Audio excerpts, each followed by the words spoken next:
Now make some noise. Hello, we're back with difficult terrain, and I asked for sound checks, and I got various different ridiculous noises, and I loved all of them. So I'm still kind of amused by that. But we're gonna roll into some introductions and such. First out of the gate, though, unfortunately, Vogli will not be joining us. But fortunately, she's having a great time because she's having some birthday celebrations. So she's gonna be celebrating that. And she's not in the state anymore. Otherwise, we'd be hanging out. But she's out having a good time. So we unfortunately won't have a Vogli. So the team will kind of be piloting Yurja a little bit. But yeah, with that out of the way, I'm gonna get started with the mean, clean Irene. I'm not leaving. Why you gotta come out the gate with that? That ain't right. She cares about everybody. I don't know what this was, but I'm gonna stick with it for my introduction. Hello, everybody. How's it going? Jesus Christ. Man down. She did herself. Like, she did this to herself. That's the best part. I did do it to myself. Well, I play Irene. She's a water genasi. Phoenix sorcerer. She got a lot going on. And she's pulled him in different directions. The darkness and the light. You don't know which one she's gonna pick, but it seems like it's gonna be darkness. I don't think Valen would approve, but Valen ain't got nothing to say because he'd be inviting poison gods into our house, and that's just nasty. So you can catch me on Wednesdays when I do back on keep with my monk. And then you can catch me on Fridays when I'm in Legacy Command. Or Command. Whatever, all right? Of course, feeling hit in the head, I ain't got my thoughts right. Because then it's dark. And he makes it rain bodies. That's nasty. And also, we're saving the day through blood magic, and that's disgusting. You disgusting. But also, I appreciate your nasty. I don't want to hear it. Each and every one of you took a heal. We did. Ain't none of you said no. Nasty. Nasty shit. Oh my god. All you guys out here taking them blood diamonds. No. That's foul. Aside from that, I am also the creative mind behind Ibella Nights. And that is a sci fantasy take already. It's gonna be a long. Yep. You can do all sorts of science fiction and shit. And a lot of fantastical shit. It blends together. It's real nice. Anyways, I'm gonna go ahead and I'm gonna pass it on to Flandy, who I imagine has another weird ass voice. You want to be posh again? Oh no! Can you do your whole introduction in your Theron impression? Dragon specifically stopped watching very large men wrestle, so they could hear you pop. I just want to put that out there. Hello, my name is Flandy, and I'll be piloting this wonderful Fergbogian behind me. His name is Ryland, and he makes plants that don't smell. And they kind of disappear on their own. He has Sarusi here next to him. She's a magic blink dog who just learned that she could turn into a Pegasus. And what Pegasus is not invited to a party? That's right, because it's not truly a party. It's a mass kidnapping. And we're on to you, Foos. You can find me here on this wonderful channel. And yeah, Pasha's, I can't do it anymore.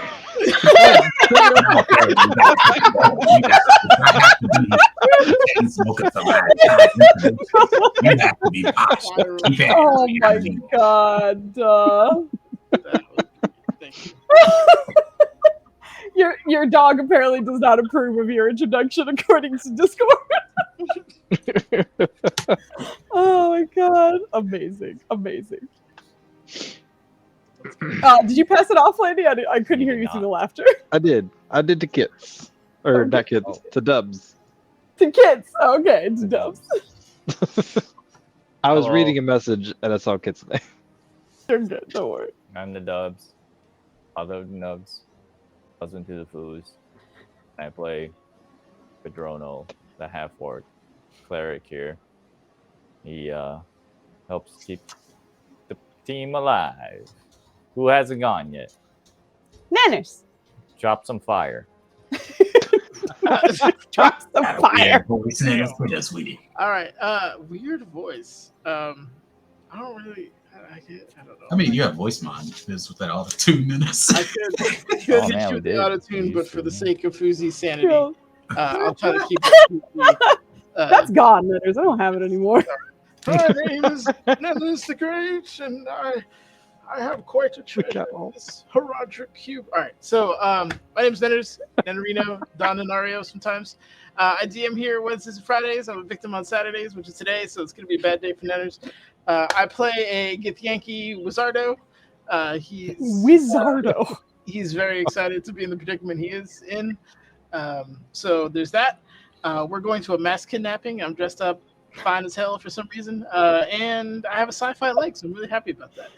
But I think that covers most of the stuff that I'm thinking of on the top of my head. So, Foos, need me to sell for time? Or are you good? No, I'm good. I'm good. All right, so let's go back to Foos. All right, there you go, Foos. Just for clarity, for our sake, I guess, I just needed to stall for time like once or twice in the beginning and then never again. And now everyone's like, Foos needs to go last because she's stalling for time. I was like, no, I had to do that initially, but now we're good. But I appreciate you guys looking out for me. It's great. But Continue stalling. Foos needs hello. more time. No, I'm good. I'm Foos. I'm the DM tonight, and we're getting back into difficult terrain. As I mentioned, Vogley won't be here tonight, but we have the rest of the crew for this and such. So we'll get started with a bit of a recap, which is essentially kind of a long-form recap in the sense that this team, the Preventers, have been in this city named Kimathe Kimane for some time, investigating what initially was sort of an influx of outer planar beings. So a lot of celestials, and a lot of demons and devils and such. In investigating, they were getting closer with the kings and doing various tasks for them as well. And the kings decided to hire them for a meeting of very important people that has happened in the past, but wanted to bring them along so that they would hopefully be able to notice things that the kings might not have a chance to. So in hiring them for that, and in taking care of a few things of their own, the Preventers were sort of getting ready for this party for some time now. And right before it, Valen was attempting to reach out to the goddess Talona to see if there was any kind of boons that she could grant in terms of fighting the entity known as the Melodious Master, otherwise known as Mirtiswa as well, and getting sort of anti-magic sort of solutions of some kind. Talona did not appreciate it initially, and sent one of her avatars down to fight the group. Everyone survived, thankfully, and afterwards, being the very fickle creature that she was, came down to have a conversation with the Preventers. Explained that there is someone that seems to be a linchpin for the, as everyone likes to call it, the Bobard assassin bitch, and wanted you guys to go kill that person at the party as he will be there, explaining that he is also a father as well as a politician. So giving you a little bit of information and then sort of disappearing. Because no agreement was really struck, but she was also so entertained by the fight that she didn't want to punish you further. So she left, and you guys were able to kind of reconvene with each other, get ready in various ways. There was some training, some reading times for others, various things happening at the same time. And afterwards, I think we were kind of picking up with the team getting to the castle, or the palace, excuse me, kind of like early. So being able to get dressed, you guys all got your new outfits. As Nenner said, Valen has a like a metal brace, which looks like a sci-fi leg, because Nenners love sci-fi, and I tried to sneak it in as best I could in this situation. So without his staff, the tailor created a kind of a brace for his leg with that. The rest of the team have their various outfits as well. And everyone's dressed, but I don't believe everyone's in the same room yet, right? Like you guys, oh no, you did meet, because Ryland and Kodrono were with the princess and the others kind of like hanging out in that room, but you guys left to go meet with the rest. I know Nurja and Irene went to go meet with the soul healer, Sevier, but he was busy at the time, and they mentioned that they'll come find you when he has a moment that he is free. But yes, the rest of the team essentially got dressed with the tailor. So I do believe you guys are all together now. Let me go pull you back. It's been 2 weeks, but it feels... Well, what's up? In honor of the last night of Dark Flandy, can I get an inspiration? No. Absolutely not. But in that sense, unfortunately, she's not here. But the winners of the inspiration were the ladies, actually. So congratulations to Irene and Nurja. You guys have inspiration. Yeah. We'll do it as per usual. If a player is not here, the team can use it. If they decide not to use it, this is the one time it'll roll over to the next session. So if there's no situation that comes up that you want to use it, you can save it for next session, because she's not here. But Irene and Yurja are the ones with the inspiration tonight. But yes, we're going to be picking up with the team, all having gotten dressed at this point. And the Kings are not quite ready for you yet. So there's still a little bit of time before they call you. And the team kind of knows that, but we're picking up with you guys. Do I have that team picture for you here somewhere? So I can just keep that on screen. Pardon me. Oh my goodness. I guess I don't. I thought I did. Okay. But yes, the team is together in the palace. The tailor is still kind of like tweaking a few things here and there. Actually, Ryland, I think you are still actively getting kind of your makeup redone, essentially, because once they made your face look like a blank palette, basically, you asked to have it kind of tweaked a little bit to something that you wanted for yourself. So you are still in the works, but everyone else is more or less done. But yeah, just kind of keep the reference how everyone's looking right now. Yeah. I'll put it back there, I guess. Down there. I'm gonna keep talking to myself. Okay. Oh man. Don't laugh at me. I'm very busy. Okay. Dennis, what are you doing? Busy.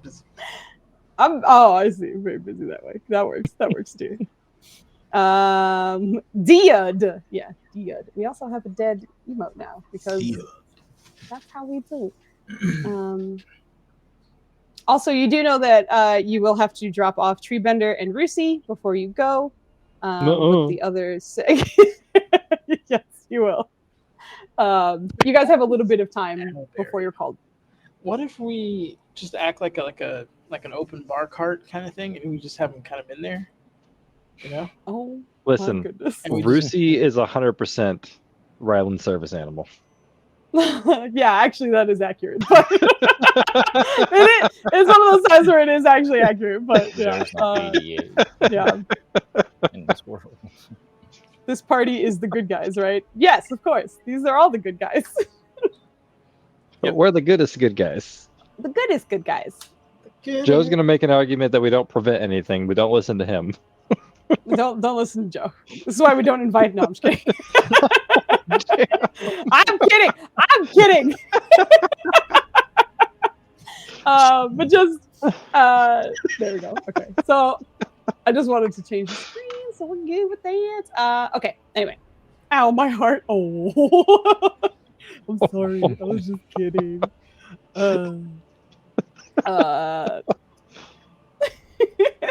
But yes, if there's anything you want to do before essentially either the King's call to you or anything else kind of comes up, you have an opportunity to do so now. Are there any stray rangers just kind of parlaying about?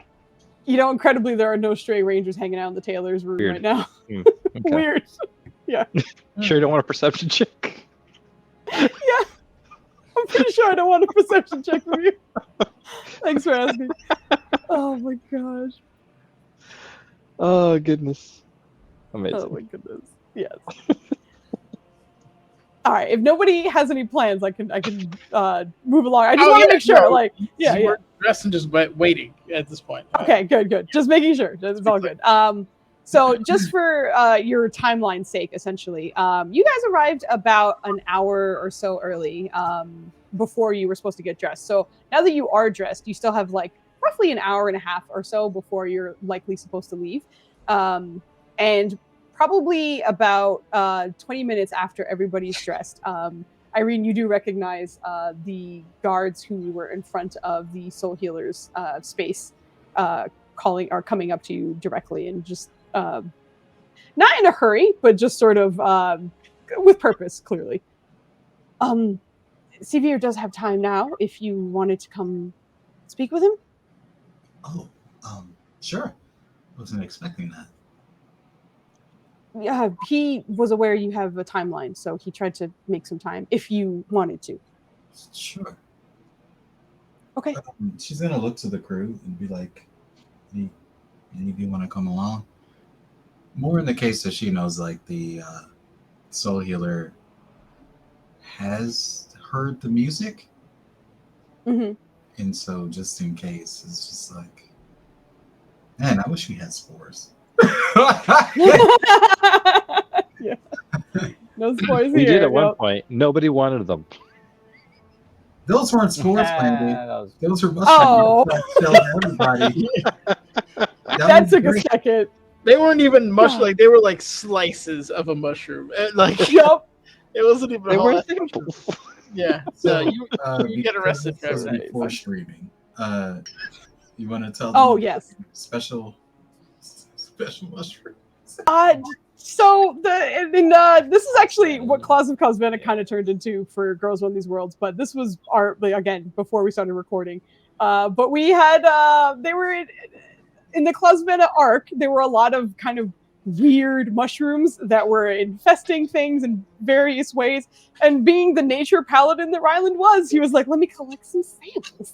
So he got like samples of these magic mushrooms, and if I remember correctly, you got like horrible nature rolls all throughout trying to investigate them. So you actually, so you couldn't quite figure out what they did, and that was part of the problem because anytime you were like, "Hey, here's a vendor," Ryland would be like, "Would you like some mushrooms?" I'd be like, "I don't know what they do, but they're magic in some way." And again, like these are like slices of mushrooms in a like test tube, essentially. So it was just not a good look, and he did it very often. You tried to sell some mushrooms to the chicken lady. Yes, I forgot about that. Oh my goodness! Yeah, Yes, we realized something wasn't right about the chickens. Yup. So it was like over months, likely, of Ryland just being like, "Do you want some mushrooms? I don't know what they do." And like sometimes it wasn't even like he was trying to sell them. He would just be like, "Do you want to see my mushrooms?" I just wanted to show them off. So yeah, the mushrooms are a thing for Ryland. Ryland sounds like a druggie. You do. You 100% do. You're not, but that's how I I got these yeah, mushrooms. that is no problem. Is anyone going to accompany Irene to the Soul Healer? No, you're good. Valen's just trying to mentally prepare for this and make stratagems for the disaster that's about to happen. I feel like Ryland's still getting his touch-ups, and he's like, if you'd like to, I can. But that's up to you. What? There's still like 3 people on stools to reach Ryland's face while they're painting him. Join me when you're finished. Okay. I get the feeling, and this is just a hunch here, but I think Nirja would come along because she's near. I was gonna say no matter what, Nirja is absolutely coming with you. I just wanted to give the boys an opportunity to be like, "Everyone coming?" No, okay, cool. But yeah, for sure, Nirja, because she went with you in the first place, so she's absolutely Yeah. No, she definitely would. Sure. So you guys will break away to the Soul Healer, and Ryland will continue getting his face paint on, and Valen will continue being a ball of stress, just trying to worry about this next situation. But for Irene, you head on down to the Soul Healer, who is kind of in his own little like nook in this palace. But the guards around this area seemed to have thinned a little bit. It doesn't seem as intense as it was the previous times you've seen him. But there are still about 4 posted at the door. But the same 2 guards that found you escort you back to the front of it and essentially wait there, but motion for you to continue on in. And as you do, Sevier is kind of in his usual spot, which is sort of in the center of this just large, sprawling, kind of graded space with the water still running beside him. Still looking very peaceful at the moment. But you can see there seem to be a stack of books both behind him and beside him. He doesn't seem to have any of them open right now, but they seem to be just off to his side at the moment. So as you come in, you see his sort of persistently glowing eyes look up at you. You wanted to speak? Yes, I did. A lot has transpired as always. How have you been holding up? It's been fine, but there's been quite a bit of concern over the last few days. For many different reasons. Would you like to sit? Of course. She's gonna look to Nerja and then have a seat. And have you heard that strange music again since that day? I have not. Have you? Hold on a second, I think we have, but that's more like we were getting killed by it. But No, I don't believe you think we did. I do not believe you have. Unless We I'm were super wrong. in a private audience in the form of several bouts. She heard the ba ba ba ba ba ba ba. Oh my god. It's a little bit But different in our case. We got to close out. But you're otherwise unbothered by the music, correct? She's gonna hold up her egg arm. I mean, Oh my god. it's all relative, really. You see him kind of like looking over your arm as it is still, covered in eggshell at the moment. Still kind of with a slight pattern to it, but very clearly like egg, essentially. But he doesn't seem worried about it, but rather inquisitive. Well, sounds like you and your friend probably just need some rest. Oh, he is getting plenty of that. The main reason I wanted to visit you is because, well, you've already been familiar with what we've been up to. And during one of our recent trips into Nerja's head, there's a demon there. One that tended to project loss. On 3 occasions during that fight, he made me experience life as if Ryland died, Valen died, and Kimmin died back to back. 3 times in a row, I got to experience a whole life in seconds and the grief that comes with it. I haven't really been right in the head since we're still getting frequently introduced to danger on a frequent basis, and we're not close to death fairly often. That those nightmares keep coming back. I can't seem to shake them, and I'm worried that when they need me, I won't be in a state to resist.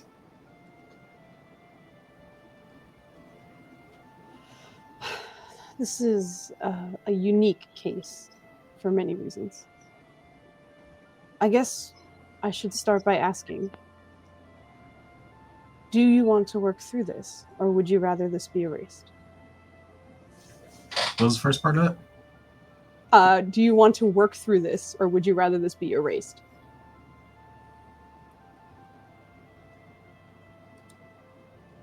If it were erased, with that, I don't know how would that look like. There is a spell that can affect your memory. The caveat is it needs to be done within a certain amount of time. However, you were in a place where time was irrelevant. If you were to return to that space and the spell was cast, it would work. The event would be lost from your mind, and you wouldn't feel that grief. If I don't remember, will anything associated with those memories be wiped as well? I just visited with my sisters, with my friends, and obviously there are conversations and events around that. Would that all be gone? The complication of magic is that you would remember talking about something, but not the subject.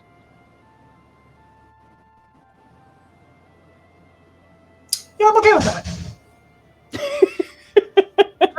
As long as I remember talking about it, as long as I remember visiting these people and having conversations, that's pretty great. If that is the case, then it's a good thing you brought your friend. He looks at Nirja at the moment. Because her mindscape is necessary for this. Oh. It would take about 20 minutes for me to prepare, but this could be done. Is there any danger in this if we're going back in? From what I've seen of her mind, there are safe spaces. And typically, I can send you back to where I know you are safe.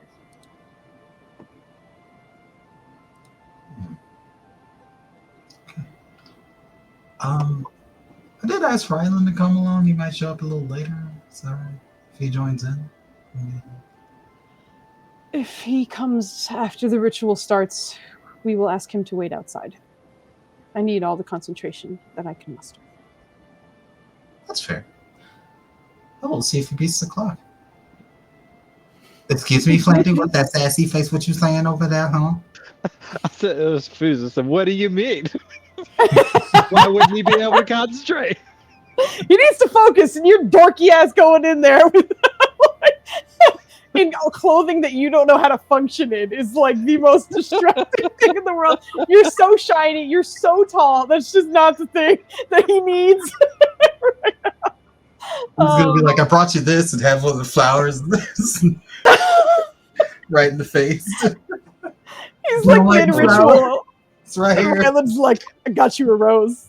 It's for you. You like rose? See?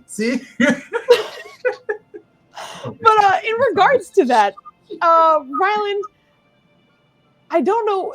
I would have you roll something. I'm not entirely sure what it would be, just because, like, just to see how quickly they finish up on you. Because a part of it is because Ryland is like not uncomfortable, but this is unusual for him to have a bunch of these people like doing stuff to his face. So I imagine it would be a tough gamble between him being super excited and like jittery because it's happening, or super excited and he's like perfectly stoic still because he's like this means he so wants much. it to be perfect kind of thing. Yeah. So that's why I'm like, I don't know. Maybe a wisdom check, I guess. If you want to see how still and calm he can be, not only mentally but physically. You sure we don't want to go with charisma? No, not charisma. We're gonna go for wisdom. First roll of the night, boys. Charisma. Oh, take that. Yeah. Let's go. Get a good roll. I think as you were kind of explaining, I think that's exactly what happens. I think Ryland realizes how important this feels, and you are perfectly still, and they manage to kind of finish up pretty quickly. Sweet. So Ryland, I'll say that you're on your way down as the painting has stopped, thankfully, and you have the desired colors and shapes on your face for the first time in a very long time for Ryland. But we have to find time to get painted as group for Ryland's mama, because I'm sure she would be super duper happy to see. No, yeah, seriously. Got the villain marks. Which also just reminds me of like when I showed what the outfits were, and Nenders was like, over under on how long this will last before we destroy everything we're wearing. It's like Rylan comes back and all the makeup is smeared. It's like, look, Mom, I look great. She But would yeah, still so be equally proud. she would be. She'd 100% be so happy for you. But yeah, so as Ryland is on his way down, but Sevier is going to kind of start the ritual. But mostly in the sense of like making sure you're seated in the correct position, as is Nirja. And usually everyone would sort of hold hands, but with the three of you, that still happens. It just feels less grand. It's just, you know, like a tight circle, tight triangle, really, because there's only three of you there. But you also see that he asks some of the guards to take away the stacks of books that were beside and behind him, leaving kind of just the nice open space for the three of you to focus. And I think it's about the time when he's kind of walking you through clearing your mind that Rhineland would likely arrive. But you come in and see the three of them seated with their hands held. Oh, is it working?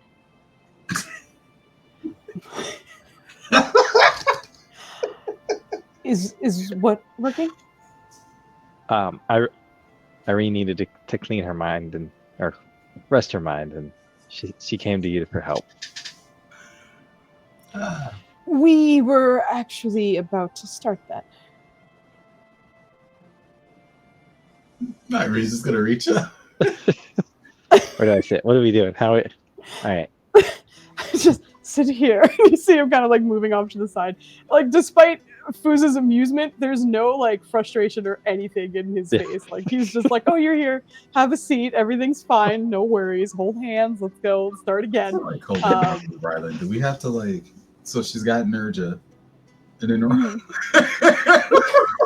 Well, he is seated, so it's a little easier to stay at the same level. But yeah, for sure, he's a tall boy for sure. But yeah, you're able to just hold your hands and sort of focus again. But he kind of starts the ritual, telling you all to sort of clear your minds and calm, and that he is going to essentially, for a bit, is going to have to take his focus off of you for a moment. He tries to kind of explain it as calmly as he can. So, when I send you into her mindscape, it is focus on my behalf. However, I will need to cast a second spell on your mind in order to erase the event. Which means there will be a moment when you are within her mind, and I will not be able to track you. It should only last a minute. Need to. So basically, they're going to erase what that demon did in my head, but in order for that to happen, we have to go into Nurja's head. But in one of the safe spaces in her head. Not one of the demon spaces.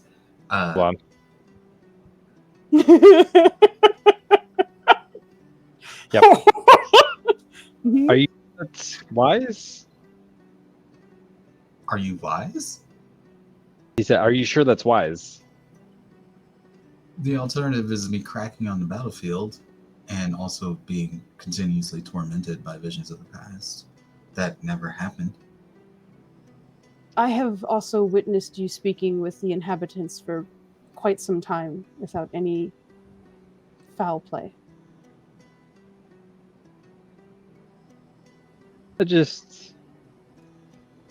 We are a result of our interactions, and you can see that he wants to say more, but he's like fighting like the like. But I want you to be happy, but like I don't like it. But I hope that's exactly how his brain sounds. Just makes struggling sounds.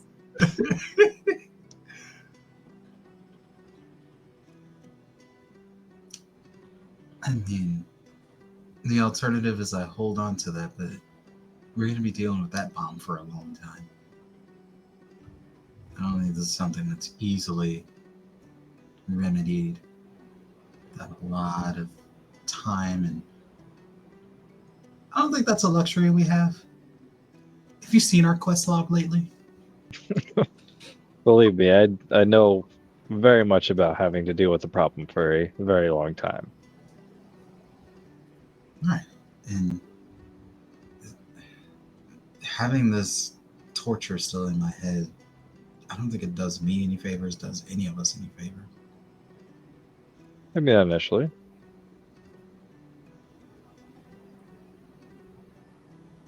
The three of you are subjected to a false death in my mind. But it feels very real. And every time we come close to that, I have to relive it over and over again. I feel like this is where the wisdom is kind of like kicking back in again. Like the initial was just to be like, whatever you want. And the low roll was like, what? So now he's slowly like working his way back to the like, well, I'm sure you put a lot of thought behind it, and whatever you think is best for you. Just don't forget, there's always a lesson, and the good and the bad. Not just the best for us, but well, for me, but for us, I think. If something goes down, I can't have this freezing me. Ryland's like borderline biting his tongue. He's not really, but like I feel like you've been around him long enough to tell that he's not like 100% comfortable with this, but he's letting you do your thing. What do you mean freezing you? You're a phoenix. You're fired. I was gonna say, if you want, you can have her insight check you, if you would like to see how much she reads from that. But that's Sure. fully up to you, Flanny. Yeah. Okay. Like I said, I feel like she definitely could. I just don't know if Irene's in the mental block. She's like, I'm not seeing reason. Yeah, well, I think that might also Yeah. be part of that insight check. So that would kind of dictate how much she's going to read into it and react. So yeah, let's have a quick insight check from an Make sure I'm Irene. not on advantage because I was. Why? I don't know. What is this? Oh no! You Yes. got 30. Wow, Yeah. something on your face. Irene's like, I genuinely think Irene like recognizes there's hesitation and is like, okay, cool, I'm ready. like you notice there's something, but it's not enough to get you to like do more or anything like that. But yes, with that he'll just kind of reach for everyone's hands again, and then all right. Need absolute focus from each of you as this happens. I will send you to a space I have known to be safe. But don't stray from each other and stay calm. And I need a wisdom check from all three of you. oh boy. I don't think I saved Nirja's character sheet to anybody, so I'm gonna make it available. Look at that. Strong guy. It's not a save, it was a check. But, Well, it's even worse. So there you go. Guess what, Foos? It's worse. Your save was terrible, and you're down on one knee. Let me get the other one That's real a quick. strong It is a strong 5. It's a strong 5. This is the like low wisdom team. I forgot, except for like Kodrono. It's rough. Rylan, did you roll? No, right? He's doing it now, and give me a Okay. sec while I pull up. Hey, wait, Dubs, can you roll a wisdom check for Nirja if you don't mind? You should see your character sheet there. We need someone other than these two to roll a fucking wisdom check. Oh, jeez. I love the immediate like no, someone else. Yeah. Three of us just sitting in the Wisdom circle. check, All yes, right, just click focus your wisdom. minds. Dirt. Oh no. This is one of those inverse, right? Yeah, We're she's doing not golf terribly. rules here? Okay, there we go. All right, thank goodness. Dubs is the only one doing So decent. wait, what is this Yeah. wisdom check for? This is We'll for find out. calming your mind for the ceremony, essentially. I know why I went wrong for her. Okay. Because she calmed her mind and immediately went into darkness. She was just, oh, it's another Matsy mind. Oh Yeah, there you go. Like, oh, okay, I don't see. I kind of love that visual of like you're holding hands and he's like, all right, everyone calm down. And if there's a second where Nirja or Ryland peek their eyes open for a second, you're just gonna see like a halo of darkness kind of coming out of Irene. It's not like full like inky darkness, but there's just like a slight gray haze coming out of her for just a second. So it is a bit of a struggle for Irene to kind of get into that mindset. But thankfully, the person whose mind you're actually jumping into seems to have her shit together. So with a little bit of coaxing and a little bit of time of him kind of guiding you all through this meditation, Nirja kind of slips into it the fastest. And I will not be role playing it out, but Nirja will genuinely be like alone in this space for like 2 minutes until Irene and Ryland both kind of focus enough to arrive. So Irene is next, but like very shortly followed is Ryland. She just emerges in a cloud of darkness. I hear. Well, the best part is, go ahead. I was gonna say, I do want to point out, Ryland still has his Mason shield if they didn't completely like take them away from him in the dressing room. No, yeah, they kind of like put them aside, but it's not like off limits to you, so you could have grabbed them on your way out. That's totally he definitely fine. would have grabbed those and been like, nope, I ain't going nowhere in this town. Yes, that is totally fine. So with the two of you kind of arriving a little bit later, and Irene arriving in darkness makes it funnier, just because in the mindscape, I know, in the mindscape, it is fully black if it's not like a person. Essentially, everyone is sort of lit very well, but the rest of it is just black. Nubs has some things to say, but with you arriving in that darkness, it's kind of fitting for this area. And Nirja has been there for a little bit of time by herself, but mentions that the others are not talking just yet, and that she was just kind of alone at the time, but nothing has happened and she seems safe and calm. But you guys find yourself in this space as well with the darkness there. You do recognize there are two doors that have not been sealed. Nose is very talkative right now. But there are two doors that have not been sealed that you recognize in this space across the way. One of which is sort of ornate and kind of beautifully decorated in various gold colors, but it's recognized to be the space that Kelren is normally in. So you recognize one of those doors as Kelren and the other as something else. The rest seem to have been sealed and disappeared from this space. But while you are there, you hear the Soul Healer's voice kind of echoing through. Do you hear all of Nubs talking? No, my mic is away. Oh, Dubs, what's happening? And that's being silly in the chat. Oh, you guys are being bad? Oh, okay, what's happening? I wasn't paying attention at all. What? It's in the Roll20 chat. I see it now. Oh my god, I was not looking. Okay, got it. That was a +3. I do appreciate it. Is there damage that you can roll? Is Ryland an attack roll? Oh man. Can you roll your Ryland damage? Let me. This doesn't come up. Okay. She's an ab- Oh no. I should probably ask why the damage. Hold on a second. Oh no. Okay. So, with you guys sort of focusing on this moment, and Irene, or you guys hearing the Soul Healer's voice, you hear him kind of speaking. Now that everybody is in place, I will begin my spell. So stay close to each other and just relax. Yes? All right. So it's a little hard to explain, but you guys certainly feel like there seems to be sort of like an overseer effect right now. Like you feel like you're being watched. But as he finishes saying that, you do feel him pull away, and it just be like the silence of the room that you're in and each other at the moment. But he begins his spell, which just kind of leaves you in this dark space by yourselves for a moment.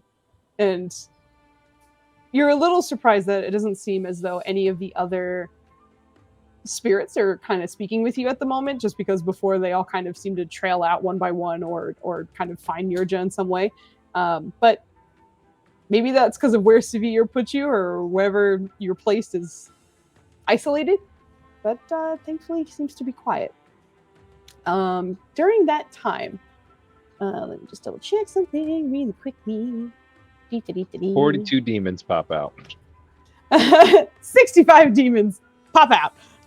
And it is a bad time. Okay. Let's double checking something. There you go. Holy shit! Oh, why? I rolled a critical Ryland. Oh, a critical Ryland. What is happening? All right. So, 3. You did 6 silly damage. That's 28. And you rolled 3 ones and a 2. no! Tell me that's not Ryland. Oh no! Why are you undead? Yes, correct. Amazing. Oh my goodness.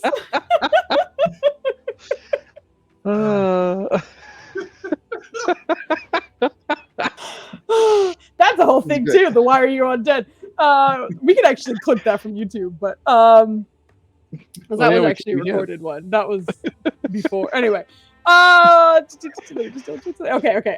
From the 3 of you, I'm gonna actually need a wisdom saving throw, please. Can we use that 20 right? Yeah. Thank you, Joe. I think that's my second one. Actually, hold 2 on. DM. Since I rolled a critical Ryland, can he use that as his wisdom saving? He cannot. I actually was about to tell you that I wish you saved that because I'm gonna make you roll right now, but it's too late. Why are you gonna dinners me? Why are you gonna my crits in here I too? didn't ask you to roll. You rolled on your own. But please give me a wisdom saving throw. check. Yes, Okay. saving Roll throw. Ryland. And You're Nirja is in my in his aura. aura. Yep. So Nirja is a 19. Look at these good rolls. I'm not in my aura. You still rolled well. I rolled a 5. Oh well, he has a plus 11. You got a 5.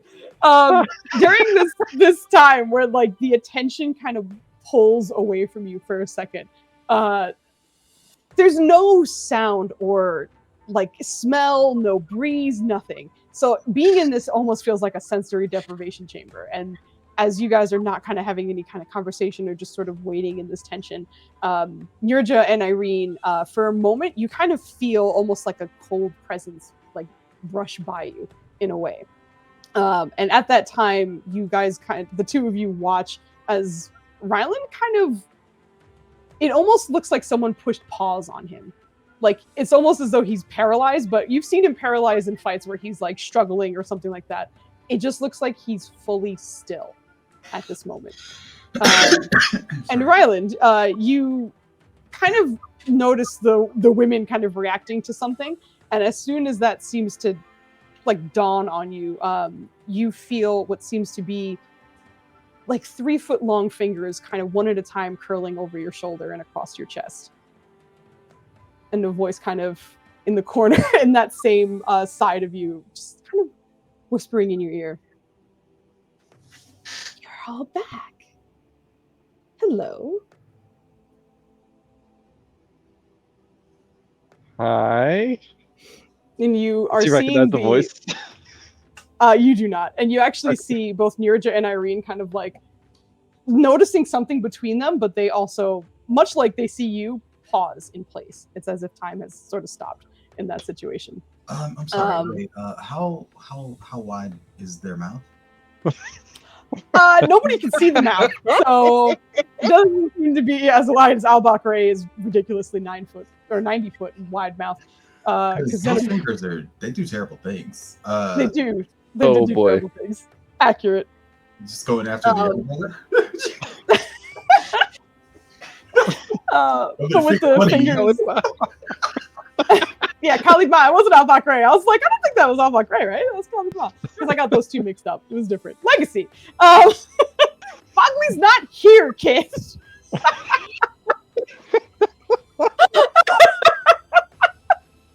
Oh my god. I'm sure she appreciates it though. I love it. Yes. But as this is sort of happening, what did you say? I completely lost it in the fuss. I think he said something along the lines of, "Oh, well, hello there." Yeah. And then, oh, he said hello there. Okay, gotcha. Yeah. But the fingers kind of curl against your chest, and being a giant, you're very, very large, and like a part of you expects the new outfit that you got to kind of like snare and pull and like kind of tear a little bit, but it just seems to kind of smooth over the fabric there. Where's the rest? I remember seeing more of you last time. Who is this? I'm Ryland. I know who you are.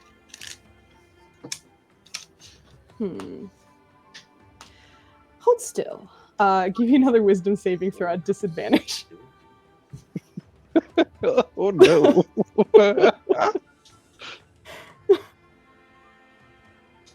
Take that, food! Oh shit! Disadvantage is 17 out of 16. Let's You know what's great go. All night. The timing of Oh what I my- just said in the Twitch chat. Oh my god, disappointed lady! Rylan never met a woman he didn't want to disappoint. So as the like fingers kind of clutch onto you and sort of squeeze for just a second, Ryland, you kind of feel that sort of cold energy running through you again. But this time trying to likely invade your mind for some reason. I feel like you passed with such flying colors that you're able to, I'm going to sneeze, pardon me, I have to mute myself. Bless you. Yeah. Once more. 2 for 1. Thank you. I was like, is the sneeze coming? Is it not? And then it's so suddenly. Is Ryland familiar with this mind rummaging? I imagine he might be. No. I imagine it might have happened. Okay. I would like the information I was going to let you know is that you do recognize that it didn't seem like something that was going to cause you damage. For example, you've had people kind of rummage through your mind and do psychic damage at the same time, or like kind of paralyze you in a memory or something like that.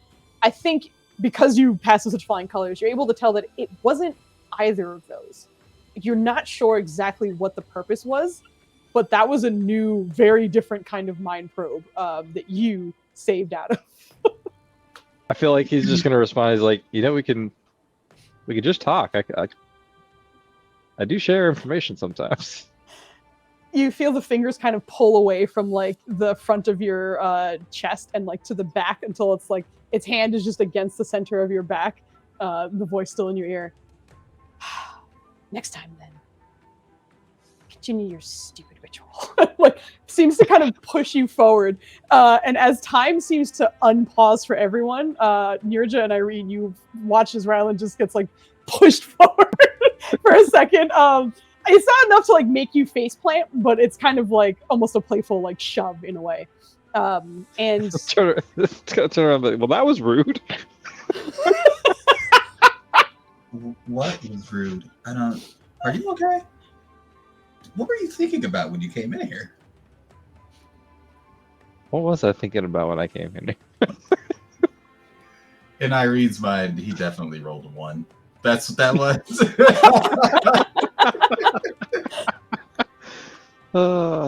He just failed miserably. It's fine. But yes, and it's almost right after that, probably another like 10 or so seconds, that you kind of feel that overseer like feeling come back. And Irene, for just a moment, you felt something kind of affect your mind. It almost felt like someone was just kind of holding your hand, though. There was something that was very like careful and cautious about it the whole time. And as that overseer kind of comes back, you hear Severe speaking. All right. I believe the spell has gone off. Everybody is safe, yes? Yeah, there was a rude lady. I will tell Ryland, it was a man's voice. I am incapable of It was a rude doing man. deep voices, but it was a man. It was a man. It was a man. It was It was not a lady. Man, you are equal opportunity now. He's trying to disappoint everybody. Whatever gender you are, he will disappoint you. But after that, you hear like almost a little bit of concern in his voice, but then, all right, let's extract you. Calm again, please. Try to focus a little bit harder this time. I need wisdom checks from everybody as he is going to try and extract you from this, and I need you to focus to get out. I think I'm going to have to give Rylan disadvantage because I feel like he's going to be like, should we go talk to... oh, no, I just had it on the tip of my brain, and then it went away. Kelren, should we go talk to Kelren? Oh, Kelren. And he's going to like look at them and see them both focusing, and he's like, oh, shit, my bad. If you would like to self-impose disadvantage, I will not say no, but you do not have to. Roll is average, so I'm assuming she just went in the shadows. No, it didn't matter. That's not doing it. It's not what this is. You're just killing it in her own mind right now.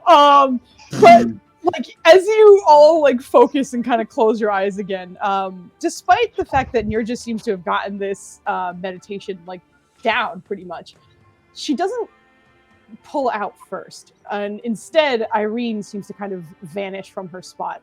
Nirja seems to be sorry, what? How come Nirja didn't get Ryland's aura? It's not a save. I said check. Yeah. Oh. That's why, like, when you rolled, I was like, I'll just take the 10. It's fine. Don't worry about it. Oh. It wasn't a save. It's okay. Oh. But it's okay. Don't worry. Irene disappears first. And Ryland, you can see that both Irene and Nirja were ready. And Nirja herself seems to be slightly translucent, as if she were probably mid-phasing out, essentially. But she gets stopped, essentially. Ryland, with that god-awful roll, give me another wisdom saving throw, please. Oh, no. I'm in your corner, Ryland. Let's go. Yeah. Oh! Yeah! Yeah! No. Fucking killing it. All right. Look at that 2d8 plus 1 silly. Yeah! I feel like he's doing the meme. I can't think of his name right now, where he's just like, oh, yeah. The Pulp Fiction one. Yeah, like, what's going on? They're disappearing. For just a moment, once again, you feel that cold presence kind of rush past you. And you're not sure what was essentially going to happen. Again, it didn't feel like that mind probe that you just felt briefly for just a second, but it seemed to have kind of gone past you. And in that sort of distraction of like, should we speak to Kelren? What the hell was that? Like silence falls over you. He would probably try to hunter's mark that if he could. I don't know if he still has it. Oh, okay. Yes. Well, that's what I feel like he would try to be like, he would think to do that, and it wouldn't go off, obviously, but he'd be like, yeah. Which is great because it's you just sitting in a dark room squinting into the darkness. like he's over there. But yes, that kind of breezes by you, and in that moment of focus, and being a little bit distracted, there's a moment where you do hear the Soul Healer's voice, CV, or kind of speak up a little louder this time. I need you to focus. Calm. And with your 3, you come out last, but Nirja was unable to be released from her own mind with someone still in it. So until Ryland was pulled out, Nirja also is removed from the space. Nirja was on hold. She was on hold. She was ready to go, but he was like, I can't pull you out because otherwise Ryland's trapped in there. So I have to wait for your friend. And so she got such a horrible number. But yeah, she, like you all 3 are kind of back into this sitting space. And Irene, somewhere in between being in that mindscape and being told to calm down to now where you are sitting, you have had your memories of that fight with the Nightmare Shepherd completely erased. Oh, her expression instantly lightens up. Less of that, I got the world on my shoulders. Slave shit. Like, she's good now. Yeah. Now, and she's like, Oh, that was right. Wait, should we have spoken to Calvin? Wait, why are we in there? It has worked at your request. We have removed a stressful encounter from your mind. Your friend still remembers. If you need to ask, you can ask him.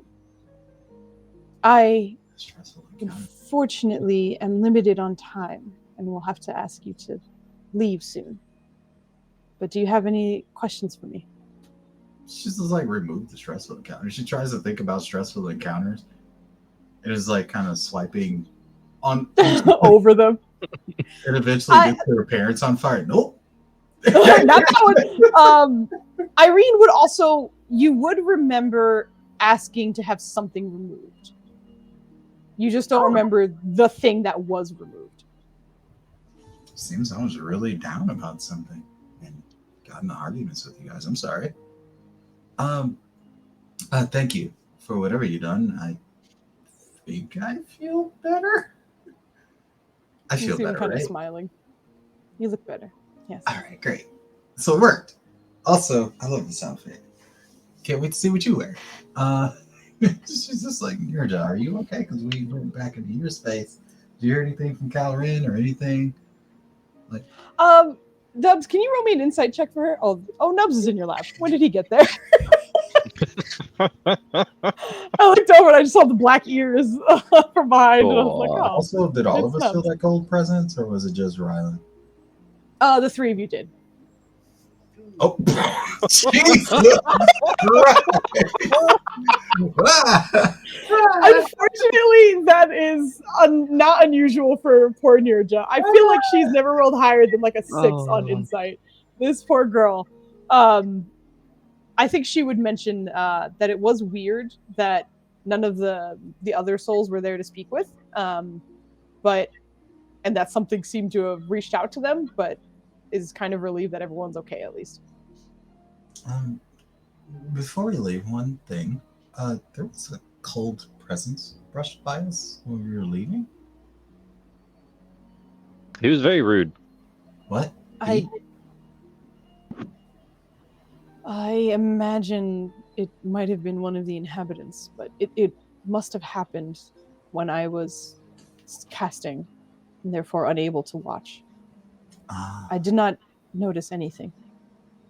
He seemed to cast some sort of... It wasn't... Listen, I've dealt with a lot of things. Normally when things kind of go through the mindscape up there, they leave a little bit of damage behind. It didn't feel like that. Interesting. Then I believe that would likely need to be investigated when the rest of your team is here, and he kind of looks towards Nirja when we can ensure one final delve into her mind. So, seems like something else may have gotten in. Perhaps. Let me just double check my notes real quick. Is it notes time? Okay, that's full now. I gotta go back to the notes and see. Anytime. I'm gonna roll this morning, Flandy. Look at the beautiful critters. I just gotta show them off every time. They're so beautiful. I love those drawings. They're so good. It's so good. I rolled a 1. Wasn't that high, but I believe in you. If I recall correctly, we did dispatch all the demons that we knew of, or that we got information on, right? The soul demons. We got the Demigoth, the Sire of Insanity, and the Nightmare Shepherd. Is what we got information on. One that Irene particularly remembers because she was like, one of them is called the Tear Liquor, and if we're all not feeling good, maybe we shouldn't be here. So there is one that you remember reading or like being warned about that you have not encountered. Tear Liquor. Mm-hmm. I thought, wasn't that the Demigoth? Yes. Or is Demigoth like the category and Tear Liquor is No, the Tear Liquor is another title for it, but you have not encountered that at all. Crashing, creating the abyss, usually seen after deep sadness, fear. Speak telepathically. Would this kind of align with that? Yes. Full. Yeah. Well, I mean, I think the telepathically part, yes. If that's what you were asking. I think Ryland's more like other things. Does this seem like this would be fit the bill of the demigod that he got the information from the Arcane Elder? Oh, I don't think you have enough information in terms of the telepathy, how he was speaking with you. Yes, but the rest, unfortunately, I don't think you have enough information. Okay. I think he'll just kind of like. I know we have at least one more in there. Maybe that was the demigod, but I have no idea. You should maybe talk to Kelren after the party and see if he's seen any new additions. Also, Nunners is wearing his blanket, which means he's getting sleepy. Just a passionate fuck you. So right back at you. So aggressive. That's why we loved it. It was great. Yeah, but that is. I think Neardra would agree and just say that it'll have to wait until after the party, but she'll check in with him as soon as possible. Loki Ryland did want to dispatch the last demon in there, so we could be clear and free. She loses that weapon at the ball. Yep. How we but came up with the solution for that weapon? No, she's going to keep it. Yeah. It's just Flandy's being pessimist and thinking that it's going to be taken away via some other forceful means. Yeah, pretty much. But Severe stands from his spot, and if there are no other questions, I unfortunately have a very busy schedule. I understand. Thank you. Really appreciate what you told me you did. You are most welcome. Best of luck. Thank you. I think Ryland will kind of like, thank you for being patient with me. I oftentimes get distracted in moments like this. It's all right. You made that face. Oh God, he made that face right afterwards. Like, it's all right. Just kidding. I take it back. Oh my God. That is a whole ass puppy. Just. Yeah, he'll kind of nod gently and just, not a problem. Best of luck at your gathering, and I assume we'll see you sometime afterwards to take care of the rest. Thank you. You're welcome. Good luck. See you at the ball, maybe? I will not be attending. Ah, okay. See you after. That's probably wise. Maybe one day we can pay it forward for you in some way. Yeah, we're gonna kill the Bard man. He's the Bard man. Have a good night. You see him kind of like motioning for the guards to like not escort you out, but just like open the door so you're ready to go. Essentially, and then sort of settles back in his space. Can you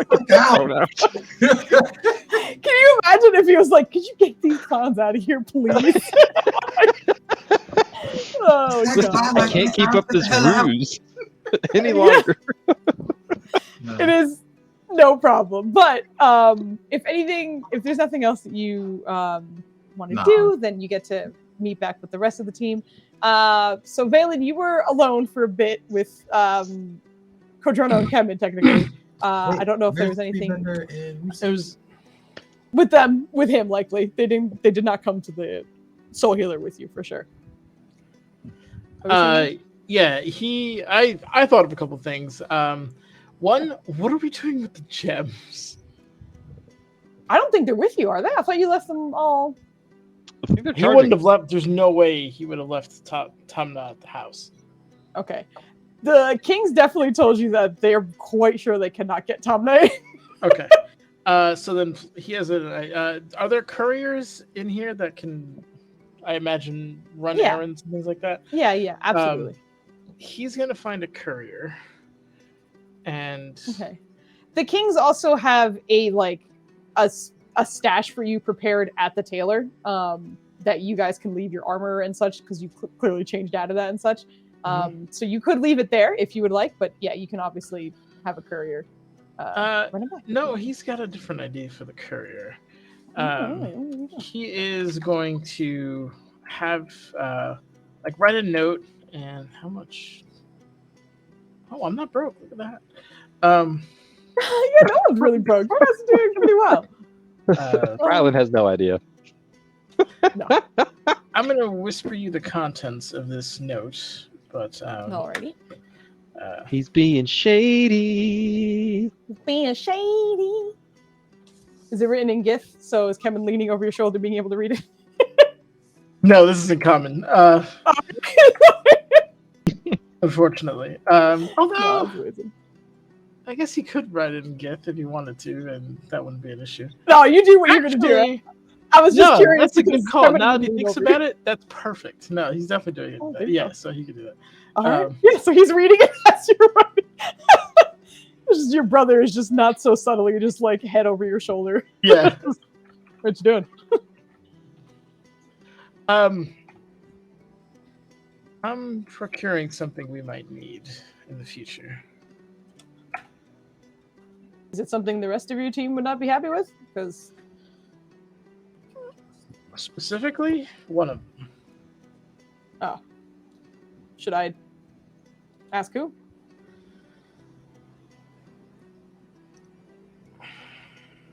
Well, I mean, you can read what I'm writing. Oh, that's true. Hold on. Just gonna lean over and read. I'm sure you can figure it out. Yeah. No problem. Oh. Yeah, he's just gonna read whatever being written there. And whatever he'll tip the courier. He'll go big, 50 gold. Just take that. You see, it's kind of like a young man who clearly seems to be used to running through the city. Isn't like fully kind of shaded, like everything's covered, so he can kind of move quickly throughout the city. But seems to have like numerous bags slung over his shoulders, but kind of takes it carefully. Okay, that is a lot of money. It is. Okay. Get yourself something nice. Sure. I love Oh, how okay. Nose comes up from below like a shark. Oh my god, he does look like a shark. Like, there you go.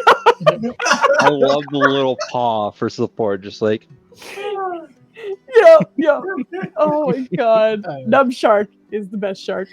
But yeah, this young courier just kind of nods many times over and, well, if you need anything else, okay. That would be it. Turns to leave. Valen's gonna. Katrona, you want to go for a walk? I need to talk to somebody. He has to get his mic. Give him a second. sure. Oh, I meant Kevin, but Katrona can come too. Can we There's too please many say K that happened names. in character? Oh my god. You can come too, Katrona, if you want. Oh my goodness. Kevin will just sure, yeah. What's up? Not here. And he'll Sure. will walk out of the pyramid, do the whole item switch thing. Okay, obviously, yeah. So I don't get banned. But he's gonna find the nearest, like, darkest alley he can. That's like as obscured as possible. And when he gets there, he's gonna call for Jub. Oh, okay. Roll me your persuasion. We're boys! Can I just be like, yo? You are boys. You're in the middle of the city, though. I know you're going in the darkest corner you can find, but this is a city. This is a very secretive person. Fuck! There are two inspirations out there if wanted. We but have yes. two inspirations. Greg, yeah. This is a very we have, skittish creature. We have a D4. Although I would argue that maybe Actually, you have a Kevin D4. could help because he's tied to him too, in a way. Oh, that's an interesting take that I kind of really like. No, I do like that. All right, god damn it, that's a good point. All right, I'm gonna have Kevin roll persuasion as well. Can I roll investigation? Can I roll Yeah, investigation? That'd be a You- plus 12 to that. Like, And incredibly, Kevin has not had a chance to ever roll persuasion, I don't think, with you guys. So I don't think you guys have ever seen this in play because he's pretty good. Oh shit! Yo, What? Go! So as you are doing so, and kind of reaching out to speak with your friend who seems to kind of travel between the planes effortlessly, but appear only when he wants to, and especially only when no one else can see him that he wants. There is a moment of like silence after you call out to him before Kevin kind of steps up beside you and is just, we're going to like a party thing, I think, but we'd really appreciate speaking with you for a moment, if you don't mind, please.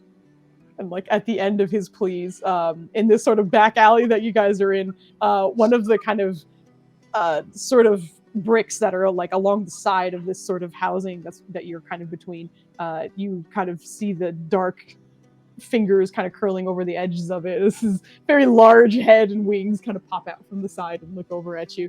Jub Jub is doing his best to not only not be in the sunlight, but not be in eyesight if anyone even like peeks down this alley in any way. So he is fully like in the corner, just kind of looking over you. But your friend has arrived and is not speaking, but has his full attention on you. See, sometimes you just need to say please.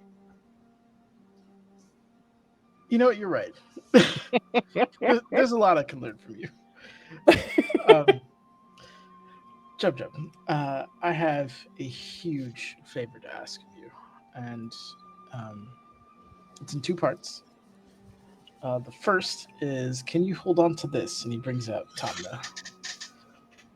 And you, because of your connection with Tamna, just hear him say, "I'm sorry, what? What do you? Where am I going?" I think you'll actually enjoy his presence. He's far more adventurous than I am, and he's extremely smart. Okay, sure. That's his head is enormous. Like as he's saying that, you see Utsla kind of leaning over this guy. What do you mean? I'm very nice. You're about as nice as I am. I think you're very nice as well. We're both very nice gentlemen. Hopefully I'll see you soon, Tamna. Hopefully. But Utslat from the corner just take Soul Gem? Yes. I'm going to a place where I unfortunately can't use it. If I don't call for you, I would say in a couple of days maximum. You know our son, Kambish, right? Tabaxi Chan. Exactly. Could you give this to him? He'll need somebody to guide him in his studies. Yes. Will be hard, but yes. The second part of this favor, and if you decline, I understand. There's a very, very real chance we're going to be in extreme danger soon. I don't know if it's possible, but if you could reapparate, you don't have to hand it to me, you could just throw it at me. But if I call you in haste, then I'll obviously explain the danger. It doesn't even have to be in person. It could be close by somehow. If you could give that back, I'd appreciate it. If not, like I said, I understand. This is probably the biggest ask I will ever have of you. Go ahead and roll persuasion check. Motherfuck the police! Always the persuasion. You gotta get the persuasion. That is. Oh, jeez. You usually roll bother for your interactions with him. But as you're saying this, you can kind of feel the nervousness in this creature kind of building as you continue speaking. But if it agitates, party is very large. It is Already gathered. Last to arrive will be kings. And you. Many, Wait. many, many, many. Sure. Okay. All right. Anybody I should be aware of? Who are you scared of? Probably the queen. If I'm gonna be honest. Queen not there. Oh, that's good. Queen sent emissaries. Are my siblings there? No. Okay, good. Your brother is there. He looks at Kevin. Kevin looks back at you. That's the asshole. He's ooh. This will be fun. Not my choice of words, but I'm not looking to commit fratricide anytime soon. Oh, he might when he sees me. We kind of fall on the way out. You can just hide behind me. I'm sure he won't see you. I'm pretty sure anyone can see me if I hide behind you. I think anyone can see Kambish if you hide behind you. I don't think that's a bad plan. I like you. You're great. I apologize. That sounded rude, but No, you know what I deserve mean. that. Yep, 100%. Well, that's another thing we got to shop together. Okay, that's fair. The first favor is enough. Is there anything you're looking for at that party that I might be able to procure for you? You see, he's like shaking his head, like almost Oh. aggressively. Do you know? Oh, what the fuck was that dude's name? The guy we gotta kill? Goes through The guy you want us to kill? notes. Yeah, Even, no. Yes. Yes, be all interested in this chat. Bakars Kamir? That's him. Hey, good job. That last name was super butchered, but I'll take Yeah. it. Do you know the Cars Kabir? Are you aware of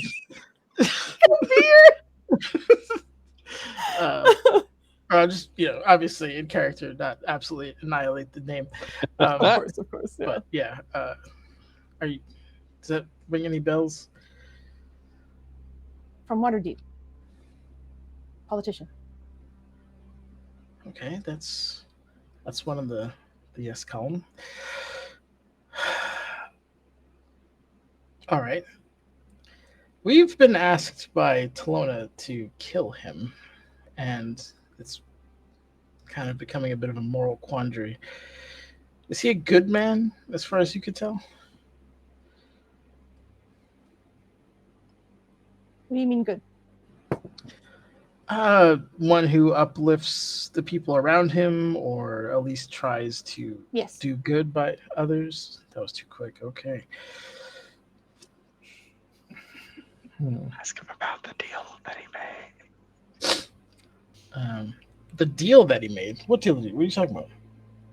We don't know. We just know he did something bad that Delana wants his soul.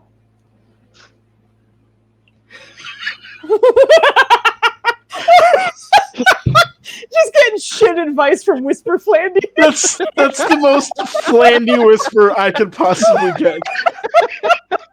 Ask for this specific thing. What are you talking about? It's not the thing. Ask him about this.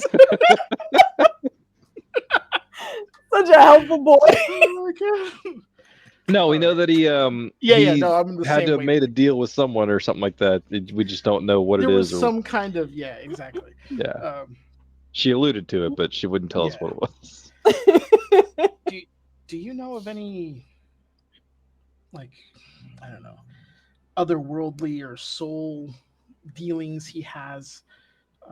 Talona seems to be convinced that he is an absolutely crucial part of this reincarnation loop that's happening.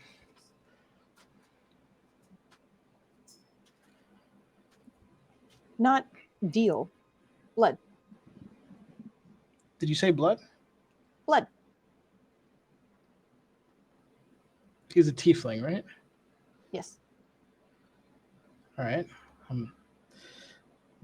Do you know where his bloodline on the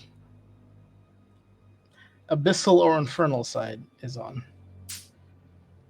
Abyssal. Okay, that's worse. Um, hmm.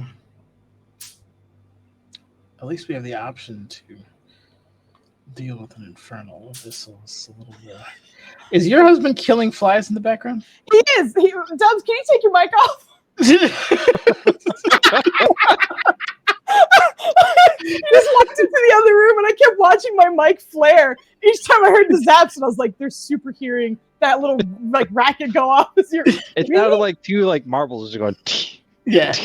that's essentially what it is. Yeah, that is nuts. Good night, the shiny boy. Have a great night. Good Bye, night. shiny boy. No, you have a good night. Okay. So we have to. All right. Abyssal. Is he in contact with his abyssal side?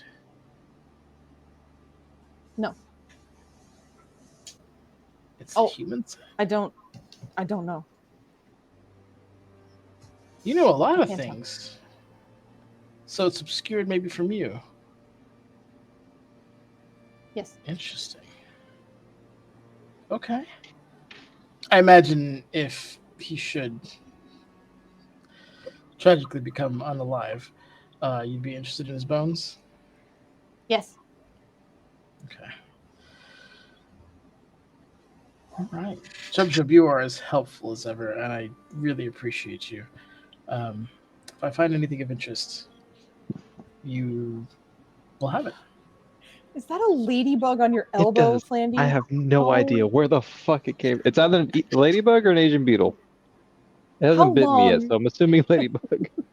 It hasn't bit me yet. This was the most Ryland nonsense to interrupt a stream. Like dark, shady deals going on, talking about bone collection. He's like, "There's a ladybug on my elbow. Look at it!" Look, Taylor, there's a ladybug. Oh my god, adorable! Thank you very much. But Before I you let see you him go- kind of.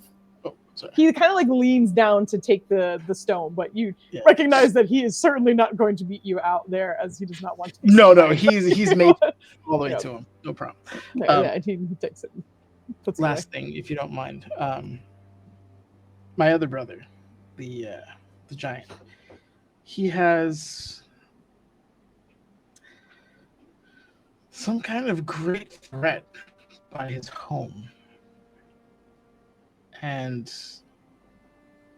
I don't know. I don't even know where to begin to find it. His people are unaware, which is incredible given how in tune with the land they are.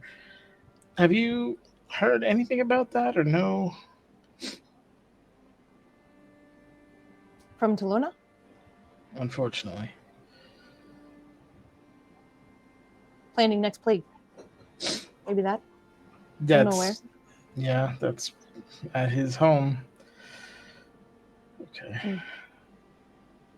Have you seen any of her other plagues go off? Yes.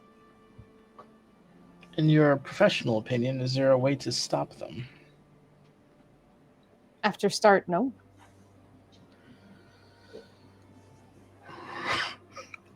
Yep, it's a whole bunch of bad news from Balen's getting. Every time he goes to turn over a rock, it's just bad news. Oh, that's worse. Great. Yeah. Okay, so we need to stop a plague from happening. How do you find a plague that hasn't been released yet? Okay. Quarantine. Quarantine is after a plague is. Are you saying the plague itself is quarantine? Quarantine detonation. I Yes. listened when she came. I love you. All right. Quarantine the detonation. What if we just? But what's detonating is what I.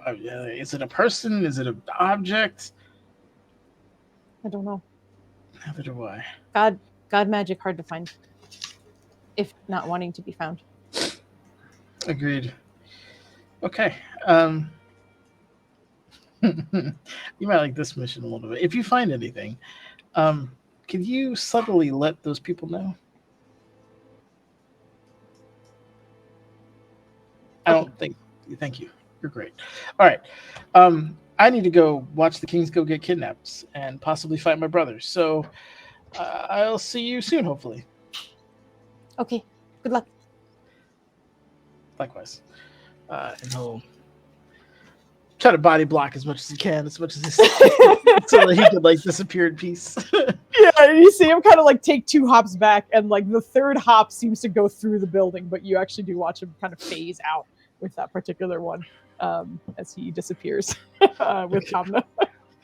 And you do recognize that like Jump Jump doesn't wear a ton of clothing, so like as soon as you mage handed it over to him, like it was full skin on skin contact. But at no point did he ever like stop talking to you to speak to Tamna at some point. And you know that Tamna is a bit of a chatterbox right now, especially after like having a little bit of time to go a little crazy with the puzzle and everything. Yeah. But there was no reference of them having any conversation, but he does disappear with the stone. That's awesome. All right, excellent. Yeah, he'll head over to right back to the pyramid of the temple and get ready to go. All right. With everyone back, the Kings will eventually call you to their conference room, essentially, where they've met you many times before. There is a little bit of time if you guys wanted to, I don't know, discuss with each other or say anything before you head up there. But if not, they were gonna steal. Oh, well, I just did something stupid. So you need to go back upstairs. What's up, girl? What's up? I have a request. Okay, girl, what's up? What can I do for you? Break? I'm hungry. Oh, we can break. That is adorable. Yes, of course we could have a break. That is no problem. So it's okay. Let's go take a break. It's all good. And we'll be back in like 10 minutes. So hold on, let me get to the break screen because I was not ready, which is okay. Thank you. My stomach is happy. We can prevent Joe from getting in this campaign. Take that. Ooh. We need to give him time to find do the plot. Okay. So it's 10:10 now. 10:10 wins. We'll be back at 10:20. We'll have a break and we'll be back, and we'll see you soon. Bye. Okay. Fizzy, real quick, what's the modifier you?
Flandy's being bad boy. Flames being He said something about what'd you say? Delicious, juicy tears or something. I don't remember. It was bad. The word delicious never came out of my mouth. I don't remember what you said. It was inappropriate. It's all that anyone needs to know. Listen, you are the only reason that blood is talked about nearly as often as it is on this channel. It's all your fault. What? Okay. Also, we may take another break at some point later on, just because it was relatively early, and I probably will have to pee later on. I don't know. We'll find out. Which is fine. There's no complaint. This big. It's not a complaint. I'm just letting you know, because I might have to pee It's the later. size of a golf ball. She's complaining. I'm complaining. I'm complaining all day. You guys are. Oh yes. Oh, so Valen came back after having his chat with Jub. And you guys are probably kind of all coming back around the same time. We just got ready to get. Oh my goodness! It's the Dirty Rollers this time. What's up, guys? Hello. Welcome in. Hello. Happy Saturday. Hope you're having a good time. Like you. Nailed the timing. Yes, you did. We're after break this time. Thank you very much. For those who do not know, the Dirty Rollers is fucking amazing. They're super awesome. And I'm on his channel sometimes when we're playing Pathfinders. And actually, we should be back this Monday. We had to take a Monday off, but we're back, and it's very exciting. Yeah. Hello. What is up? We are just coming back from our. I want to say Dirty said I should go to bed. That's awesome. How did Valen talk? What with the sound? What? Okay. I'm very confused, but that is okay. There's something else I felt like I was gonna say, and then I got distracted by the Raiders. Oh yeah, we got raided before this, but it was right during our break. So if any of you are still around, thank you for hopping over. Oh, with the Jub. Yep, I figured that out. Yeah.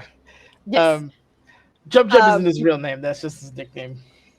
It is not. It's the nickname that Valen gave him, and Jub doesn't seem to mind. He gave him his real name, and Valen does know it, but he does not use it, and that's okay.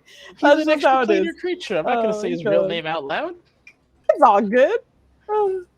Thanks for the lurk, and thank you for the follow. I put plus because I accidentally mistyped. But you guys are heading back up. And yes, okay, that's what it was. It was the Murder Hobos and Choco Bros, because that name is amazing. So thank you for the raid. If you're still around, we very much appreciate it. And that name is amazing. It is. So Flanny, can you shout them out one more time if you don't mind? Just because we're back now. And then we're gonna hop back into it, which is essentially this team meeting with the Kings to get ready for a very important party gathering of some kind. It seems, but with Valen and Kemen kind of breaking off to get some information from Utslat or Jub, and then coming back, and then Ryland, Irene, and Nurja breaking off to speak to the Soul Healer.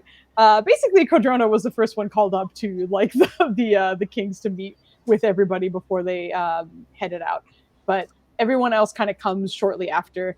As the time that it took for everybody wasn't terribly long, but going to meet the Kings in their sort of conference room, you can see that Irene, all of your friends are there. Your women, the ladies from the Shadowfell are all there, all ready to go with not only the dogs but also the rest of their kind of party.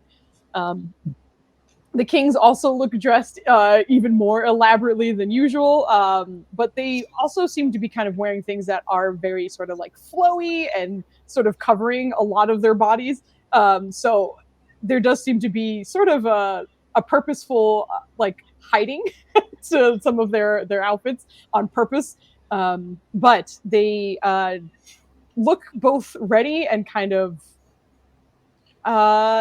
almost anxious in a way as you guys come up, but not very obviously, at least. But as you guys make yourselves comfortable in the room, they kind of notice you, and Mytho speaks first. Well, if nothing, you all clean up nice. I assume the tailor treated you well? Absolutely. They did a phenomenal job. They did indeed. He is unbelievably talented, and you all look great. So, if you can, as terrible as this is going to sound, act as nice as you look, we should be fine. I will endeavor to do so. I think that should be. Hesitation across the board. Yeah. Just She almost says, I don't think that'll be an issue, but then glances at Riley and is like, never mind. I'm not gonna. But as they're looking over you, Waimidi kind of talks again. We have a few things that we want to go over with you before we arrive. And the first is actually in regards to our friends, and like the kind of motion towards the death coven of ladies on the other side of the table. Which actually I realized I didn't pull you guys over to the map. So I'm here talking about position and We ain't seen no map, stuff. Poos. Hey, you guys can't see nothing. I'm sorry. Let me get you guys over there so you can see just the party that's there and everyone who's here. But they motion over towards her, or the team essentially, and you see Tezo Takutli kind of speaking up from her spot as well. So, the enchantment we have on the dogs will likely be able to get our magic items into this space. But it is detectable by essentially the host of this party. So what we'll need is a little bit of a distraction when we arrive. Now, and as she's saying that, Mytho kind of perks up. We need a distraction that will also not get you kicked out, okay? So this needs to be subtle, but long enough for them to essentially sneak the magic dogs into the party. How does the family feud sound? Strangely appropriate for a party such as this. Kevin, you in? What do you? Am I into what? We might need to kick our family reunion off a little early. Oh! Wait, how? We're going to be the distraction, I think. Okay. And I need you to be as aggressive as possible without actually swinging at him. Irene's gonna chime in and be like, "So I'm not singing? Oh, okay." Oh, you mean our brother when we get there? Yes, correct. Oh, all right, sure. Oh, that's I don't think I'd have to try really. I think I'll just show up and he might try to strangle me outright. If there's no I'll way. make sure. Look, he's the bigger brother, but I'm the bigger brother. You understand? I mean, I in hear terms you. of, he's older than us, but yeah, Yep. Understood. But how much? All right. Anyway, You sure you don't want me to sing? You see the kings looking between you as you guys kind of like go into Gith Yankee. They're like, okay. But Mytho kind of continues. Whatever distraction you are going to do, it needs to be done as we're entering. So it might need to be between you all. Thanks, kid. you mean we're as a total is the distraction? Correct. It's more about when we arrive. I could see. Yes, but the rest of us can't. And I can't use any magic to enhance you. I can't even pick you up. It's as we're going in. You'll have a little bit of time to figure this out. We're just letting you know, depending on that, they have 3 dogs in total. So we're hoping we can get all 3. If we can get at least 1, that is very helpful.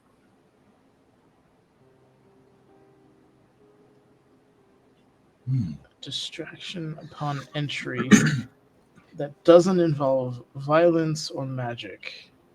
I'm at a disadvantage here. Again, you will have some time to think about it. A few things I wanted to go over, however. Hi, Low Nubs. Wait, Nubs has ideas. Nubs has ideas. He does. He's like, what if we just rub against their legs like I'm doing right now? It works perfectly. But Waimidi kind of speaks once again. He has had these parties many times before. it's typically an annual thing, and it is typically a long and ongoing process. This is an opportunity for very important people to speak with other very important people, make deals and do whatever they wish. This feels different, though. So, among the very important people we will be surrounded by, I think more importantly, we need to have you there for your eyes and a fresh perspective on everything. I imagine the two of us will be busy doing what we have to do, as our stations require of kings. But we fully hope that you will be able to investigate any strange ongoings and hopefully report them back to us if possible. As a reminder, you are here from our request. If anything goes wrong, then that's on us.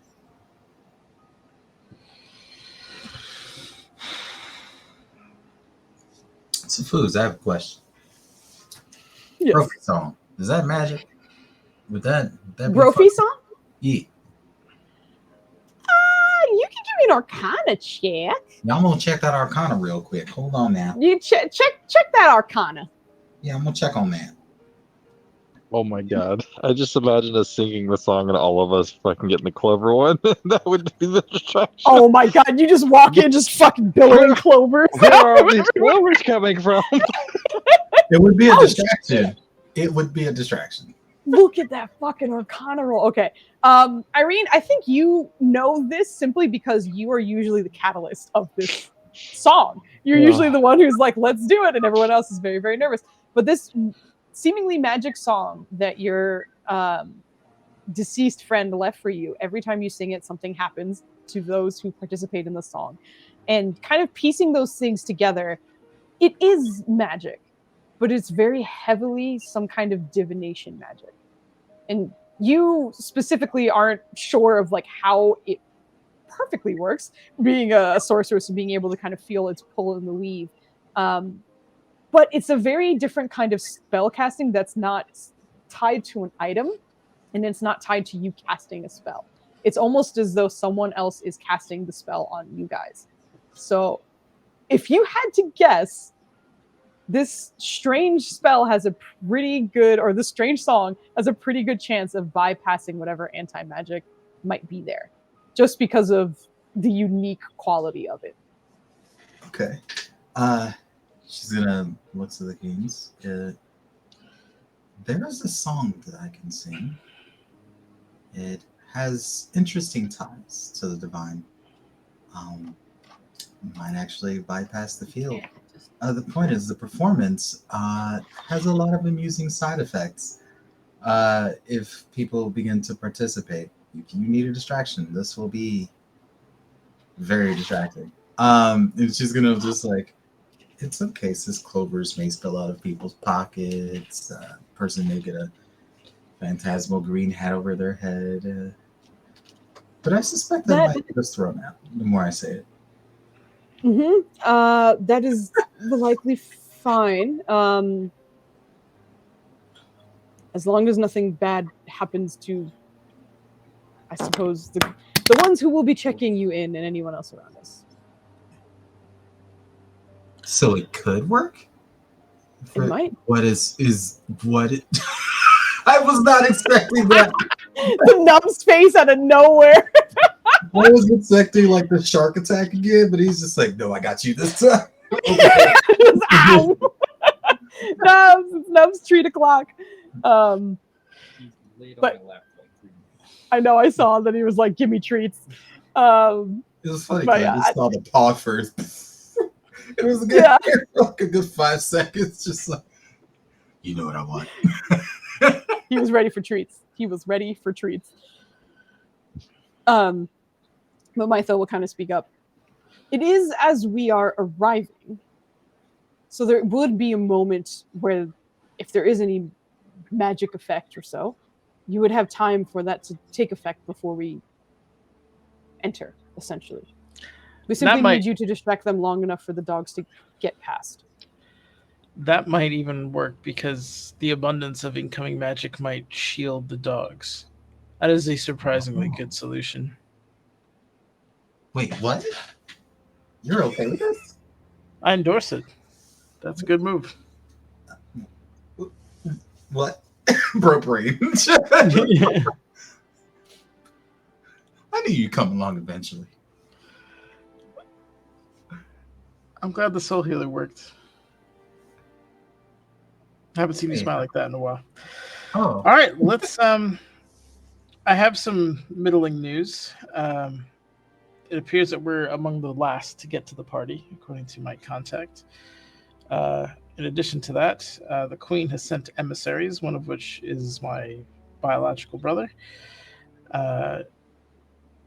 So, Wait, him? not Kevin, the other one. Oh, she said him, as in. Yeah, the bad one. Yeah.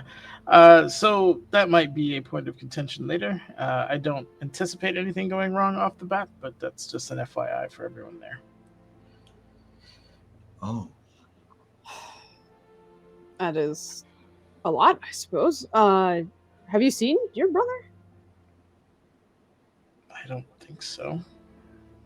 Hmm. If it is, it's been Imagine. decades. And they dwell in the astral, so it's time's strange. Last thing, are you? Oh man, I'm about to. I'm gonna call him this car Kabir again. What was? Can you pronounce that again? Oh, Bakar is Chimere. Yep. Are you aware of a politician from Waterdeep called not this car Kabir? Not this car. Yes. Are you planning on meeting him there?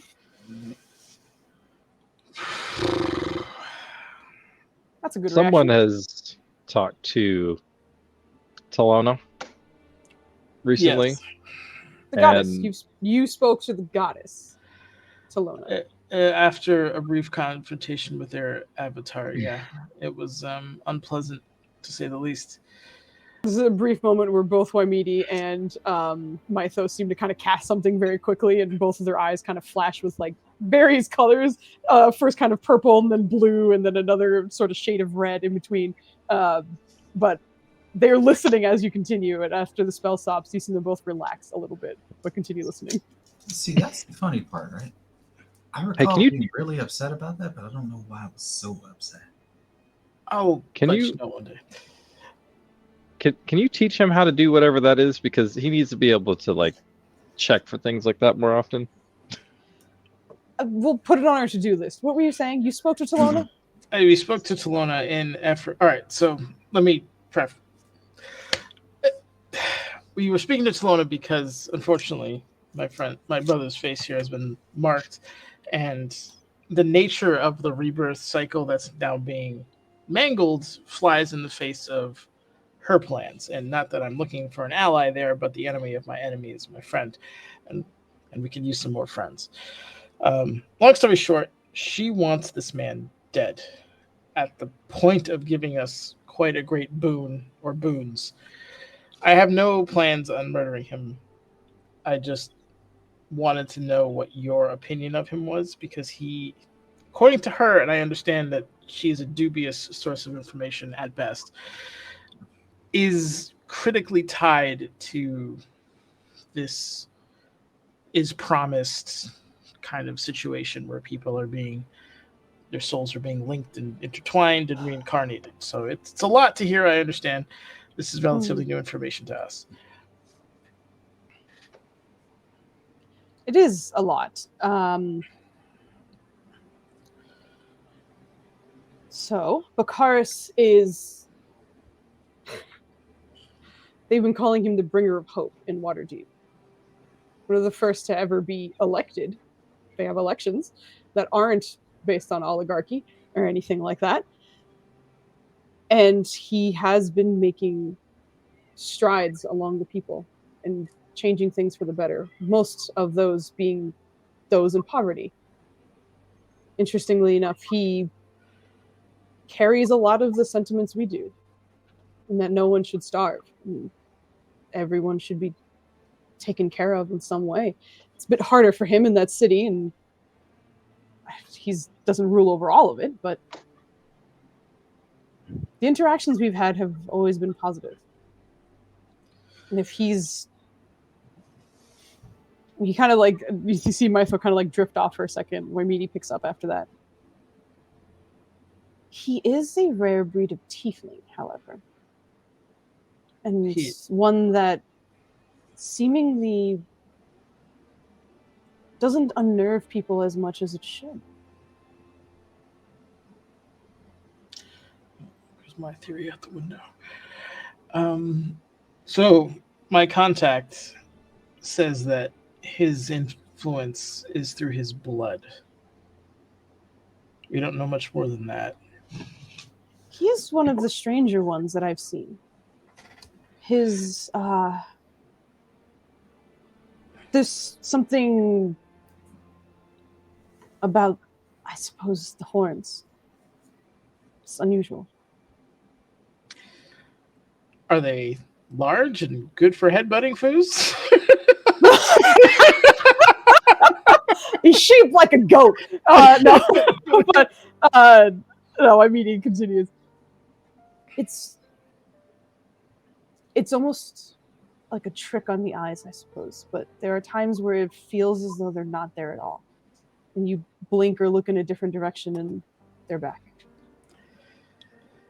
Given Valen's backstory, can I, of all the demon lords that would have been an interest to him, Orcus would be first among them. Yes. How much would he know about them? Or can I make a check for it, however you want to rule that? And this is kind of a check to see his tie to Orcus with the information that Valen has, right? Correct. Okay. Go ahead and give me a history check, if you would like. In the meantime, I'm going to show you Nubs on his throne. Look at him over there, just... No. Very sitting on his throne. Beautiful pose. Yep. It looks like he's about to. Oh, god damn, that's a 25. Woo! That is a history check and a half. Valen, you have a decent amount of study with Orcus for many reasons. One, you're a necromancer, and that kind of follows along the lines of what he's doing and what you were doing at some time. You also had a very brief encounter with some of his minions as Cosvena, as a joke, stuffed some of his creatures into a bag of holding, which she left for you to spring as a trap, essentially. And that kind of brought you into a little bit of what was happening with Orcus and other things, which kind of led you onto the clue that Malar was actually stalking and attacking some of Orcus's forces on purpose. He was hunting them as well as other gods and goddesses. To Malar first. God damn it. The other thing that you, Nubs is here. The other thing that you kind of recall from all of this is that Orcus is not one for being subtle. If he is interacting with something and if he is active in some way, it is very obvious and he makes it very clear. Whatever kind of subtlety is happening or kind of mind games that is happening with perhaps his bloodline, Bakaris' horns seemingly there and then not there the next second, doesn't quite align with Orcus. So for that information, I think you kind of recall that Orcus might be on his back foot right now, just because he was being attacked, at least on one front that you know of, but likely not a blood relative of this particular tiefling. That's a relief. This might sound rude, but did he have any extra digits? Nope, 5.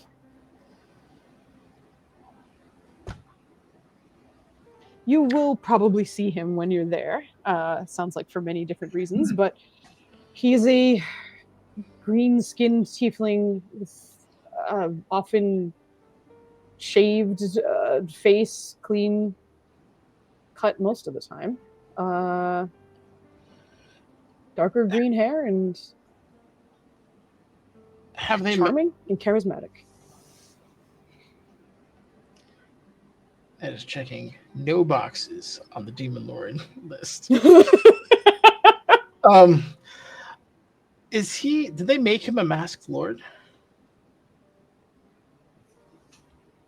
I'm sorry. Can you say that again? Did they make him a masked lord of Waterdeep? Oh, interestingly, I believe he is currently in the process of. So we have a window that's closing then, and that is likely why Talona wants this done ASAP.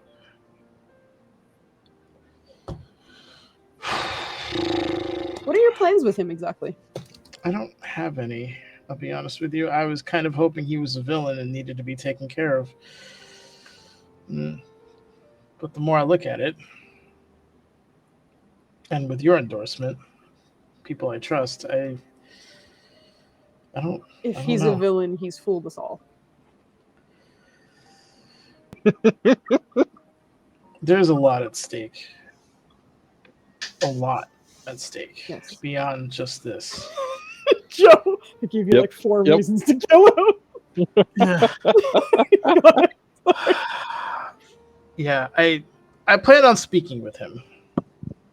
In the very least, just to see if he's aware. And what his position is and that kind of thing. I don't plan on doing anything. We represent you here, and I don't plan on embarrassing you or putting you in a political Catching position. him by himself might be difficult. There's many people who like to talk to other like-minded people and others who like to try and weasel their way into conversations and get something they want. And he has been talked about for quite some time. Might be hard to get him alone, but he does fancy himself a dance. And there will be music, so a dance. Irina, you up for some dancing? Of course. I mean, look at this outfit. All right. We also have in Roundlands people a political person that we could perhaps arrange an official talk through, not official means. Look, business between Waterdeep and your people would not be a bad thing. Your father can finally get the fish he wants.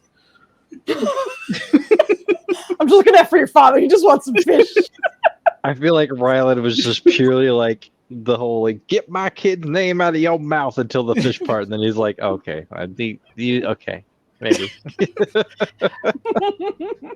In jest, well, you guys can't. Yeah, no, I understand. I'm gonna rescind that. Okay, yeah, all right. Well, we're ready to go. I just wanted to bring you up to speed with what we knew. I don't think there's anything I left out. Before we go though, could I touch the crystal one more time? Yes. If you like. He's gonna reach out his hand for Irene. It's like, Irene, I think you should come too. Me? Okay. Why? Just go with me on this one. All right. Try not to crash into another house. They love it when you touch the crystal. All right. So the two of you approach the larger crystal behind the king. Yeah, and I don't know if this is by any means a catalyst or whatnot. I think Ryland does. And I think he's going to try and focus on the feelings and thoughts that he was feeling when the princess opened his mind, if you will. Wait, are you trying to tilt the Kandara or nothing? I mean, I think he's resting. But no, I'm talking to you. Oh, okay. Just. But you see the kings kind of like take a step back, and Mytho just motions for you guys to kind of help yourself and walk past him. Are you guys touching this one at a time? Is it at the same time? How are you approaching this? I feel like Ryland's gonna try it initially, and like if he feels any sort of connection, then he's gonna like reach for or put his hand out for Irene, and that's how he would kind of go about it. Interestingly, I think once you kind of start getting close to the crystal, you watch as it kind of seems to sort of shift in color a little bit for you. As it starts off purple, it seems to be kind of turning into more of like an indigo, and then slowly into like more of a bluish color. But as you approach, you kind of recognize that if you touch it, you will likely be distracted. So you recognize that at least as you get closer and touch the big one. Just reading chat. Sorry, go ahead. Yeah, would you like to touch it first? That sounds terrible. Yeah, I think he would still kind of go for that, and then like do his best to like motion his hand out for Irene. Okay. Okay. Irene, you watch Rylan kind of like reaching out to touch the crystal, and you're also, I saw you reaching your hand to touch him or the crystal. To take his hand. Okay, so you're taking his hand. And Ryland, as soon as you make contact with it, Irene, by the way, this crystal still seems kind of purpley to you, but Ryland, the closer you get, the more it seems to shift to just a straight blue. Ryland, go ahead and give me a wisdom check, or wisdom saving throw, pardon me. I will mention for Ryland, as this happens, you are once again kind of overtaken with that sort of like cooling, fresh water feeling that just kind of encompasses every part of you. And it's almost as though you can feel the current of the water kind of rushing around you as if you were underwater. But there's no sense of drowning and there's no sense of pressure. It's just a refreshing feeling. But that starts, and as it does, you feel as though someone is trying to connect with you. You can willingly fail, or you can roll your saving throws if you would like. Ooh, I think he would willingly fail. All right. Irene, you watch as he kind of like goes up, holds his hand against it, reaches for yours. And as he's looking back at you, and this is kind of a new feeling also like for you, Irene, just seeing his full face on display at like all times. Usually the helmet's there in some way, and if not, he has those markings unfortunately on his face. But it's almost like it feels the first time you just get a full window into his expressions. But as he's kind of touching it and looking back for you, you see him kind of just look past you, and then his eyes go kind of a light blue. Something that I think as a water genasi, you immediately recognize as a very recognizable kind of color of the deeper parts of the oasis, of the infinite. It feels, you just kind of see his whole eyes disappear in that. And as he's sort of holding your hands, unlike what kind of happened in the mindscape, Ryland, you're still kind of aware of where you are. You still feel the crystal against your hand. You still feel Irene's hand in yours. But as that's happening, your vision is simply water. As if you can't quite count, but below the surface of some water. You can see some rays of sun kind of filtering through the water and the current, but you feel as though you are deep underwater. And again, you still feel Irene, you still feel the crystal, but as you're turning to look, you can see something kind of in the darkness, like shifting a little bit before you hear that familiar sound of that infant's laughter kind of echoing in your head. Oh man, I don't want him to do it, but he's gonna do it because that's the part. He's gonna like fondly remember like some of the scenes that they were thinking of to get the chuckling going. Mm-hmm. And the chuckling does start. And he'll kind of like, is Irene there with him, I guess? I was actually about to pull to Irene. Okay. In seeing his eyes do that and him kind of like, almost like space out, but you still feel his hand like holding onto yours regularly. It's not like clutching really hard. It's not like it lost all of its strength. It's present. But you are welcome to reach out and touch it as well. Yeah, she'll after watching him for a moment and realizing nothing's happening with her, she'll reach out and be like, I guess I gotta dive in. All right. For this, I'll kind of let you choose based on how Irene reacts to this feeling. because you kind of start to feel a little bit of cool at like the tips of your fingers. And because of your water genasi bloodline, you do recognize it as a little bit of that water current. It feels natural to you and it feels familiar. You're able to recognize it as a connection to the infinite in some way. But you feel as though it is attempting to kind of wash over you and that it is struggling a little bit. And you can kind of help it along. And part of that is just because of your natural, your bloodline of being able to kind of control water a little bit to be one with it. You recognize that a regular person who does not have your bloodline might need to almost like be pushed into the pool in order to feel this. But because of your mastery of this element, you can just sort of let it flow through you, essentially. If Irene so grants it. Try to understand why it's doing this? Ooh, you can give me an insight check. Okay, I'm gonna do that. It's a very high DC. Okay. Here we go. It's not very. Oh shit! That's not bad at all. Let's go! Holy shit! All right. As you're kind of holding on to this, and you're feeling that sort of not attempt, but like a reaching out, sort of an attempt to connect.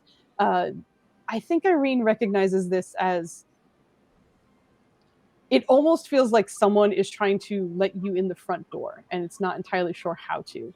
But because of your affinity with magic, or not magic, with water, you're able to kind of get that in some sense. But that's the reason you're getting behind it. Oh, well, in that case, she's just like, well, I guess we're going in. And just let's overtake her. Much like Ryland, you feel just kind of that cool, refreshing current just cover every part of you. And your hair normally moves as though it is in water, but like right now your clothes and everything else feel like it is.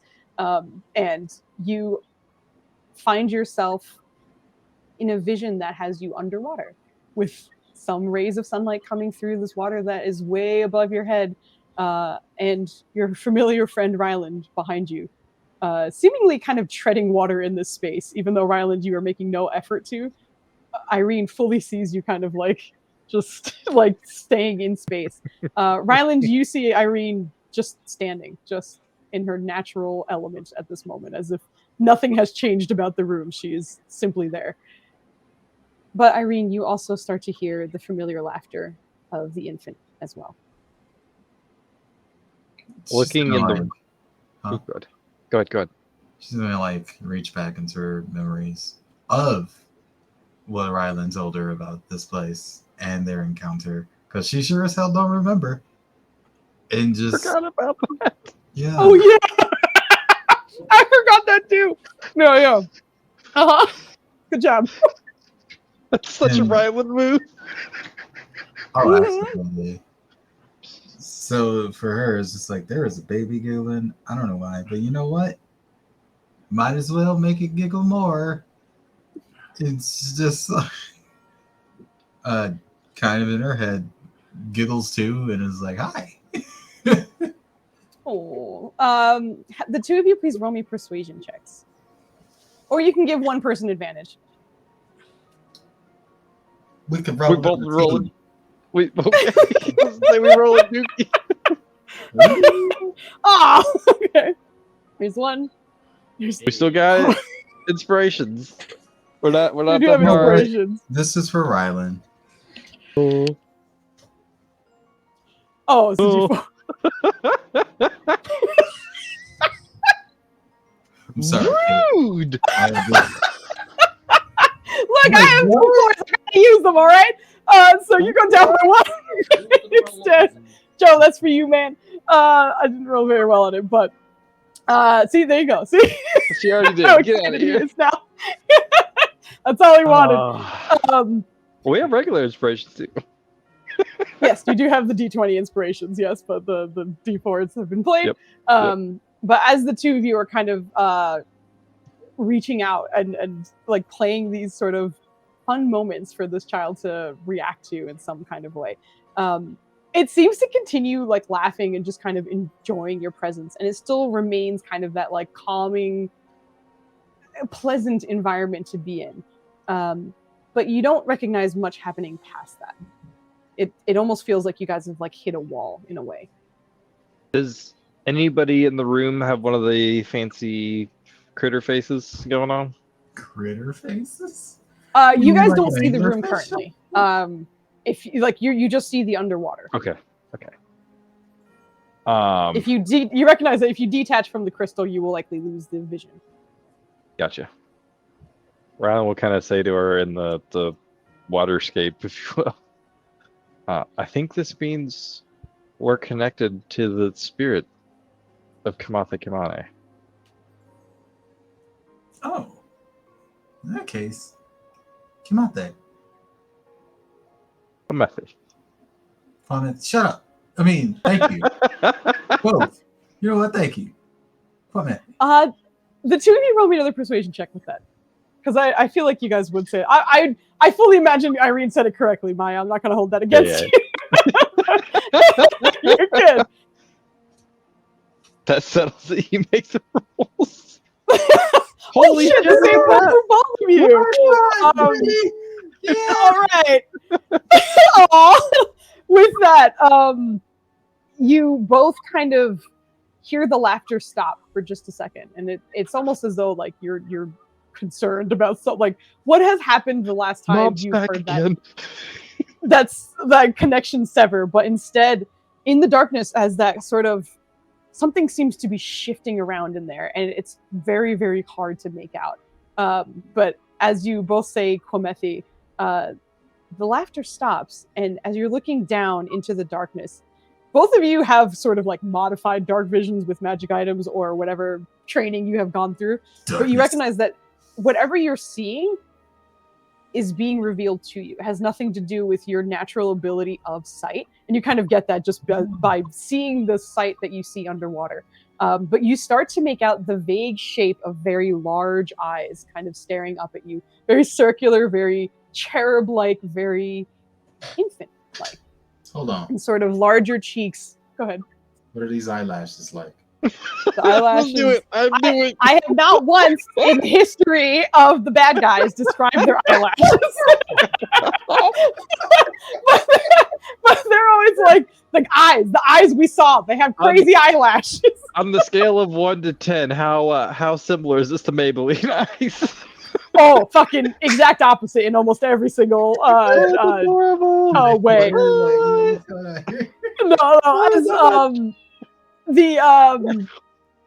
the eyes that you saw in the white void were kind of almost fully black and sort of elongated and kind of they almost felt like they were stretched in some way.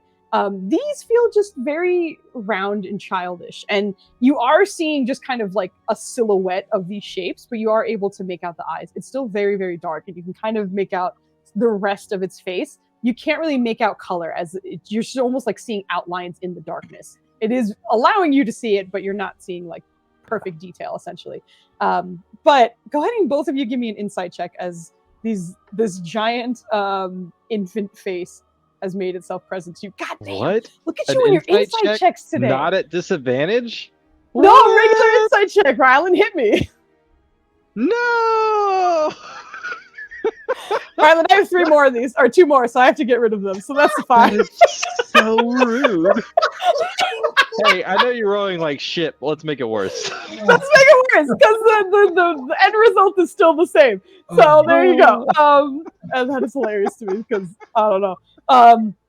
Irene, in this face coming into your vision and you being able to recognize it as an infant, there's a strange connection that happens with this, and likely because you have now been sort of like accepted into whatever this like entity has allowed you, whatever space this is, but it's also connected very deeply with the water. It's connected very deeply with the city. There's so many connections that are happening, and you are a people person. You're also a person of water, and everything seems to almost come rushing to Irene at once as this infant's face is looking back at you.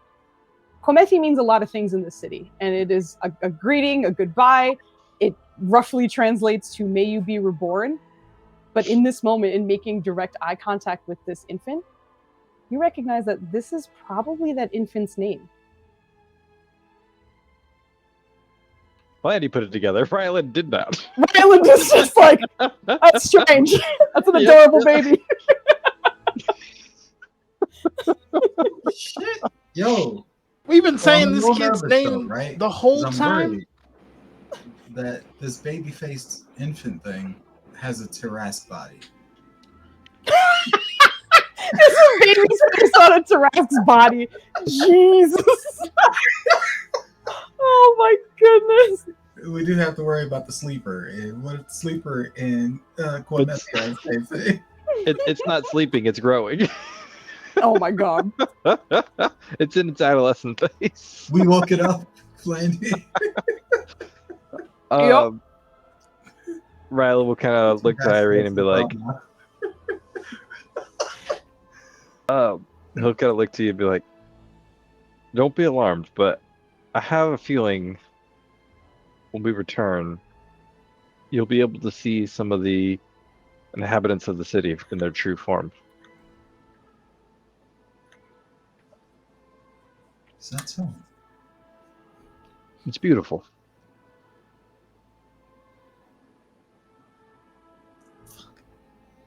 I had to sneeze. And it just stuck there for like 30 seconds. I'm like, fuck. Please, they're not use call, you bastard! Oh, you motherfucker! Flaney's getting fucked up by his cats. And it's on the sunburn. Yeah. Oh no! 5 layers of not great. Oh, I'm so sorry, man. Oh, good gosh. Poor guy. But as this is kind of sinking into Irene and Ryland, and you guys are kind of having this conversation, the eyes kind of close for a second, and in that time, you feel the connection severed in a very familiar way. Both of you go ahead and roll me perception checks. You know what's funny is Irene was literally just about to ask about the baby's protector. Hey, isn't this about the time? Oh, there it is. Perception? Hey, we're learning quite a bit. Are we going to get kicked out? There it is. Perception, yes, please. Sorry. You said perception? All right. Perception. All right. We see everything. If you add 8 plus 7, that's 15. Foos. It's still not high enough. Like, literally combining your scores is not high enough. But does as Irene get optimism points because she ain't got no bad memories. You still got an expiring inspiration for the night. You still have a You want D20. to save it for the song performance. Oh. Girl, you think we're gonna make it that far? It's up to you. You're welcome to use it. It's up to you. I think maybe. Okay. If we don't, it's obviously your fault because you wanted to. As you guys are looking at this baby and the eyes close and it just disappears sort of into the darkness and you're both just floating in this water, it seems as though another shifting darkness in that water starts to move towards you at a rapid pace. And before either of you can get a very clear feeling, you're both sort of pushed away from the vision.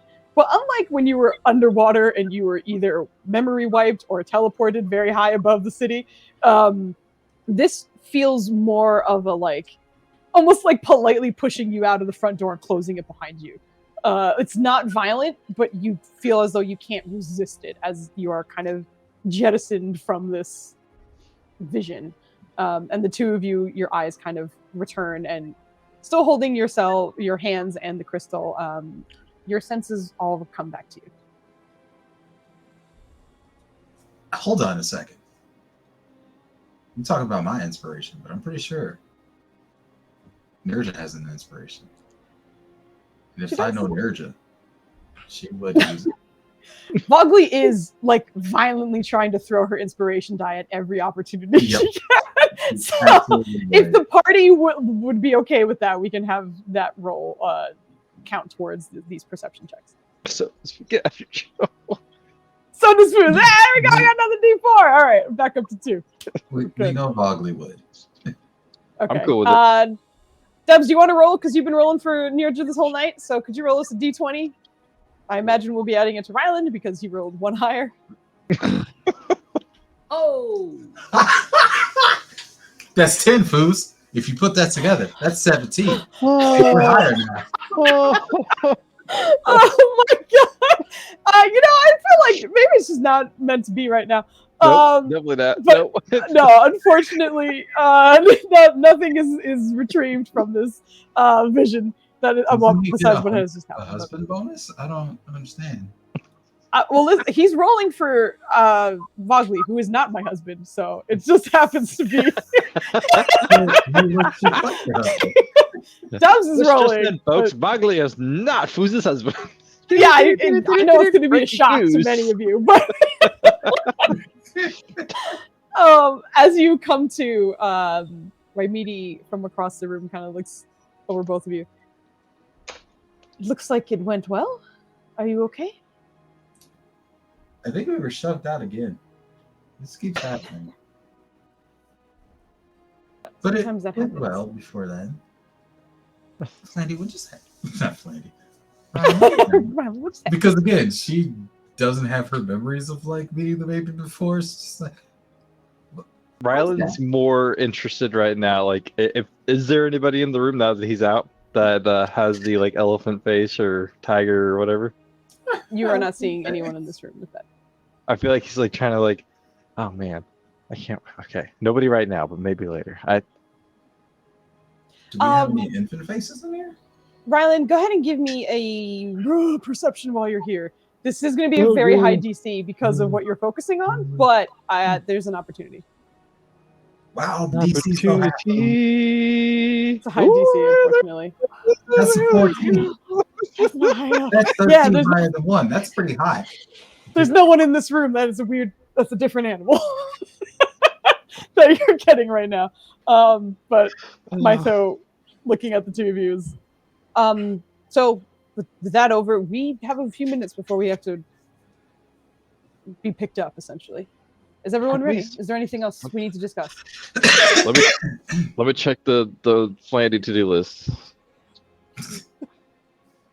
Because we clearly cannot go to this party for Joe. Like, that's the name of the game right now. Or Joe, because of Joe. Giving inspirations. We can't go. So we gotta keep where the fuck is that page? I know it's in here. It's a huge page. It has a whole bunch of empty It's a squares. huge page. I'm not even trying. Oh, I found my page with trauma on it. Trauma in all It's caps. just called trauma? What? Yeah, I've showed you this, did I not? Oh my god. It's just trauma. That's fine. I don't need literally just trauma. Doors 1. Oh my god. Downs. Oh, downs. Okay. How many Great. times you killed me? I didn't kill you. You already was down. How Anyway, many times you killed me, Foos? You did not die. You did not die. Right. Come on. This book has a great way of hiding. There it is. All right.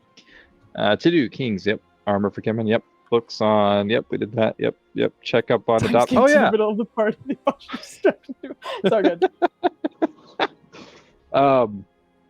Was it Muhia? The adoption lady who was supposed to adopt Cambiche? Yes, correct. Gotcha. There's so many names that I was like, I don't know who that is. But go ahead. Were you gonna ask something about her? Yeah, rather than was just gonna be like, did you make any? I can't. They found her, right? They knew she was okay, or they didn't find her yet. Well, like she was missing. But Kanjo was sending people to go find them, essentially, her. But I don't think you were updated other than they sent someone to go find out. So you probably, well, since we have a few minutes, were y'all able to ascertain the whereabouts of Mohia? And like they kind of, you see the king sigh and then look towards their guard captain who is in the same room with you, but she tilts her head. Unfortunately, no, but we're closing in. Unfortunately, we believe that she was taken, but not killed. If there's anything we can do to help, please let us know. You have your hands full. As do I, but It might be related to all Appreciate this, though, right? perhaps. Actually, now that I'm thinking about people we met, was Karai supposed to be attending? The kings like look between each other and then back at you, and Mytho says, "No, I don't think it would be right for it to make him go to something like this. For his sake, to be clear." When did she go missing? About a week ago. It is believed that she is the one who sent the request for the adoption. But sometime between the appointment and the request is when a swap of some sort happened. Yeah, we'll have to track it down after this. Okay.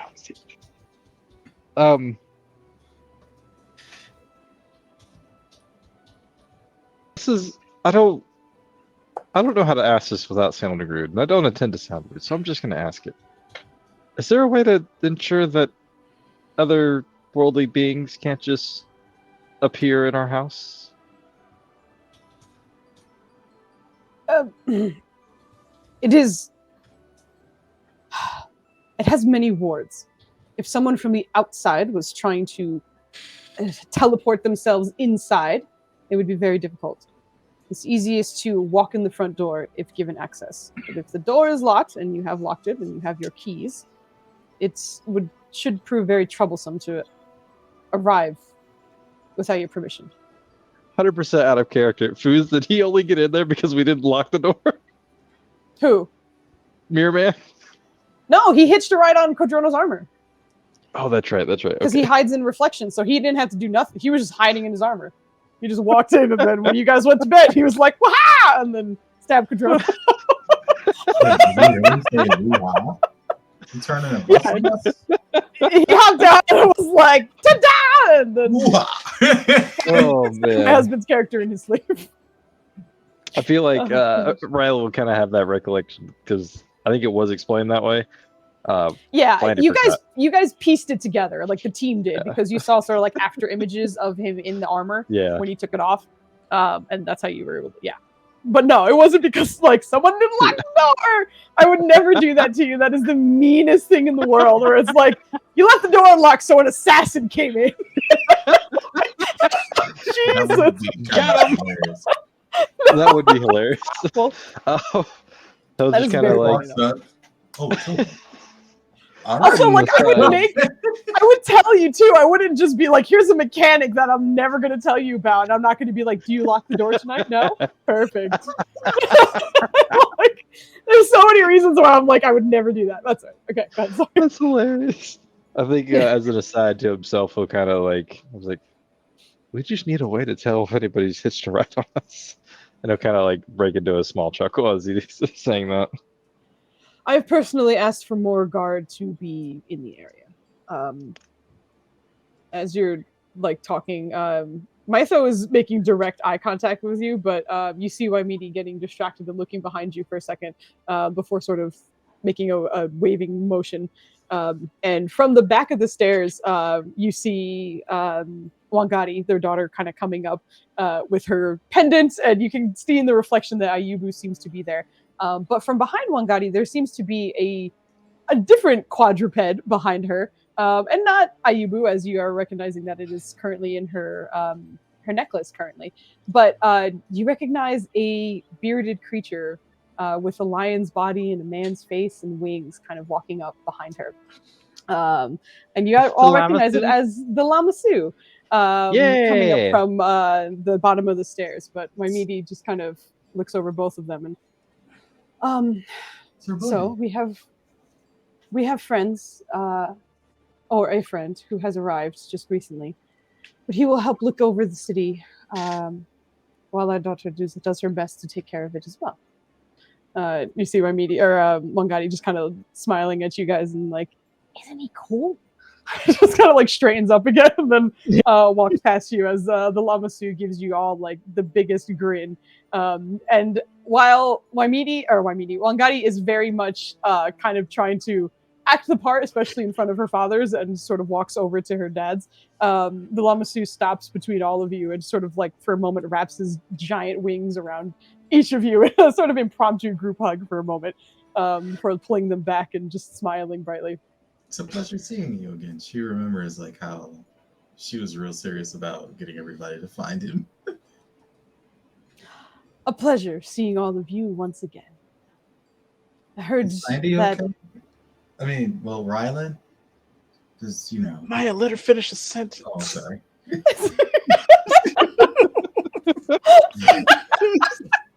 Oh gosh, I have heard of events that will be pulling everyone away. So I have arrived to ensure that the city would be under good hands and that I can take care of any problems that come around. I should be here until you return. And with much of the king's suggestion, I have promised to leave extra guard around your home. I will personally check in every so often. Thank you. Thank you. Much appreciated. Are you sure you cleared enough time off your calendar there? Because I have a feeling you might hit me up. I don't sleep, so I have plenty of time. It was such a. I don't sleep. It's really amazing how much time that frees up. You guys have no idea. I still think you should just try to take a nap again.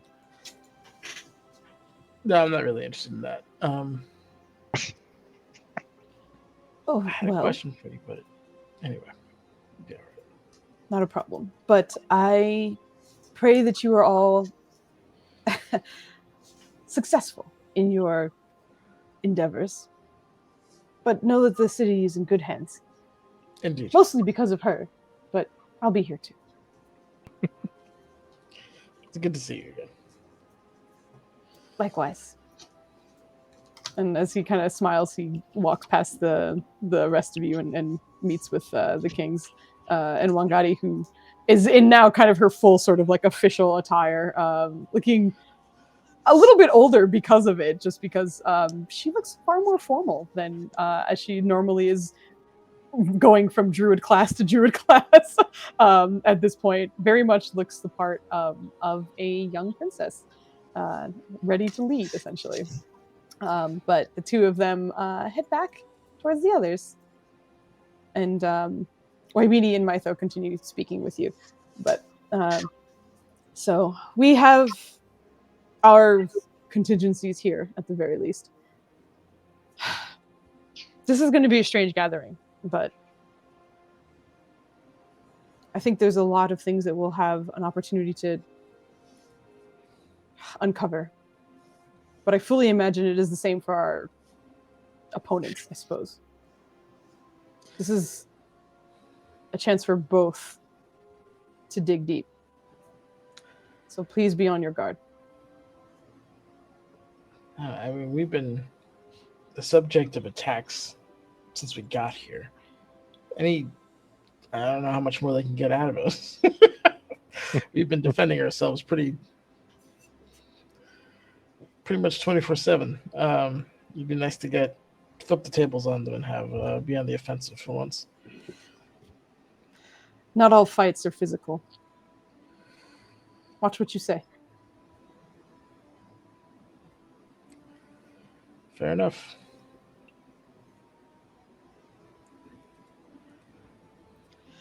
If there are no more questions, then I believe we can wait at our arranged spot and be summoned when ready.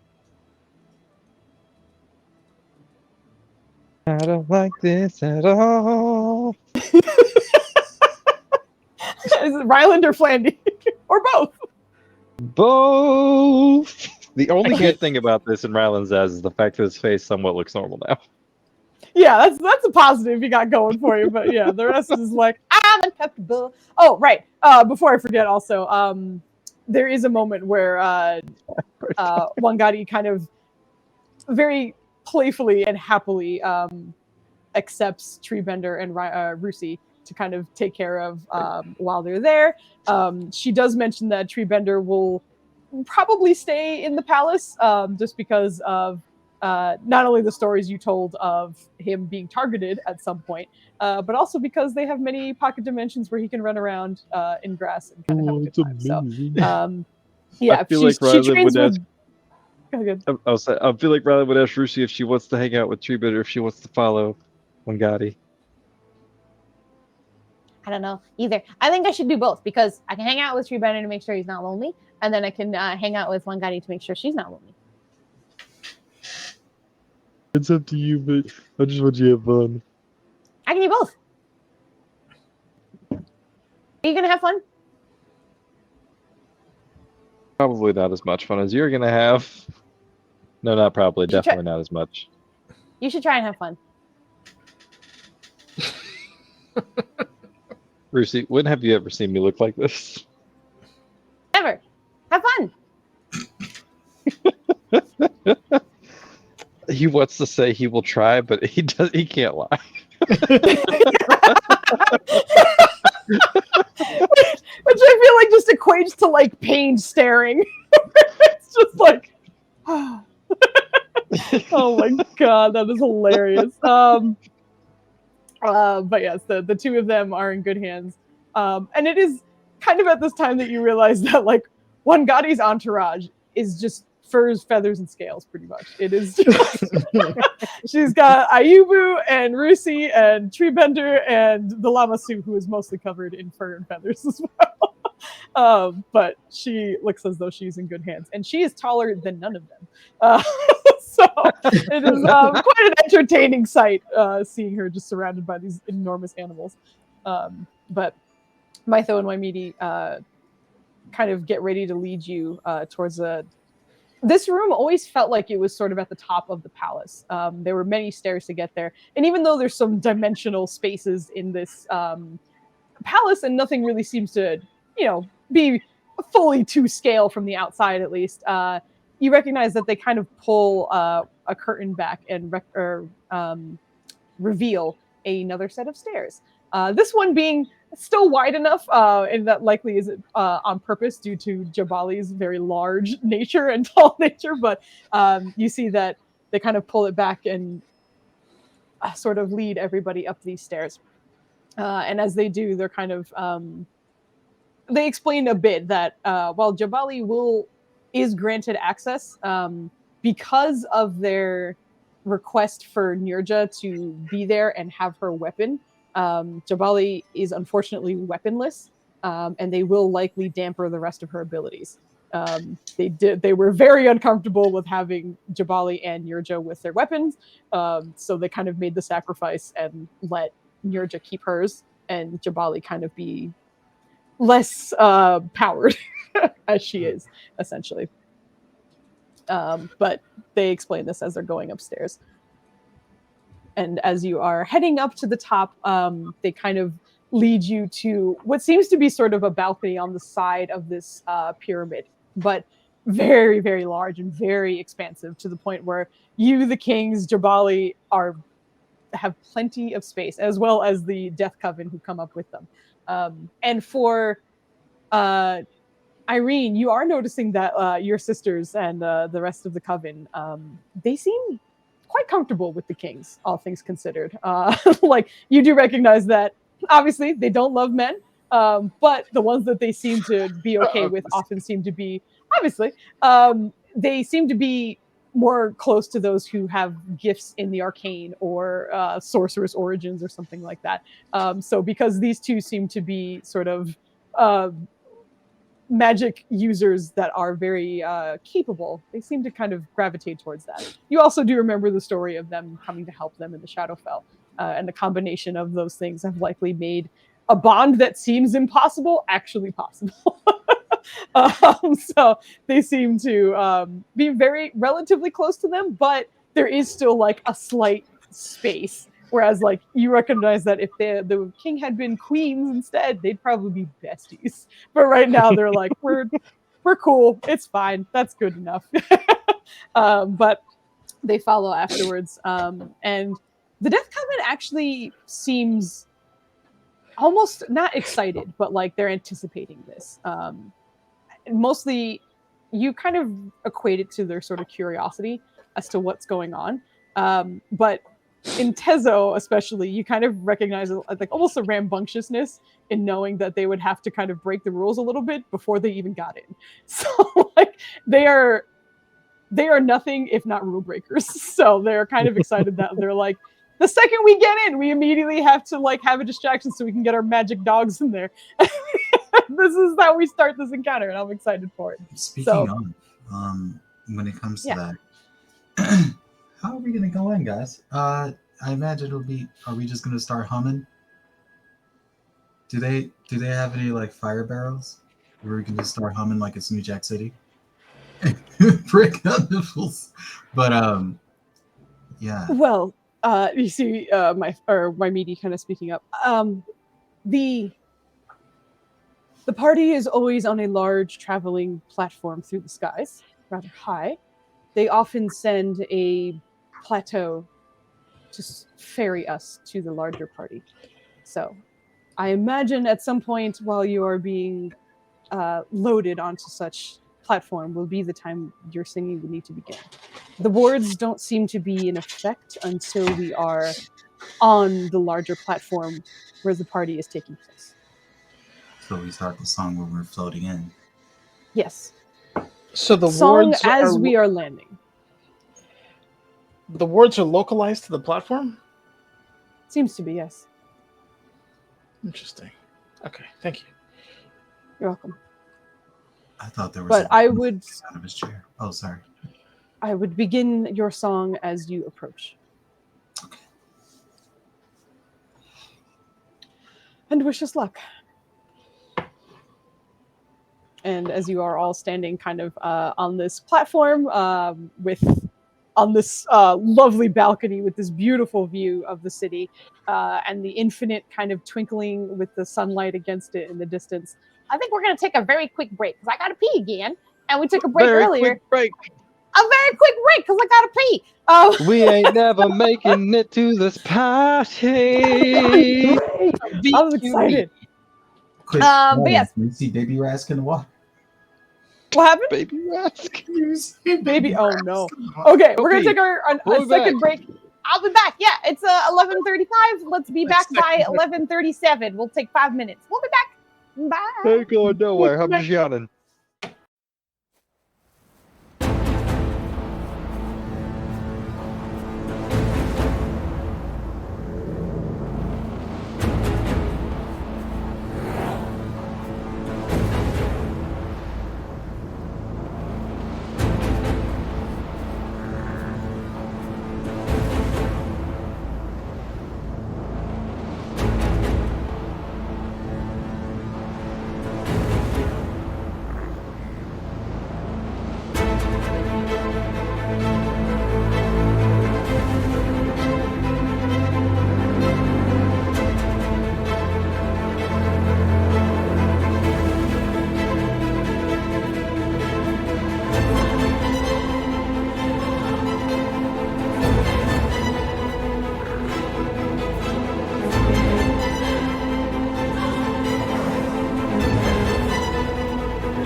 You're We're never back. gonna make it to the party. We're gonna make it. We're gonna make it. Don't do this.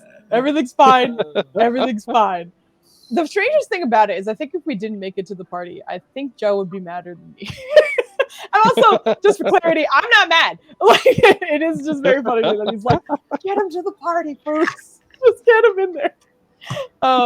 Okay, but we're back again. We had to take another break because the first one was earlier and I had to pee. So that's me. But we is back, and I think Maya has her matcha, so that means we're ready to go. I was trying to power up for the next hour or two. Power, I'm trying to power up. Oh shoot, there was something I was gonna have the king say to you. Now I forgot what it was because the power up cracked me up, and I don't remember what it was. Okay. I don't remember. Anyway, we'll find out. Don't remember. Is there anything? There is a little bit of time before anything happens from here. If there's anything you want to discuss or talk to each other about, or the kings, you have an opportunity now. But it will not be for long. In the interest of not making Joe upset, I'm going to abstain. One more opportunity to stall. Yeah, there it is. But yes, okay. So, waiting on this pyramid palace balcony as it is probably around like 7:30 at this point, but the sun is still up, but it is going to be setting relatively soon. And you imagine that will also make for a very beautiful vision as you are on this floating platform party of some kind that you are getting to. The kings kind of, you watch them go from their sort of casual interactions with you to a very sort of stately, mannerly, very official kind of body language immediately. While they still kind of talk to you casually, they seem to be kind of putting on their, like, yes, we are the kings of a city and we must behave a certain way kind of behavior. Oh, go ahead. Plenty. You go, I'll message you. Okay, I saw your mouth open. You went, "Ma," and then closed your mouth again. I remember there was something I wanted to do, and I forgot it, and I remember it, and you're fine. Keep going. Don't stop. Okay, Stop sure. Don't stop. That's the one song I will never get mad at you singing. But yes, as the kings are kind of settling into this, it's almost the opposite for the Death Coven of women. They seem to be kind of ready to be like, oh, I'm so excited to just cause some mischief. like, you know, we're representing ourselves from the Shadowfell, so there's no responsibility on these women. They're just kind of like, we'll see what happens. It should be a good time. But while you see the two of them kind of like settling into it, almost like a blip in the horizon, you watch as there seems to be something sort of darker moving above the clouds that you can't quite make out. But from that, a sort of circular space seems to kind of move closer to you. And it takes a decent amount of time as it doesn't seem to be kind of zooming along. But you're able to make out what seems to be what looks like a stone platform with various sort of blue banners kind of hanging from some of the pillars that are on this platform that are moving towards you. So as it moves, these sort of banners kind of billow in the wind behind it, making for a very beautiful sight, but it almost feels as though it is kind of dressed up for an entrance. So the idea that you will be arriving on this will make it very clear that you are joining some kind of party. But as it gets closer, you can make out one single figure on that platform that seems to be kind of moving. In the distance, it's a little hard to make out, but the closer it gets, the more you're recognizing. It seems to be a woman with a white ornate dress and very long brown hair that has been sort of braided away from her face. Seems to be human, but with her arms kind of, or her hands kind of held together and in front of her. She seems to be sort of like waiting politely as the platform kind of moves a bit closer. And now that it is close enough for you to make out details on her, it is actually moving pretty quickly. It just looked as though with the distance, it felt like it was coming slowly, but now that it's getting closer, it is pretty quick. But as it gets closer and you're able to recognize her, you see Mytho kind of leaning over to you. I forgot about her. That's Wake. And she will be an escort of sorts. There are more of her. If you see her around, best behavior. And you see him kind of like raise his eyebrows at you for a moment and then kind of resume his kingly stature. But the platform kind of almost docks perfectly on the side of the balcony that you are on. And a sort of walkway that makes it relatively easy for you to board the platform kind of presents itself as the brown-haired, human-looking woman kind of smiles over everyone. Hello and welcome. I am here to take you to the party. Good evening. Sounds good. Thank you. A man of many words, I see. These are your extras. Is that correct, Kings? You see the both of them look. There's like a slight bit of frustration that is obvious on Mytho's face for like half a second before they're both like, ah, yes, here we go. But my meaty speaks first and is, yes, these are the extras. And he motions towards Nirja and our special guard who cannot be without her weapon. As you understand, Jabali and the Death Coven as well. But as Wake kind of looks over each of them, okay, I believe that's the head count that I got. Everybody step aboard. And as they're coming on, and Kevin seems kind of like, what is this shit? Like, what is happening? This is wildly out of like his usual. As he's stepping onto it, you see him kind of like react for a moment and then look at you, Valen. Hey, I understood her. I think I understand it. What the heck? Everybody around, Kevin is now speaking a language you understand. And is once again able to be understood. But as he's kind of freaking out about it, Wake is just, everyone on the platform, please. Everyone hands inside the railings at all time. If you fall off, I will not catch you. But just know that the trip is not too far. If you need to hold on to anything, we do have railings on the sides. Hold on to each other if you need to. That man looks very large and heavy. You can hold on to him, as she points to Rylan. But it should be a quick trip. Everyone stay together. Thank you. You're very kind. You can fly, right? You're amazing. You're an amazing guide. Oh, thanks. I very much appreciate that. Now understand that while we are on this trip, we will first arrive at the entrance hall.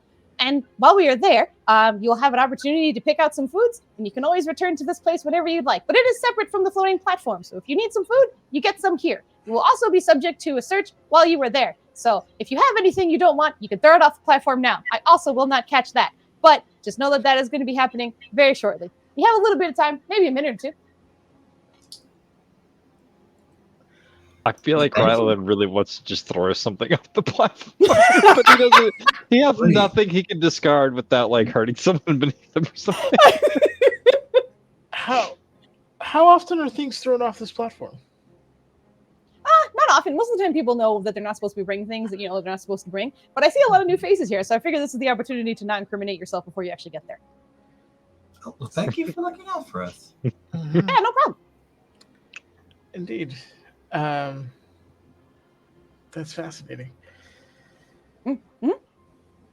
She's just kind of like looking around every now and then, making eye contact with the kings, just like, whenever it's time to start singing. I'm gonna belt it out. So also, as we approach, and you will obviously be searched, as I mentioned before. If there's anyone you see, you can always go over and talk to them. There will be scheduled events that are going to be happening on the main platform. Once we get there, they will be announced, and you will have an opportunity to do some of them. Some of them happen at the same time, so you might make some decisions and need to go to like certain things if you want to go see them or do them. What sort of events are we talking about here? I can't spoil that. I am simply the guide. If they were sports, she'd be like, "Ooh, I don't like that part." Ooh. It's they're fun events. You are coming to a party. The point is to have a good time and to spend time with each other. How much And time perhaps do people we you have wouldn't expect before to spend the time. first event? Huh? How much time do we have before the first event? Our first event happens in about 30 minutes, as soon as the sun sets. Do you have a little bit of time to mingle and eat? What's on the menu? Anything you can imagine. We have made cuisines for every race of creature that we have invited. How are your sandwiches? I haven't had them. I don't really eat. You don't eat. I don't eat. I don't need to eat. I don't need to sleep. I don't need to breathe. It's great. You should try it. Wait, no, don't try it. No, Don't no. try it. I'm sorry, don't I've try it. tried one of those things, but the other two Oh, okay. sound fascinating. Okay. She stares at your chest. Okay, so you're breathing.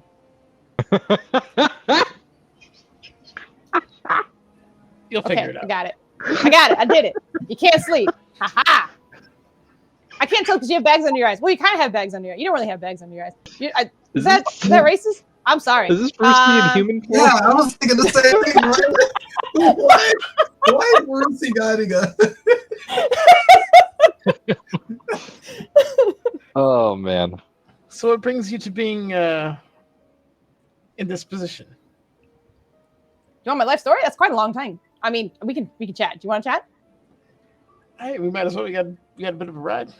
Okay, so first I was summoned into a plane of I think it was a dimensional plane of some kind, and they found out that there's more than one of me. Hooray! And I can be very, very helpful, and I'm very interested and curious in a lot of things, so I get to learn a lot of things. So they gave me an opportunity to like learn a bunch of different things with a bunch of different people. So it's really cool. I can just kind of lock things away in here. For the most part, if I see something, I remember it. Won't forget it ever. So keep that in mind when you're doing something in front of me, because that's something important. I probably shouldn't have said that out loud. That's okay.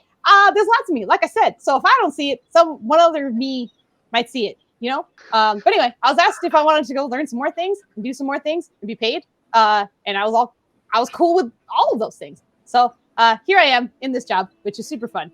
And we get to ride magic platforms and have parties. Who hates that? Nobody. Nobody. How many of you are there? 27 last I checked. Or maybe more. 27. Yep. And have you encountered a lot of interesting things with these parties and travels or anything? Oh my goodness. How much time? We don't have much time. I know how much time we have because we're approaching. I can't tell you. We're almost here. Foos, this is a distraction strategy. She is trying to segue into the song being natural. Oh, I see. Yeah, that is her reaction. But give me a persuasion check. This is actually about the time you probably would. You can see the platform as you are getting closer to it right now. I bet you never heard something like this before. All right, guys. And as this is happening, you guys are actually kind of going through the clouds. Nice roll. Through the clouds and above that, even higher still, to the point where, again, you're kind of getting a beautiful view of the city, being able to see it from up high, as well as the infinite, and just seeing just how big it is, and kind of how small you are in a way, but climbing higher, higher, higher still. Once you get past the clouds and it is kind of a clear view from here, you can see there is a sort of longer stretch of a platform, as well as about 3 or 4 other ones that are all kind of connected together.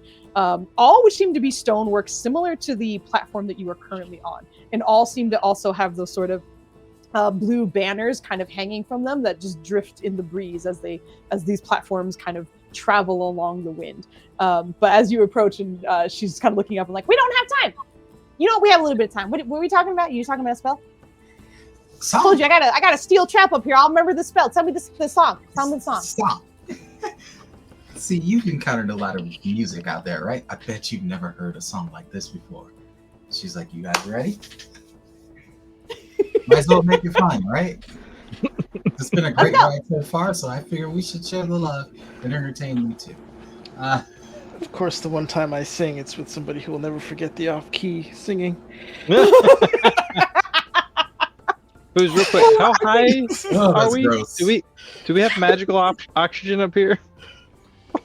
Oh, you're not like fucking yeah. Like you are not struggling to breathe at the moment. Whether that is magic or not, I don't know if Ryland knows. To be honest, I don't know if Ryland would be like. Ryland doesn't care. Flandy does. Oh. Wait, For Flandy meta information, yes, you are magically breathing totally fine up at this crazy high height. Ryland would never ask that. I didn't want to. Yeah. Was there time to make tea back before we left? I know you said there was. I do remember you seeing it. Yes, you did have time, especially because there was a long time between, like you getting dressed and when you were hanging out with the princess, and you guys kind of were talking about tea anyway. So I was like, I imagine it might have happened then. I feel like you would have made a batch and offered it to everybody. Sure. Of his my leaky tea. Yes. Am I gonna have a strong desire to hunt wild game while I'm up here now? For real. Do you remember all of the effects, or do I have to bring it I up? do indeed. It's a D4. Yes. Everyone who drinks the tea, which I think is everyone, go ahead and roll a d4. He would also offer some up for the kings and the sisters. Go ahead and roll me a persuasion on the kings. It's not that they would mind. It's just seeing how like eager they Yeah. are to. He also would have like informed him that it does have some sort of magical properties. For Not sure. that it. Yeah. For sure. Yeah. Persuasions. You ever go to a party and the paladin gets you 7. kicked out before you even get there? I know, right? I think Waimidi would take some, but Mytho would abstain just because he's just like, I want to make sure I'm as clear as possible. So I'll roll a d4 for him. Oh, that's actually pretty I good rolled for a him. 1. Oh, holy shit. Okay. Hold on. All right. Let me get this character out. I have to tell you this ridiculous number that it will be now. Because you know that Waimidi is kind of like he's more the wisdom of the team. Mm-hmm. So already his perception was bonkers, and he rolled the one that gives him a +5 to his passive perception. Oh shit! Wow. That's amazing. All right, his passive perception right now is at 29. Oh. See, Jesus Christ. Wow. Mhm. his third eye is open. Yeah. Well, I'm glad I told him about the Seriously. plan because there's no way we would have been able to assassinate that guy with 29 looking at us occasionally. Every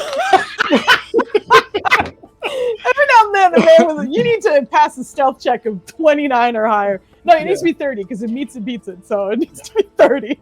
Jesus. Okay. So Valen, you rolled. I see. Oh, I have to roll for Nirja and this one's Nirja. Next one is Podrono. I'm typing out the abilities now, so you won't have to worry about that. Thank you, sir. Okay, It looks like and Dubs is being propped up by Kadrono's. I know it looks like he's just resting on his chest. Oh my goodness! We got that effect. It really has. I was actually surprised he didn't turn it off before. I'll turn it off for him so he's not. You want him sleeping on stream? I mean, I don't mind, but I'm not trying to, You should have a nap stream. nap stream. Oh no. Let's see. This is reverse ASMR. Can I? I don't know if I can. Anyway. A competitive I'm getting napping. distracted. You would, Then as you rolled your D4, right? yeah, it was a 1. I mean, I don't Yeah. know why you wanted me to roll. Oh yeah, I see it. You You're knew right. what it was going to Okay. be. Yep. So Nirja has advantage on animal handling checks. Padrono has advantage on survival checks. Act like I'm the president of this club. What are the leaves? White Yeah. Tiger Lotus? Is that what it was? I believe so. I have to go look. I have loaded. so many menus open right now, but let me give me a second. I believe it did. It was a weird It's one. 'cause called it had your one lily fewer tea leaf than under normally. the. I imagine Joe is seething right now. Oh, is there a thing? You're supposed to go to the party. He's just making tea. This is bullshit. Is there an actual handout? Oh, there is. Right now. There is. I It did should be not- your lily tea. Yeah. Yep. I just made a whole ass spell for it. Oh, that's adorable. I love that. That was awesome. I was like, yeah, I'm pretty sure it's a lily, even though you anyway, you're good. I will say maybe one or two of those. 3 and 4.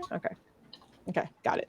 All right. So tea is had by all. I believe the song was also being sung at the moment as you were approaching. Yeah. And she's kind of just listening in. I would say actually probably only Valen. Give me an investigation check as you are approaching the hallway to the flying I platform. thought you were going to say performance. I was like, ooh, here we go, boys. No, considering what Valen would be paying attention to, this just feels natural. I'm leaving. I'm done. Oh. I'm out. Get out of here! He just walks out. That is hilarious. Kit, Jeez. Okay. Dubs is asleep though. He I is don't asleep. think he's paying any attention to any of it. And I got. Finish, you have a D4. Roll a D4. You do have a D4. All right, man. I'll bring it up by one. Hold on. No, it's a listen. Don't worry. Booze will spike you right back down. Yep. All right. Also, you could apply that to your roll, your T roll, if you want. What, his D4? All right. There you go. 15. Theoretically. 15.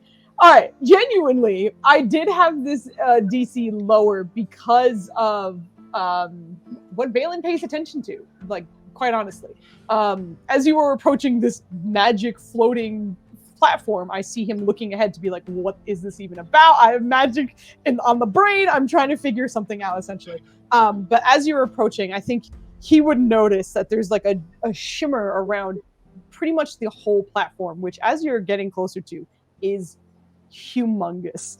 And as you're getting closer as well, there's a moment where you hear Mytho kind of say under his breath, but enough for everyone to hear it here. But he's just, this is much bigger than I have ever seen. But as you're approaching, that shimmer that you're seeing around it is especially shiny, I guess, towards the entrance that you are currently coming up towards. It looks like there's a nice place for the platform that is leading you up to it to kind of dock against it. And you're imagining that that is the space where the wards or magic detection is thickest. So as you're walking in, it's almost like that's the check as you are coming up to it. So in seeing Irene kind of start the spell, you recognize that it is a good time to start, but that does mean that like you'll have a limited time because you need to make sure you walk past that before. So you need to get all 3 of the dogs past that with enough distraction for that to work, essentially. So Right. Waylon's gonna give some bootleg military singles to the ladies, like. Oh, boy. I was gonna say, with Irene's role, is that Mhm. also going to be the role to like distract everybody when they get there? Or just, no, because I don't think I asked you to roll a performance, did I? Because I did see a performance roll, but I don't remember. roll. What did you say? Mine's just ready to roll. Mine's Okay, ready to I roll. don't think I asked for it, but just asking. For this, because of your distraction, I will ask for a deception roll from you. You have been the only one talking currently, just because you're trying to keep her attention on you and the singing and what's going on. But there are other people who are participating in the song with you. So if there's anything the others want to do to like help, then she can get advantage, or you guys can roll with her, essentially. But I do need a deception check. I really wish I could, but Rylan would not be able to. He can perform the song. He can't perform the deception. Yeah, Right. I'm not great at keeping it that way. Valen can't. The only thing I can do is magic, and I can't do magic. So. Yep. We have to Oh my God. Works. Oh my God.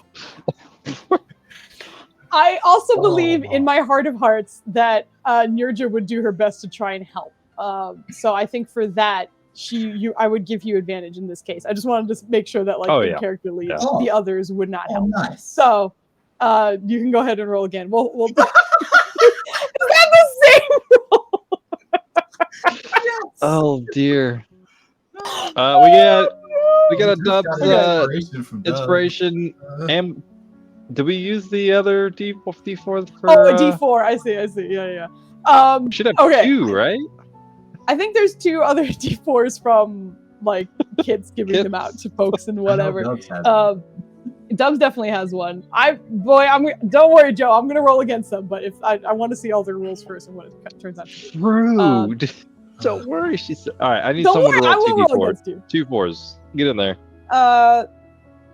Then, you want to roll one, and then No. Anything I roll is just gonna make it worse for my team. That's statistics. Get in there. No, you're gonna bounce. Maya has rolled 3 times, so I want Nenners and Flandy to roll 1d4 each, please. Man, All right, not let's many, go. Right? You're gonna counterbalance your sister. Just think of channel your big brother instincts. It'll be fine. Let's go. God damn Let's it. go. It's been your Oh, no. Oh god damn, it's too late. Look at all these ones! They're just throwing ones at each other. I was right though. You did counterbalance. It worked out. I counted out. In the 4 years I've been on Roll20, I can count on one hand how many times I roll a D4 above a 3. It's pretty bad. It's pretty bad. Okay, so with all those shenanigans, that brings us to a 21, I believe. Yes. As you are kind of approaching, and Irene is singing this. Everybody's singing the song too, right? Yes. Or less singing, but like participating in some way. Okay. So besides this, I will need a d20 from everyone because that is going off as you are singing the Hold song. on, because What's up? weird shit happens to people in the D20. Doesn't that boost the deception roll? Because it's a whole lot of distraction. It may add to the splendor. Did you roll a natural? What is happening? Maya gets a large green spectral hat. Bitters just quietly gets back. We haven't rolled a 7 or an 8 before. He gets up and then he just fucks off again. Why are you guys rolling such trash? What is this? Oh my god! All right, I'll roll a d20. That one's for Nirja. This one is for Drono. Okay, god damn. All right, do we have? All right, natural one. Flandy was correct. As expected, Irene, you get the green spectral hat that nobody, that you cannot see, but everybody else can see. Shit, okay. What'd you say? Is the hair clipping through it? Yeah, it's clipping through for sure.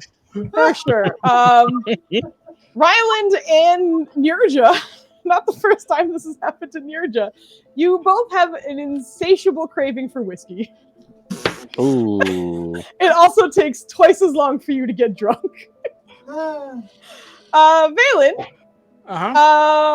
for the next 24 hours, you perpetually smell amazing foods that do not exist.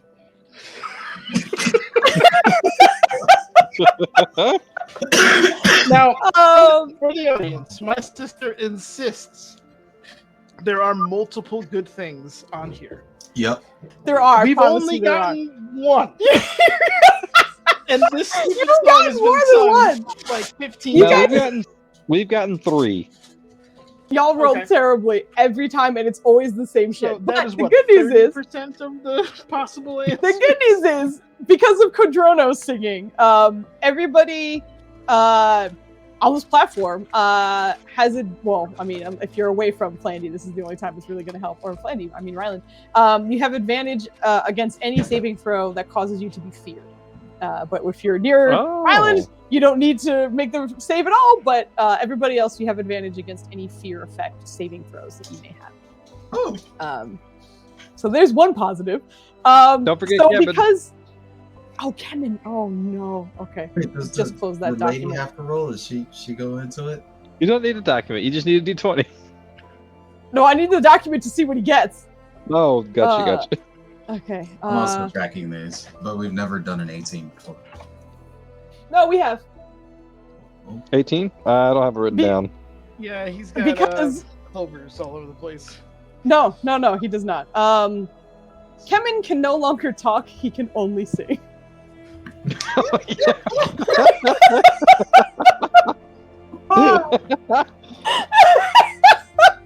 Yeah.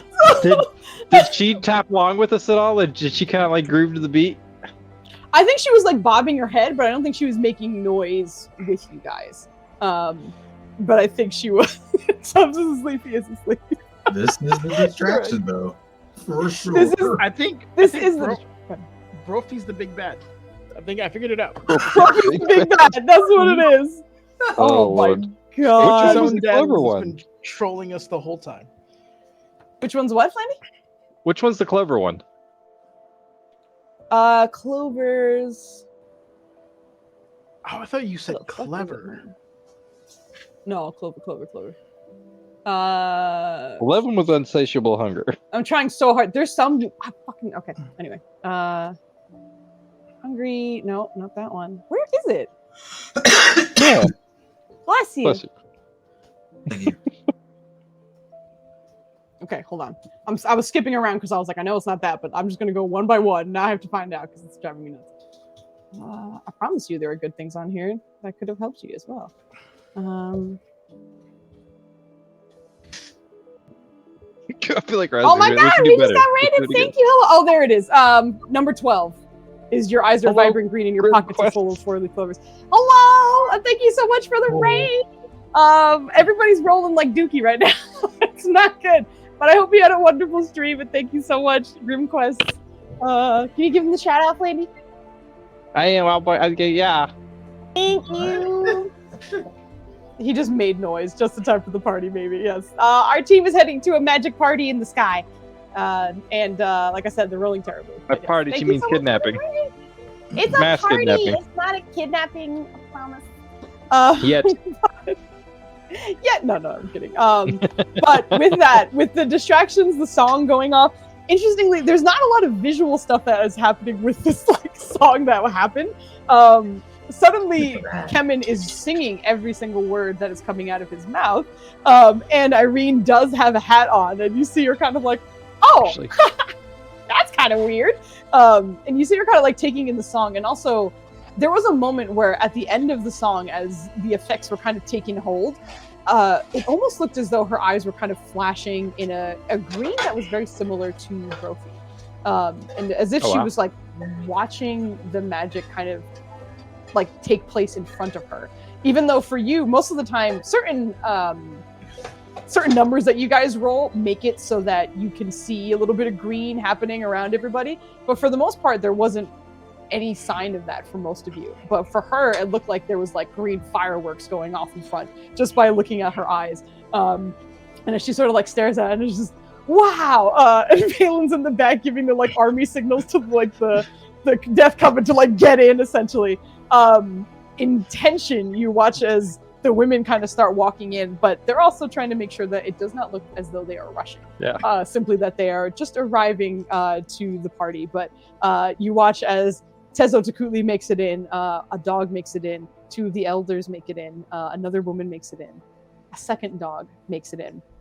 And as the third is about to cross, you see her like, that was pretty cool. Oh, hey, wait. Hold on. I'm sorry. I need to check your dog. Hold on. Hey, hold on, please, real quick. Can you roll one of your d4s against my 7? Why? Oh, no. Come on. I absolutely no. Come on. I've also said in the past that inspirations do not affect those rolls. So rude. So you know that. So rude. I feel like Riley would kind of like, is there any whiskey on this thing? I have a really severe craving for whiskey right now, and I I'm don't pretty sure there's normally... whiskey on here. Irene, Is there? Oh, go ahead. What? Where? You're walking into the food and drink place. That's fine. And you see her kind of walking over to, and she takes a few steps towards the dog, and then you actually watch as her feet kind of lift off the ground, and you don't see it, but you hear the kind of fluttering of like insect wings. And her kind of outfit seems to, I do see you, I will get to you, Maya, in just a second. But for just a moment, it seems as though she's like flying towards the dog. But this is an opportunity for Irene, if you were going to do anything. It's Irene was going to try to distract her before she even takes off. Is just like comment on her eyes and be like, whoa, what's that effect that's happening in your eyes? And wait a minute. The song happened, but I don't feel any different. Do you see anything? I can see magic. And your hat is like... My hat? Your hat. I have a hat? You have a hat. What is it? You'll probably lose it in a second, actually, but just 1 second. And I will mention for Valen, as you were watching the women and the dogs go through, there was just like, it was a very subtle flash against the ward that came in, but the dogs definitely lit up. And like the rest of the women didn't, but the dogs definitely lit up for just a second. But it was very subtle. And for example, like you see Nirja kind of closer to the wards, and it seems to be very obviously glowing, like with her magic weapon being there. But for the dogs, it looked like a very keen eye would have had to catch it, because whatever magic they have on it is very hard to trace. But this ward did pick it up in the first 2 paths. But with sort of distraction, if I could do something real quick. Valen's to point out some random whatever in the background with his cane, but he's gonna like put it where her wings should be, like where if there's an intersection point, he'll put it there so they both hit whatever his cane. If not, or just completely jam one of them. But because he can't see them, but I imagine he's smart enough to predict where they would be. So he's like, yeah, Cameron, you see what that is over there? I think it's whatever whatever bullshit he can spout. But he's gonna physically trip her by tangling up her wings. Come on, Riley, give us some bullshit. Come on. Let's go. Okay. So go ahead and give me an attack roll. I would normally say it's a disadvantage because you can't see the wings, but you're in a very enclosed space. I think, as you're mentioning, like you would know essentially kind of where they are. So this attack roll is more to kind of feel out exactly where you're going to put the cane, essentially. If you don't have like a non-magic weapon on your list, you could just roll me a dex. I just don't know. Oh, Because of the Kemen's my. Got it. We got rated again. Hello. Thank you, Xanthos. Hope you had a wonderful stream. Oh my goodness. That was an advantage, right? Because she's surrounded by my friends. I was going to say it wasn't a shake that cake. I love that emote so much. It's amazing. Cake shakers. Our team is trying to currently stumble up a magic lady to make sure that their magic dogs can get into a magic party. But with an 11, I would say like you kind of like bonk it a little bit, like one of her wings essentially, but it's not enough to kind of like trip her. But you do hear and feel a like physical thunk against your cane, which kind of confirms to Valen that like they are physically there, they're just imperceptible for whatever reason. And thank you for the follow. So as like the cane goes in and it like kind of dunks against her wing, you hear like, what the? I'm so sorry. I didn't. Are you flying? Of course I'm flying. Ah. You see her like looking back at the dogs. Can I get the whiskey. No, not the whiskey. Is it this table or that? What? And you see the women, Tessa Takuli turns around and is just, did you have a problem with my dogs? I think one of them is, they all look the same. Are these all the same dog? Are they like me? They all like me? Hold on. Can I have eeny, meeny, miny? So you're just trying to like pick one of the dogs that she can try and like get to come over. And as that happens, Tessa Takuli, on the other side, she has passed the ward already. Just kind of looks over for a second, is just, I'm very sorry, but my dogs are very important to me and my people. And if you do not allow them, we will not be here. And I'm pretty sure your boss wanted us to be here. He invited us personally. We just came with them because they're nice. And I'm going to have her roll a persuasion. But if anyone wants to chime in, you can get advantage or kind of help her out with this. But she's going to attempt to get the last dog in. He's rushing in. Green hat body. So Irene, you walk past the ward? Sure. Okay, I'm just saying because she's past the ward. Yeah. I realized that was the full like the DM like so you're touching the thing. But Irene, are you touching the living wall? Hopefully the hat sets it off for more distraction. Irene, as you walk past the wards, for a second you see them flare, even though you don't have any magic items on you at all. But as you are walking in, kind of, it feels like it's slow motion for you, but everyone else just kind of watches you walk past it. But for just a second, you hear Kandara kind of speaking to you and just, this is freeing. And as he's saying that, the rest of you watch as the shell kind of around her skin and all around her body from the fingers up starts to kind of shed off. But in a way that kind of just seems to float behind her as if a breeze was taking off each part of the shell. And as she's stepping in, the faintest little outline of sort of fiery wings expands out from behind her as you're walking in. Irene, you feel Kandara is back to his strength right now. And in being in this environment, you feel as though he's almost not exposed, but it is clear to anyone looking at you that there is a fire spirit of some kind within you. And the wings kind of like kind of gently flap a little bit behind you, but it doesn't seem to aid in flying or anything, but the visual is there. So as you're stepping past, you just kind of shed and the fire wings burst out from behind you. But Tezo's just... It's funny because the hat's still there. So yeah.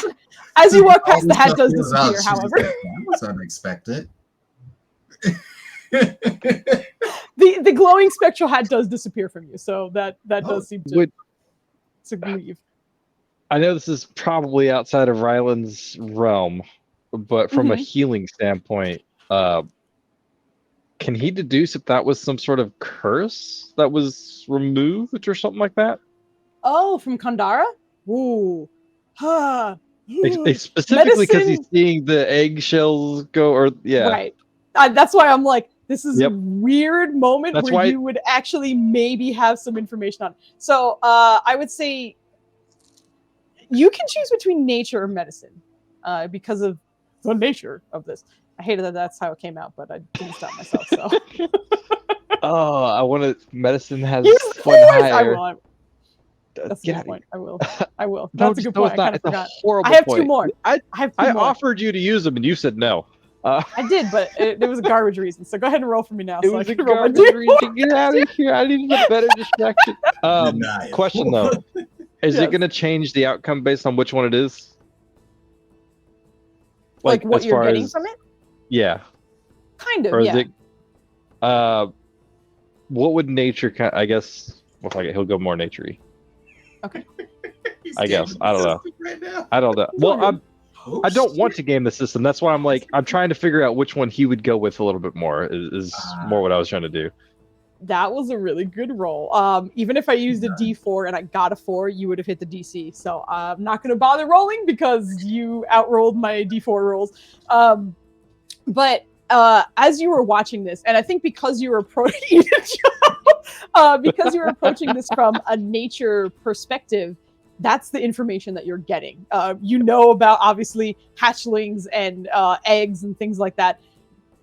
I think that you wouldn't see it as kind of a curse that was removed, but rather almost like a life cycle sped up. And I think because your nature check is so redonkulously high, I think you would kind of recognize this as, it almost feels as though whatever wards or whatever they walked past made sure that whatever was there was at peak condition. And because Kandara was not at that, crossing it kind of forced him into peak condition. Huh. Brown's gonna pocket that for now. He doesn't want to blurt that across the... But he's also kind of going down a rabbit hole of like, what is perfect for the slaughter. Yes, but I do need deception checks because I think Irene, you were gonna come and help, or persuasion. I think she was. Oh, absolutely. Is that? Yes. Oh, that advantage? Just... Yeah, absolutely, for sure, for sure. Persuasion. Yes, persuasion. For her because she is also. You gotta roll high enough to eat the D4. Ooh. High enough to eat it. Good. None is in Zen moment right now. What'd you say? None is in Zen moment. The other one. Yeah, I see it now. Okay.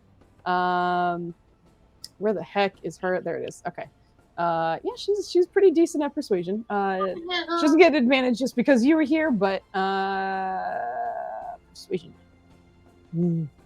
That was not a great roll for me. Nope. And terrible, so I need to roll my D4. Because Joe gave me D4s, so I need to roll them, okay? We're going to be ending relatively soon, so I need to do it. Joe will remember that. You could let him inspire. No, you don't. As that's happening, and as Irene just kind of like bursts into this figure, you see as Wake kind of looks at you and is, well, that's weird.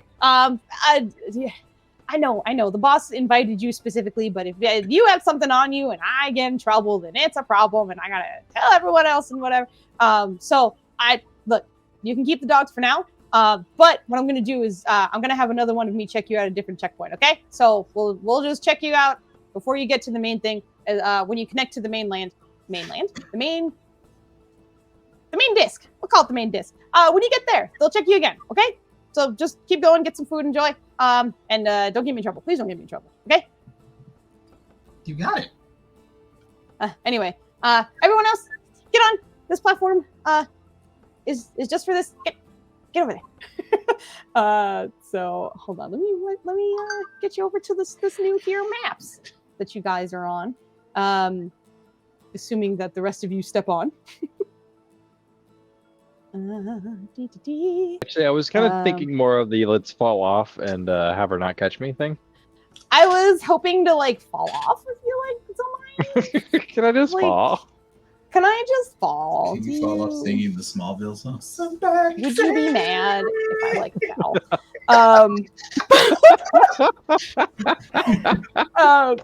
But yes, for the moment, you all managed to kind of step on.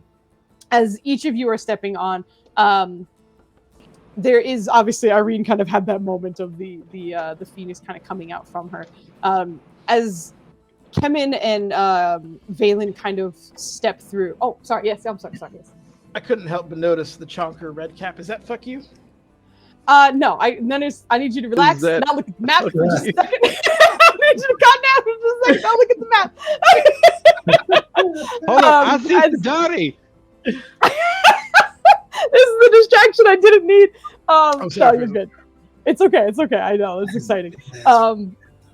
I will also say, just as a note, as you guys are seeing this map and what's going on, you are not seeing everybody that you know visible to you on the map. So, for example, like what just happened here, where you were like, I see Donnie, I see this. You may see like a default token, but unless your character is there and investigating that space, you won't recognize it as a familiar face. So the map after this and even this one a little bit, if there are faces that look like a default token and you don't recognize it immediately, it still might be someone you know.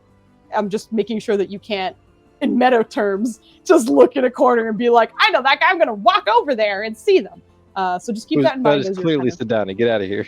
Don't take her away. Just keeping that in mind. Ask for Cadrono if the sandwich lady is here immediately. I know. The sandwich lady. But yes, as everybody is walking through, there's a moment where Valen and Kemin are stepping through these wards. And as you do, there's a second where almost kind of like in the like Ant-Man trail, you see kind of like echoes of what seems to be like doubles, triples, quadruples of yourselves walking in. And you see distinctly 4 different bodies as they're walking in. And for a second, they look like it's just like Valen and then 4 copies of Valen. But then you watch as the first one stays Valen, the second one turns into Kemin, the third turns into a woman that you've never seen, and the last turns into another male Githyanki you have never seen.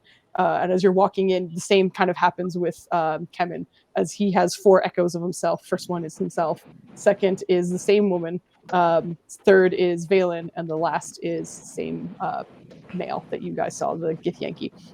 But the 2 of them sort of both step in, and afterwards the echoes kind of collapse into the one form, and there's a slight sort of like golden like outline glow to them, very, very soft. And I think Valen, you can give me a perception or investigation. Maybe Arcana. Investigation or Arcana. I'll let you choose, because that Thank you. I was like, no, because the more I was thinking about it, the more I was like, that's not how he would approach it. So I think that makes sense. I'm waiting for my character sheet to load. That's okay. Don't worry. It's roll 20 is really doing me dirty tonight. There we go. All right. He said for investigate or Arcana. Yes. Both the same. Mm-hmm. Magic's funky. He's gonna go with a. That's Magic's funky. Damn. I will give this to you with advantage because Kemin is looking at it as well. So he was going to check as well, but I will just give you advantage rather than having Kemin roll as well. Will you stop defeating your brother? As well. I'm giving him opportunities. Hey, there we go. All right, we're good. Don't worry. First, thank you. Second time's the charm. No, but as you're walking in, I think Valen has so much on his mind that initially you're just like, that was strange. You didn't feel anything happen, by the way, as that was going in. It was literally you just walking past the doorway. But I think you caught sort of the corner of it, especially walking beside Kemen and seeing those sort of translucent echoes behind him. But as they're kind of coming back together and you look at the glow, Kemen's sort of looking over it as well and is like, hey, looks like the same color as the... Remember when I was teaching you about the psychic trails, the thoughts and all that? I was thinking the same thing. Huh. And he kind of looks over at everyone else. I think we're the only ones who have that. Well, it won't be hard to find. That's good. Yeah. All right. And you kind of see him like straighten up his shirt a little bit and be like, time to look good now. All right. He kind of walks forward a little bit. Hey, Kevin. Yeah. How far do you think you could throw one of those dogs? Throw? Yeah. Pretty far. Why? That seems mean, right? I think they're pretty tough. Why would you want me to throw a dog? They're going to be inspected again. We might need to do a distraction. And if they're looking for them at eye level, and they just happen to not be going at eye level... You kind of like look off to the side, and 3 of the women are leveling the hardest glares they can at you. That might not be an option, but... do you want to do... Okay, cool. No, they don't. You know, they can... at all. We can't use Gith to speak like between each other anymore. They like the kings who help them with the Shadowfell and they do magic. I help them with the Shadowfell and I do magic, and I'm still out. I'd hate to say... Sometimes you're mean. Or like you come across mean. We shouldn't have this talk now. So like look off to the side as the rest of them are kind of filtering in. For Quadrona, do you want, or not Quadrona, sorry, Ryland, do you want to go last, or because I see you kind of Ryland? I was gonna say Ryland, seeing like all this stuff happening, I think he's gonna have a moment of panic, and he's gonna stop before the barrier and look to. Did we get a name for this lady? We did. Wake. No, yeah. we got a Wraith. Wake. Wake. Yeah. Wake. Like I'm awake. Wake. Ryland's gonna turn to her and be like, I have a trigger. I have a condition on my face. I'm sorry. You have a condition on your face. Talona. Mm-hmm. And it might start a new plague of hers. Is this barrier gonna trigger it? I don't know. Probably not. Ryland refuses to accept that as he's not going through until he gets something better. He's just like, I don't think I can go through this. You probably can. I can't risk that. I guess. See, the thing is, boss knows everyone who's coming, so unless there's something that he wants to do with that, he probably left it alone. Probably left it alone. What does that mean? Probably won't touch it. She's gonna get through with her weapon, and he's not gonna do anything to that. Does he know about my Talona marks? Probably. He knows who's coming. Oh. I don't think Ryland's gonna. I don't think he's comfortable enough to go through. Mm-hmm. He's gonna. Have the kings gone through yet? I'm gonna. Yeah, they'll be going through right about now. Like seeing that the dogs kind of made it. There's like a god damn it. They go to walk on through as well. And as they do, you see. Both of them seem to kind of flare with white for just a second. And it's rapid. Almost like a sunlight, kind of like you're opening up the curtains for a second and it just kind of hits you at once before it kind of dies back down again. And from the 2 of them, there seem to be 2 softer, glowing, but still pale globes. Not very large, maybe like 2 or so inches or whatever. But they seem to kind of circle around their heads, kind of dancing around each other as they do each of their heads as well. But They both step in, and you can see that for like the first time in forever that they are just sort of magicless. Very often there's some sort of spell going on between them. They can speak telepathically to each other. There's a lot going on, but besides the sort of intertwined globes around them, they seem otherwise like ordinary kings, essentially. But they step through. And I'll say that Nirja will also step through at some point as well, in which case there is like violent flare from the wards as she goes through, and a multitude of colors kind of spark out from this otherwise invisible wall that, as she goes through, seems to kind of almost arc like spider webs across it, almost as though like a glass was broken as she's going through. And her Mithril Majesty comes hot to the touch very, very quickly. She's a strong girl, so I don't see her ever dropping it for any reason. But like for a moment, I imagine it was hot enough for her to consider it just for a second. But in walking past it, Nirja's full body becomes slightly transparent.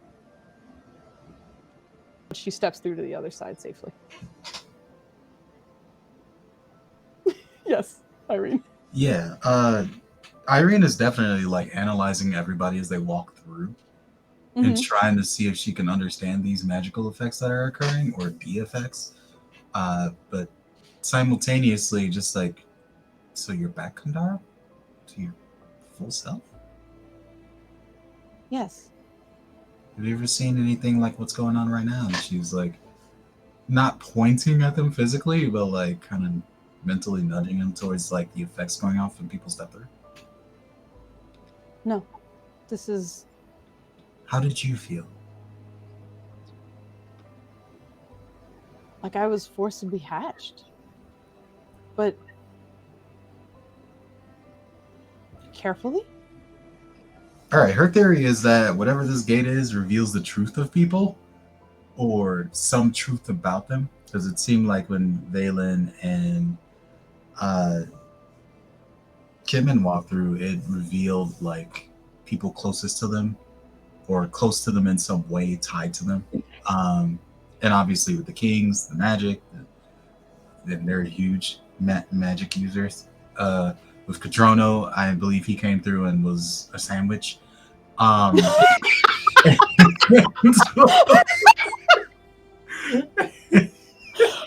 turns into a sandwich. Oh my god! And the sandwich. Oh my god! Joe. Oh my goodness! Oh god! And okay. To like approaching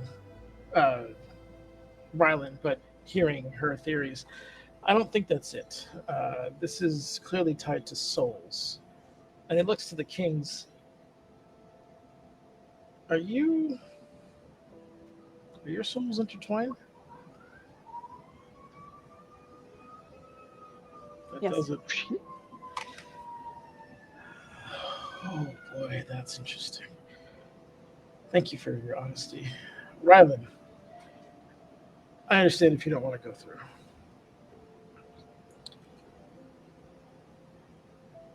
It's your decision. And it's a decision I wouldn't put on anyone. I don't have the ability to get you back home now.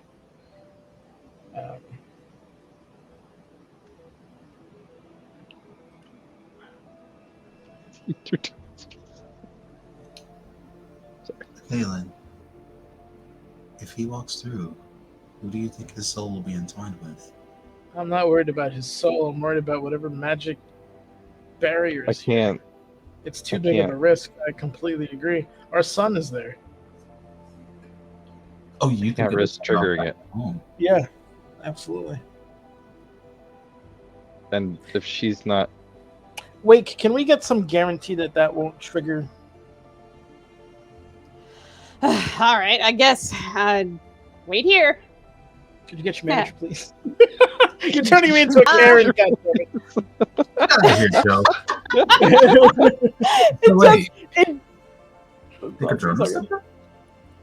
Not yet. Actually, I should move him back there so we know who's turn and who's not. It's definitely Yeah. gonna be a spectral sandwich. You being like Kadrono Kim walks through and he just turns into a sandwich. Like absolutely killed me. That was amazing. But yeah, there's a moment where you see her kind of like, all right, hold on, I guess I'll ask. And you see her just kind of like cross her arms and stand in front of you. I think Ryland's smart enough to put 2 and 2 together that it's one of the 27 or 26 others going to ask.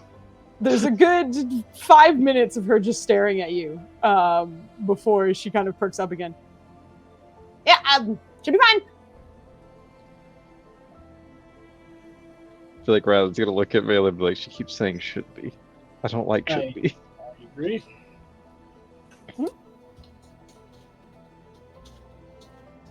I have to deactivate this platform eventually, so if you're not off on it, it will fall.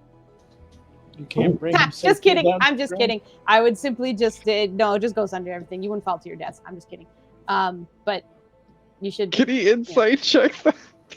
Yes, go for it. I want to also insight this should be fine. Yeah, absolutely, go for it. Fucking I think Byron. Ryland's Get out of here. inciting all of it. Oh, come on, Dennis, you got this. Nat 20 that shit up. This is the Insight, moment we've been waiting for. wisdom is his dump stat. No, wisdom. I have a 14 in wisdom. Oh, my bad. I just didn't Oh, no, put the any charisma is the dump proficiencies stat. into- Charisma's definitely the dump Yeah. Charisma is the Yeah. dump stat. Oh, shit. I'm going to do this D4 for Flandy because fuck you. Oh, no. I'm just kidding. I love you. I just have all these. I have all these D4s. I have to use them. I still have one more, so I got to get one more in there. But I'm not doing it to Dennis because he's suffered enough. But Valen in Valen in studying for the should be to her confidence. You also recognize that just the way this creature speaks, there's definitely a sense of like nothing seems certain. Just everything about her is like, this is weird. And look, there's a whimsical like nature to the way she speaks that kind of reminds you of a fey creature. But it's to the point where it probably means yes, but this kooky creature cannot get herself to give definites. So say you're kind of confident that like if you told her to tell someone you said yes, she'd probably be like, maybe. So, like you're kind of reading that from her as you're seeing that. Ryland, I think you were inciting, I almost said investigating. You were inciting her, not the face thing or the should be okay. What were you inciting? I think he was doing both. He was inciting the should be, but he was also like the it's gonna fall to. I'm just kidding. It's not actually. Oh, the falling thing. That's what it was. Okay, good. I was like, I'm pretty sure it has something to do with travel. Okay. But yeah, as she is kind of talking about the like shit, it won't fall. Don't worry. I think you kind of can't tell. She is such a weird loose cannon that you're like, I don't know. Maybe she would let us fall to our deaths. He she should can get fly. advantage on this kind of thing. He grew up with Rollum. You did. However, Rollum left pretty young. Yeah, hard to I tell. don't think he's. I don't think she's lying.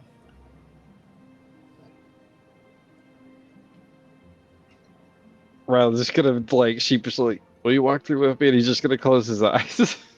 Valen will walk back out if he can, and then. All right, so you're walking with you can. You're able to walk back through, and then for Valen, the same thing occurs. The four sort of echoes of you kind of come from your back essentially, and then collapse back into you, and you still get that sort of gentle golden glow.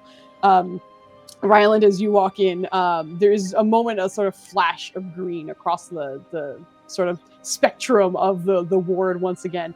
But as you are walking through, you actually watch as from beneath the face paint that you have, you see the V, and then the Talona mark kind of float out in front of you for just a second, and sort of swirl and collapse into what seems to be a dark globe of some kind before sinking back into your chest.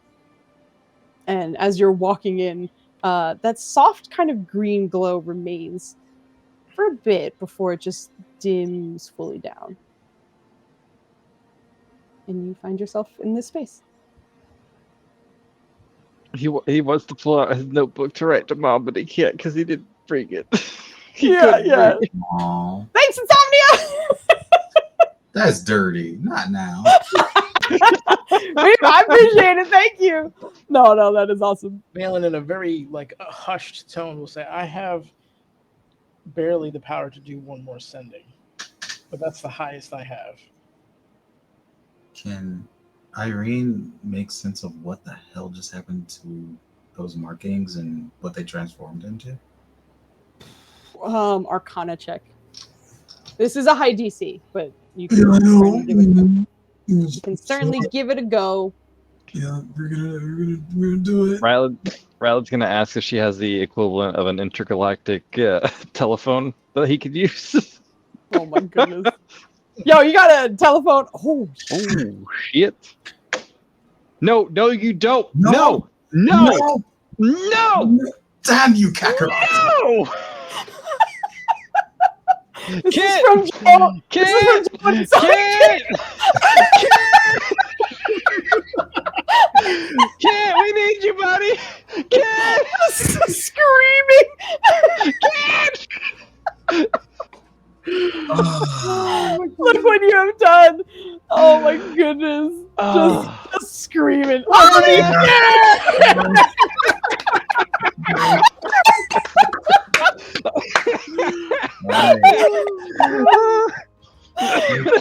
You just killed Diablo. He was probably fighting some level 7,000. Oh my god. Kid, I love you so much.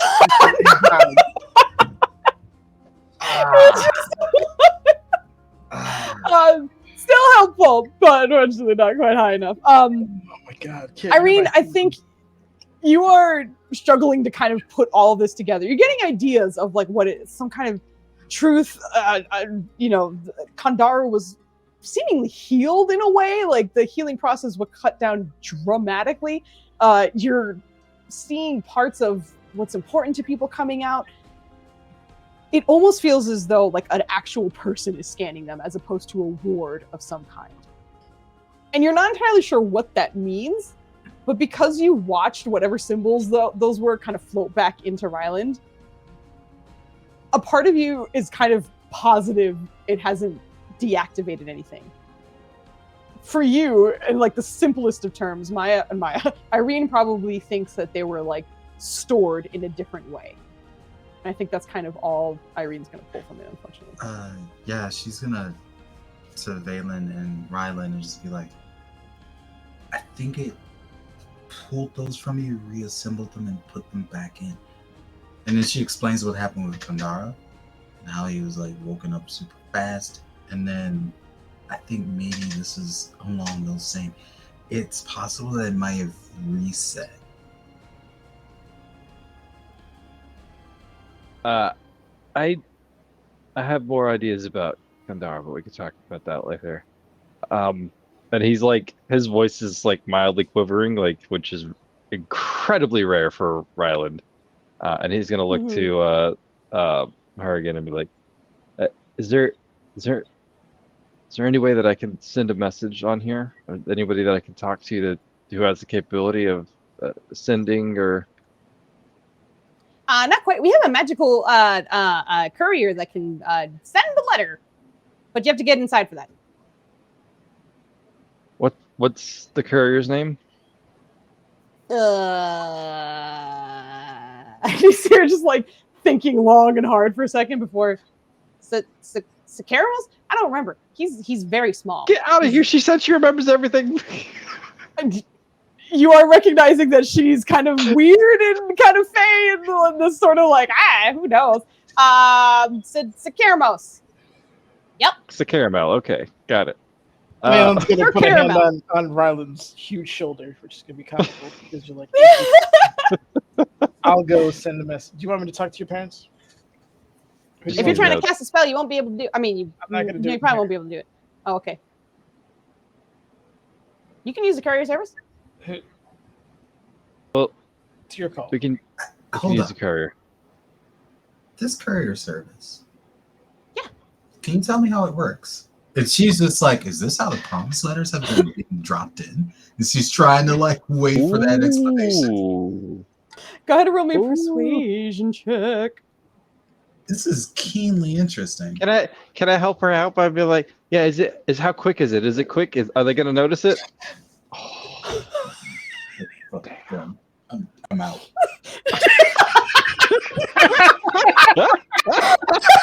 Oh Yo, it is rough right now. Yo. Riley, were you reacting to that as well? Were you also kind of like, yeah, what is that? That's what I'm saying. Can I heard you help say out that. by saying, Yes. yeah, how fast is it? Is they gonna notice it? Is it gonna take a Correct. minute? Like, I did hear you ask. So, Maya, you can either roll with advantage, or Flandy, you can roll 1 persuasion as well. I think I'm gonna have to roll. I think Matt's Maya's full retired. okay. I'm All right. tired. Oh, Bullshit. come on, persuasion. Yeah, let's Ooh. go. The dice tell a story. He's talking for his people right now. Let's Yeah, go. D4 that shit. Amazing. Foos. Amazing. Don't tempt me now. Okay, so with that persuasion, you see a bit of kind of like light in her eyes for a moment as she sort of just like perks up and okay. So like I said, his name is Sakermos. He's like a gnome, but he's like smaller than a gnome because you know how gnomes are pretty small. He's like smaller than a small gnome, so he's a small gnome. But what he does is he writes a letter wherever you want it to go or whatever, and then he closes up the envelope or whatever, and it just appears wherever it needs to be. So if you tell him where exactly you want someone to, see a thing, then he'll go do that thing, or like he'll send it to that thing. He doesn't even need to know where the place is, as long as you know where it is. And as you're writing the note, you kind of like think about the place. It'll appear there. So it's pretty cool. Yeah, Sakermos. Wait, Flank, you fixed it? I had to pee. That's why I left. She full left. I'm going to pee this bad roll out of my body. Oh no! I had to get that poison out. It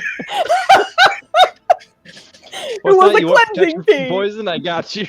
Next Oh long my rest. God. What did I miss? Yeah, he helped with the persuasion roll and was able to hear a little bit more about the courier, Sakermos. You were correct. He is the courier that has been leaving these notes, most likely, based on our knowledge of life and things. Can we take tackle him? Oh no! My goodness! My goodness! Can we do like a history check to find out what a small, fast gnome is? Yes. Hit me with a small, fast gnome. Might be. What is this history? What did I argue Yes, for? history. Yes. What did I argue for? If you've ever heard of this before. Wait, you got another one in the tank? I'm gonna go pee. Maybe that'll help. I don't know. We found the solution to bad rolls. Go pee. Try again. Fucking the fours. Oh my God, dude. Oh. These rolls. Need to see a young priest and an old priest is ridiculous. Yeah, I'm sure you already know, but that does not sound familiar. Yeah. So it's not Fast Blue Dude from Orb who likes fast. Oh no. Does not seem to be that. Also, that would be Irene's guess. Yeah, Irene also knows that that's like a winged creature that is known as a quickling. And Look, that this thing is unreliable. It's it is. It fully is. I'm just saying, like, these are the facts that you know that you're bringing to the table. We also know for a fact that whoever's hosting this event is responsible for those letters, probably anyways, because the invites appeared in a very similar manner. I don't know if there was confirmation of them being the exact same way, but you, for sure, whoever sent the invites to this party is likely, for sure, using that courier. Yeah. interesting. So we know So wait a minute. Is that courier service only used when there are parties like this one? Yeah, I mean, he works for the boss, so if he's here, and then so some people might want to send, because sometimes deals are made up here because there's lots of important people from different cities kind of talking to each other, so they might be like, we're going to start a new trade route, and that way they can send information down to their city and be like, we're going to start a new trade route, and stuff like that happens. So it's here for the party, but otherwise it works for the boss. Who's the boss you keep referring to? Demetrius.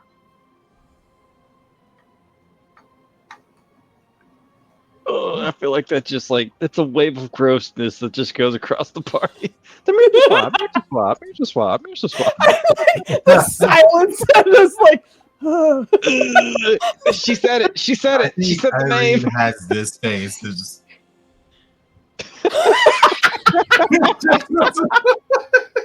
oh my god. It would be that guy, and it is. So here we are. Interesting. Tell us about food. Well, food's down that way. If you want to get some food, go get some food.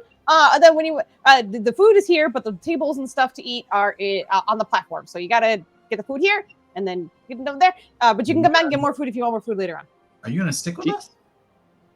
I will. I mean, I will in a way. So- Not me, but me. The other me's. But I like you. We met. I met the other ones. We've all met you. Do you know all the vendors here? Yes. Is there a?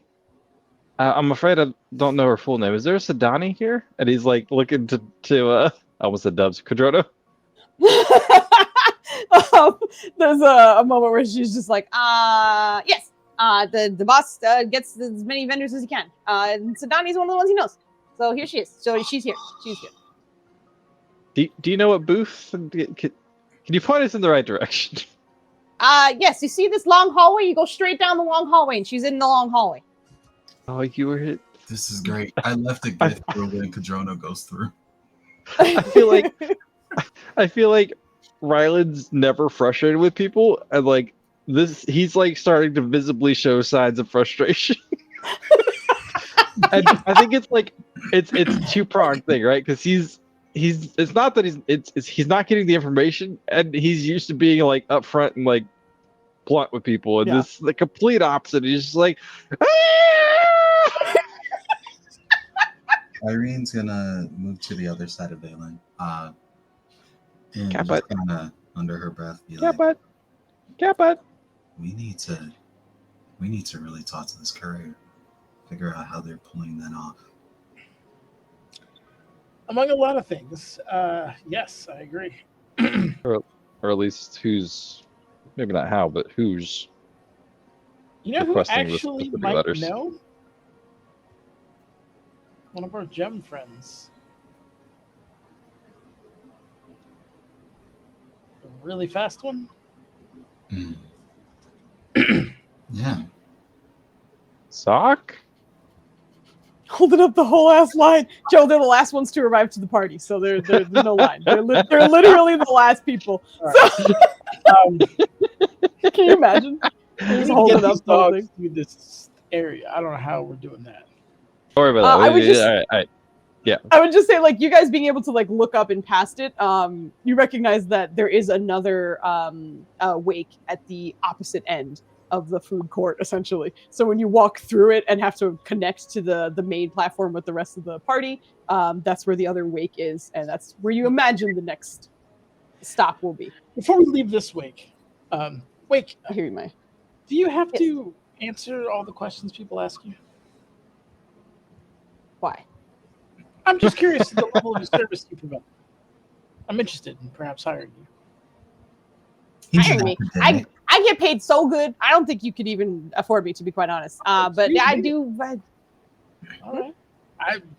You know. What did she say? I do. Did she say I do have to? Is that insight? I do answer most of the questions if I find it necessary. Gotcha. If I do necessary. Thank you. That's excellent service. Appreciate that.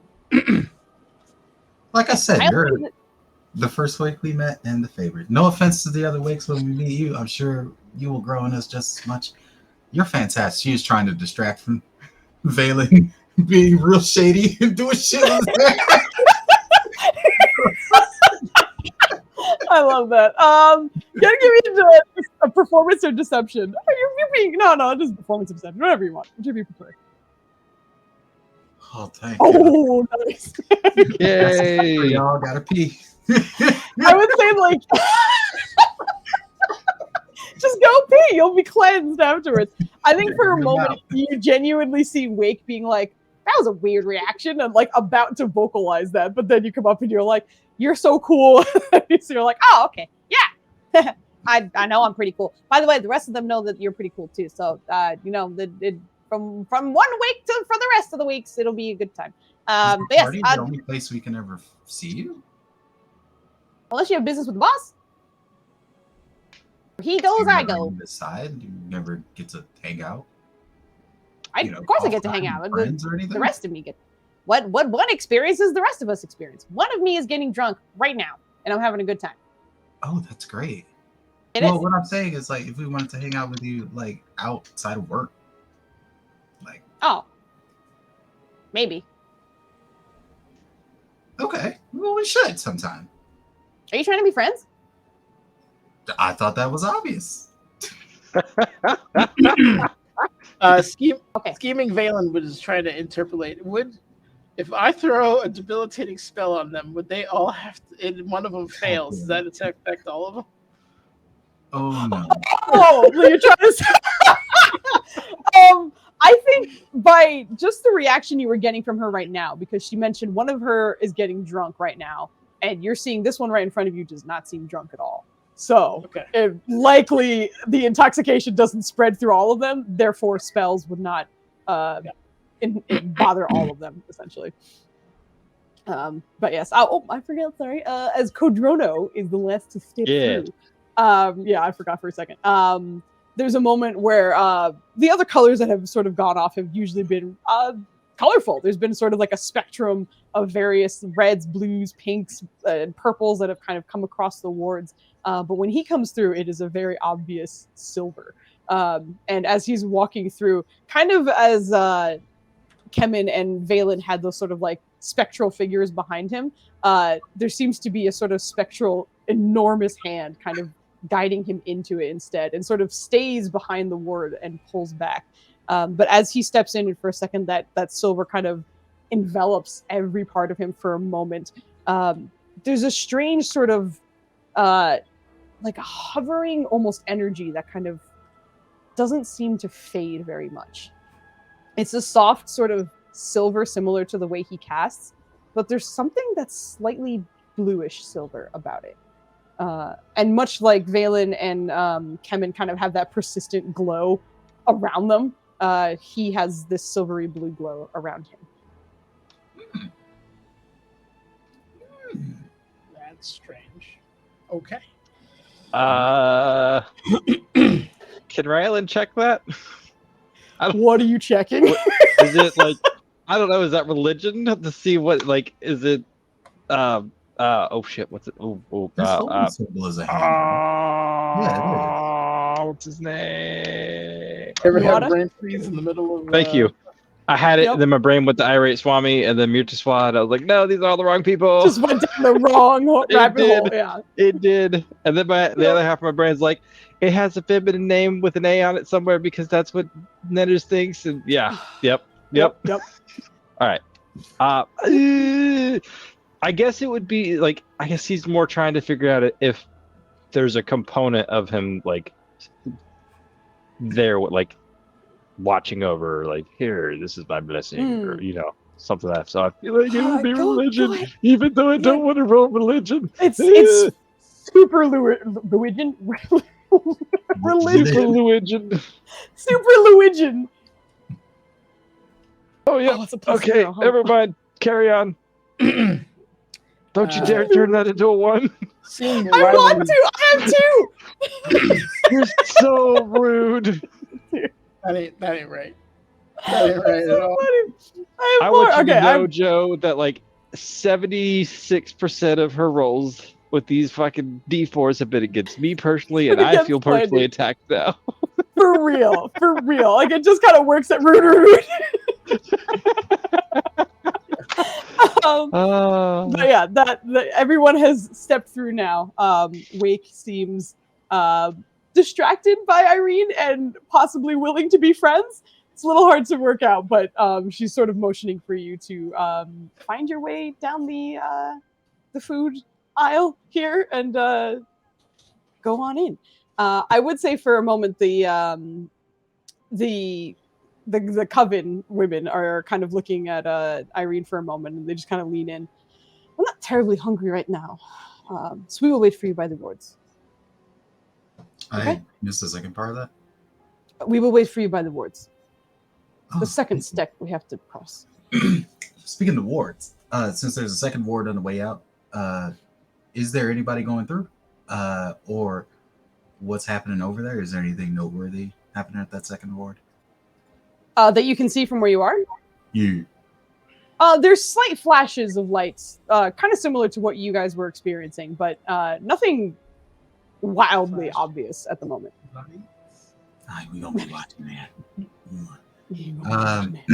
All right, time to scan the crowd, and also continue chatting up Wake, so we can be friends and we can meet up with each other outside and like go party hard. She does stay there where she is. Also, okay. Actually, no, literally all of you except Nirja.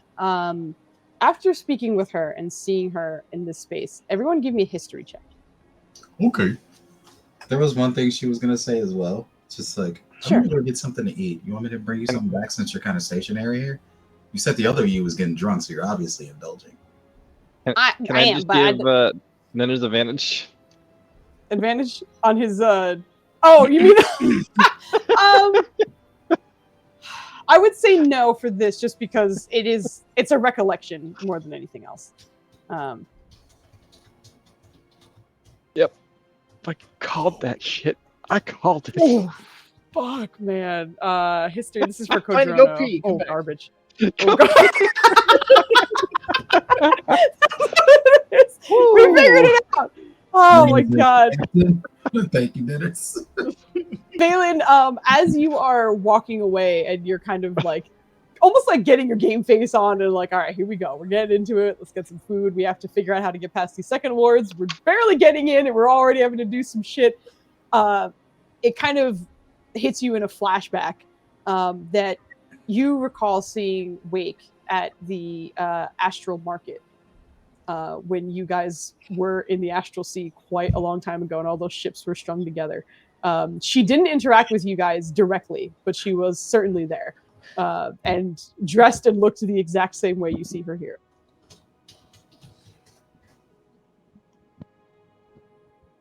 Yeah, I definitely feel like Rylan would not have remembered that. He would have been traumatized by put a curse on you lady. I just love the like, yeah, no, Rylan would not have remembered that at all. It was also like, again, she didn't interact with any of you guys. Like it would have just taken like a cursory glance of like who was there to notice, which is why like any of you could have noticed, but you know, remembering that is kind of tough. Which is where Valen's high history roll certainly comes in handy. Yeah, Valen will just, hey, remember when she was at the, when we were at that market? Mike was with us, or was there at least. As far as I can tell. Wake was at the market? Yeah. Was it in that circle of people doing business that we didn't see? Or that we didn't interact with? No. Who was she hanging out with? And did that person have backwards hands? That's a fantastic With your 20, I'll mention also that like you mostly recognized her kind of being near the performers at the time because they had that stage that was there and various people were performing. There was sort of a resting area that she was in that was still visible to everybody, but she wasn't out interacting with anyone else. Wait, tell Irene this, tell Irene this, tell Irene this. Yeah, anything that he's getting, he's communicating. Don't worry. Oh, yeah. Wait, I turned into Macho Man, Randy said. Oh, yeah. We lost Maya. She's going to head back over to Wake and be like, actually, hold on a second. I remember you now. And you should remember me. I mean, yeah, I remember you. Why did you say we met before? Because I remember everybody, and nobody remembers me. I mean, sometimes they remember me. Most of the time, they only remember me because, like, we do this, but we didn't do You this. just proved I you just wrong. watched it. I remembered you from there. You only remember me when you walked away. I don't think that counts. Yeah, but it took a minute, all right? But I still remembered. You guys have bad memories. I don't. So don't worry. I'm not mad. But Well, I'm not you. I don't have 27 Bs to rely it's not the on. 27 Bs that make my memory good. Oh, really? What is it then? Me. Oh, so you're just better. Yes. That's why he made 26 more. Did you say he made 27 more? 26. Yes. Yes! This has been Irene's game the whole time. Just get her talking and have her reveal everything she possibly can. So when she says that, she's like, wait, what? I didn't even know that was a possibility. Most people don't. Huh. Wait. So Wait, as far as your, has anyone else been duplicated as you have been? Uh-huh. They seem to be having as much fun as you. Uh-huh. Do you think we can all be friends? Who hates it? Well, you get to do many different things at the same time. You can be so productive. So wait, what's it like to be you? Awesome. Well, I mean, like, so you said there was another you getting drunk. So can you feel them getting drunk, but also not be drunk? Like, what's going on? How does that work?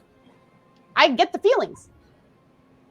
Huh. I get the memories too, but you get everything at the same time. You also have to have a certain aptitude to be able to do it, because if you don't, then I think your like brain can melt or something. There's people who can't handle it, but I can. She's egging this on and is just like, so hold on. Phelan here, as you know, studied academic. So if he wanted to read like 3 books simultaneously, 3 of them could do that and they'd all know what each other's reading? Uh-huh. You're amazing. Oh, thanks. I do read quite a bit. Yeah, she's gonna keep it going for as long as possible. Get all the info.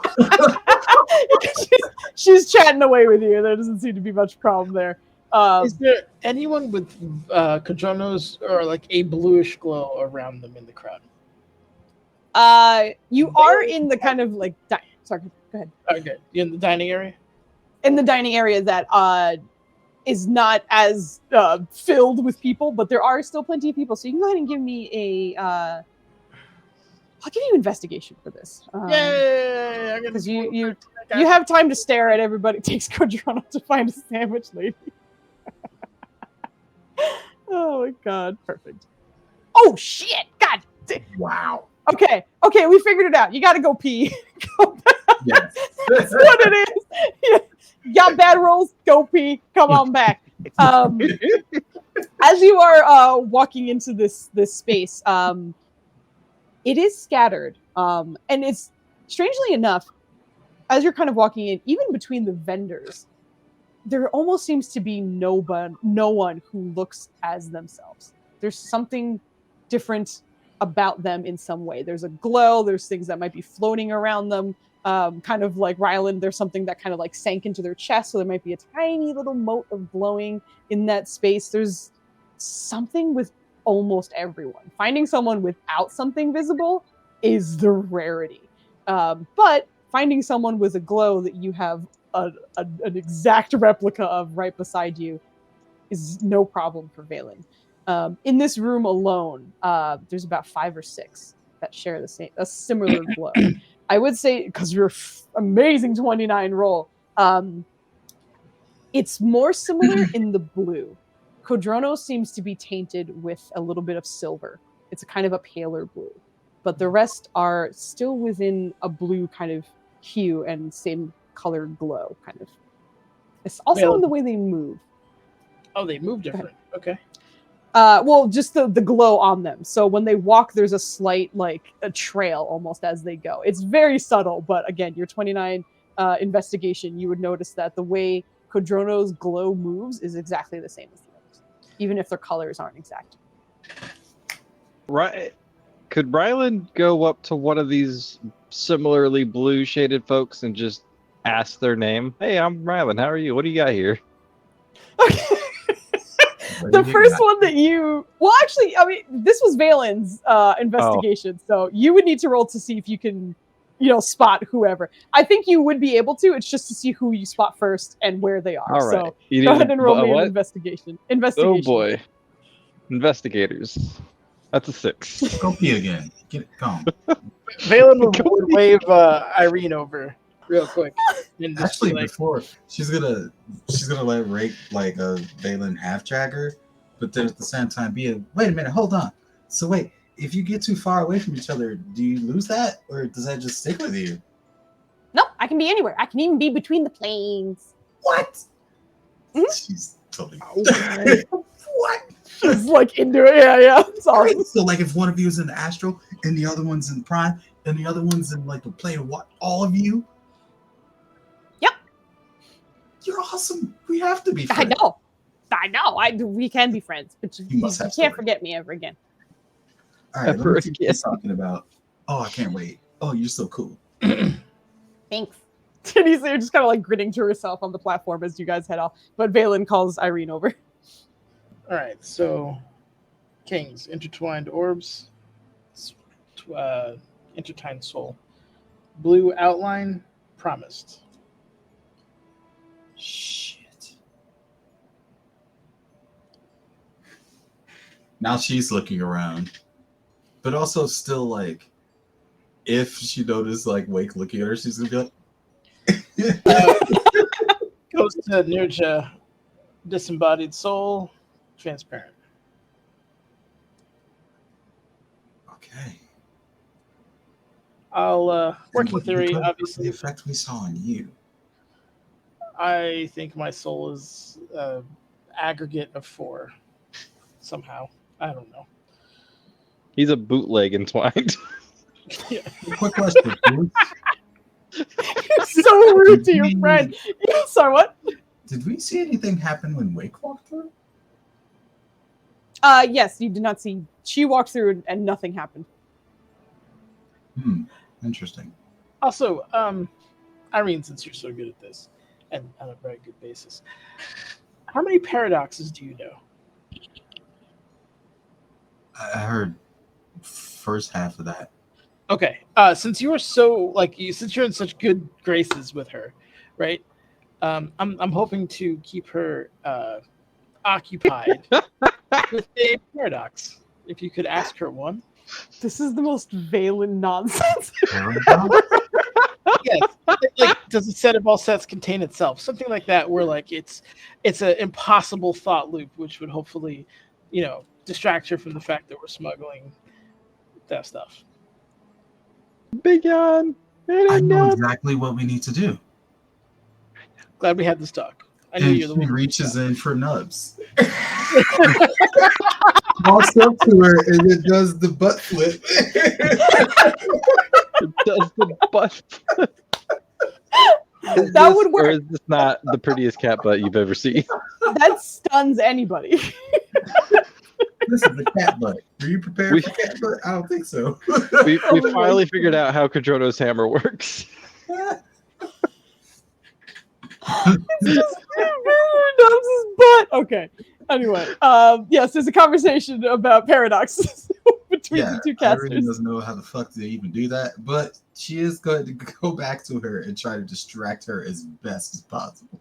Again, Well, you are having a moment to talk with Valen, so like the two of you can come up with one together, or consider one to bring to her. There is a bit of time, so I don't want you to. Like you're saying a thing but using the wrong word for it, or maybe what? The paradox. You're the one that can ask that kind of question. Me, I'm just Like, how about this? These are so Some people, the theory is, all people are equal, but are some people more equal than others? That's the paradox. It is. When you said paradox, I thought it was gonna be some time shit. Look, it can't be so abstract that it's an obvious distraction. No, actually, I could ask her if she experiences time differently depending on what plane you're on, and then So, continue asking questions from there.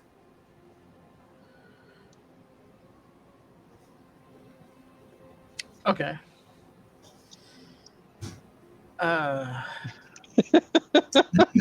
Happens Like a when far those out. things are crossed over, and you know,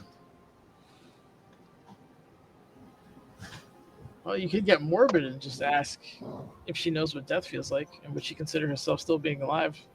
that is such a you question.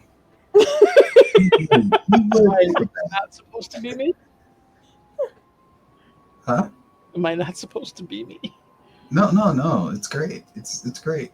I'm probably not going to ask her that because we're trying to be friendly here, and I don't want to creep her out. You know, I mean, it's a can normal ask. question, right? Like, what happens If any of them have like dabbled into strange things, just out of curiosity, because there's 27 of her. There's got to be at least one goth version.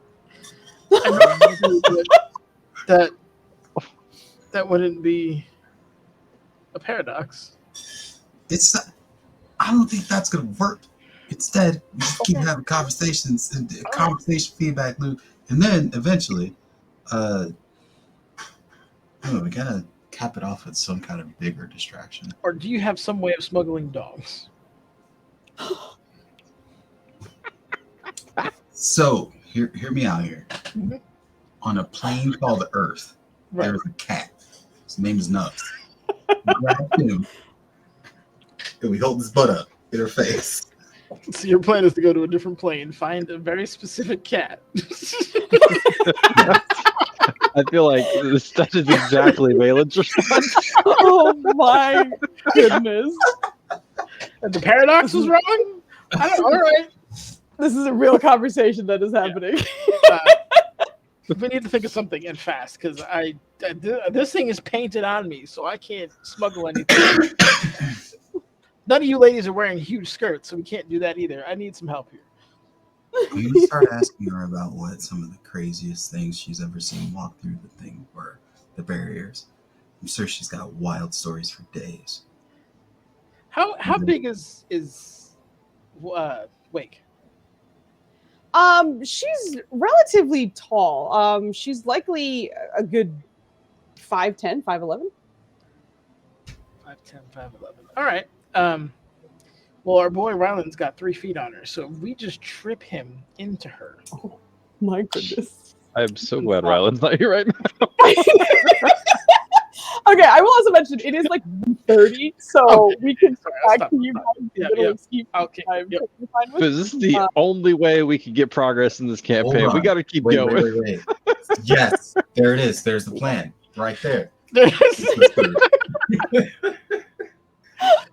Oh my goodness. All right. Hold on. We do one need to let second. Nergy Hi, get buddy. in on this. Yes, this is I'm sure this is the she's place gonna to hang have out. some interesting ideas. One second. There we go. Okay. I actually super lost my sound for a second, but I think I'm back. Hello. Time dilation paradox might work the best. Oh, they're still talking about paradoxes. Okay. Well, in that case, we are going to go do our usual witches raid at the end of our What about my asking somebody if they named about the names? No, you Roll can't. 6. No, you rolled so horribly that I don't think you would find one until like towards the end. So rude. I'm sorry. Valen will go through it eventually, man. Don't Yeah. worry. So have enough on your- rude.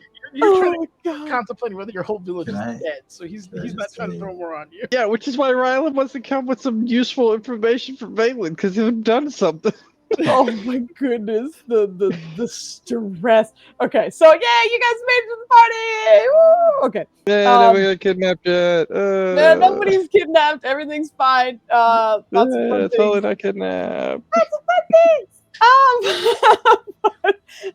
Yes, we will take our time to go raid.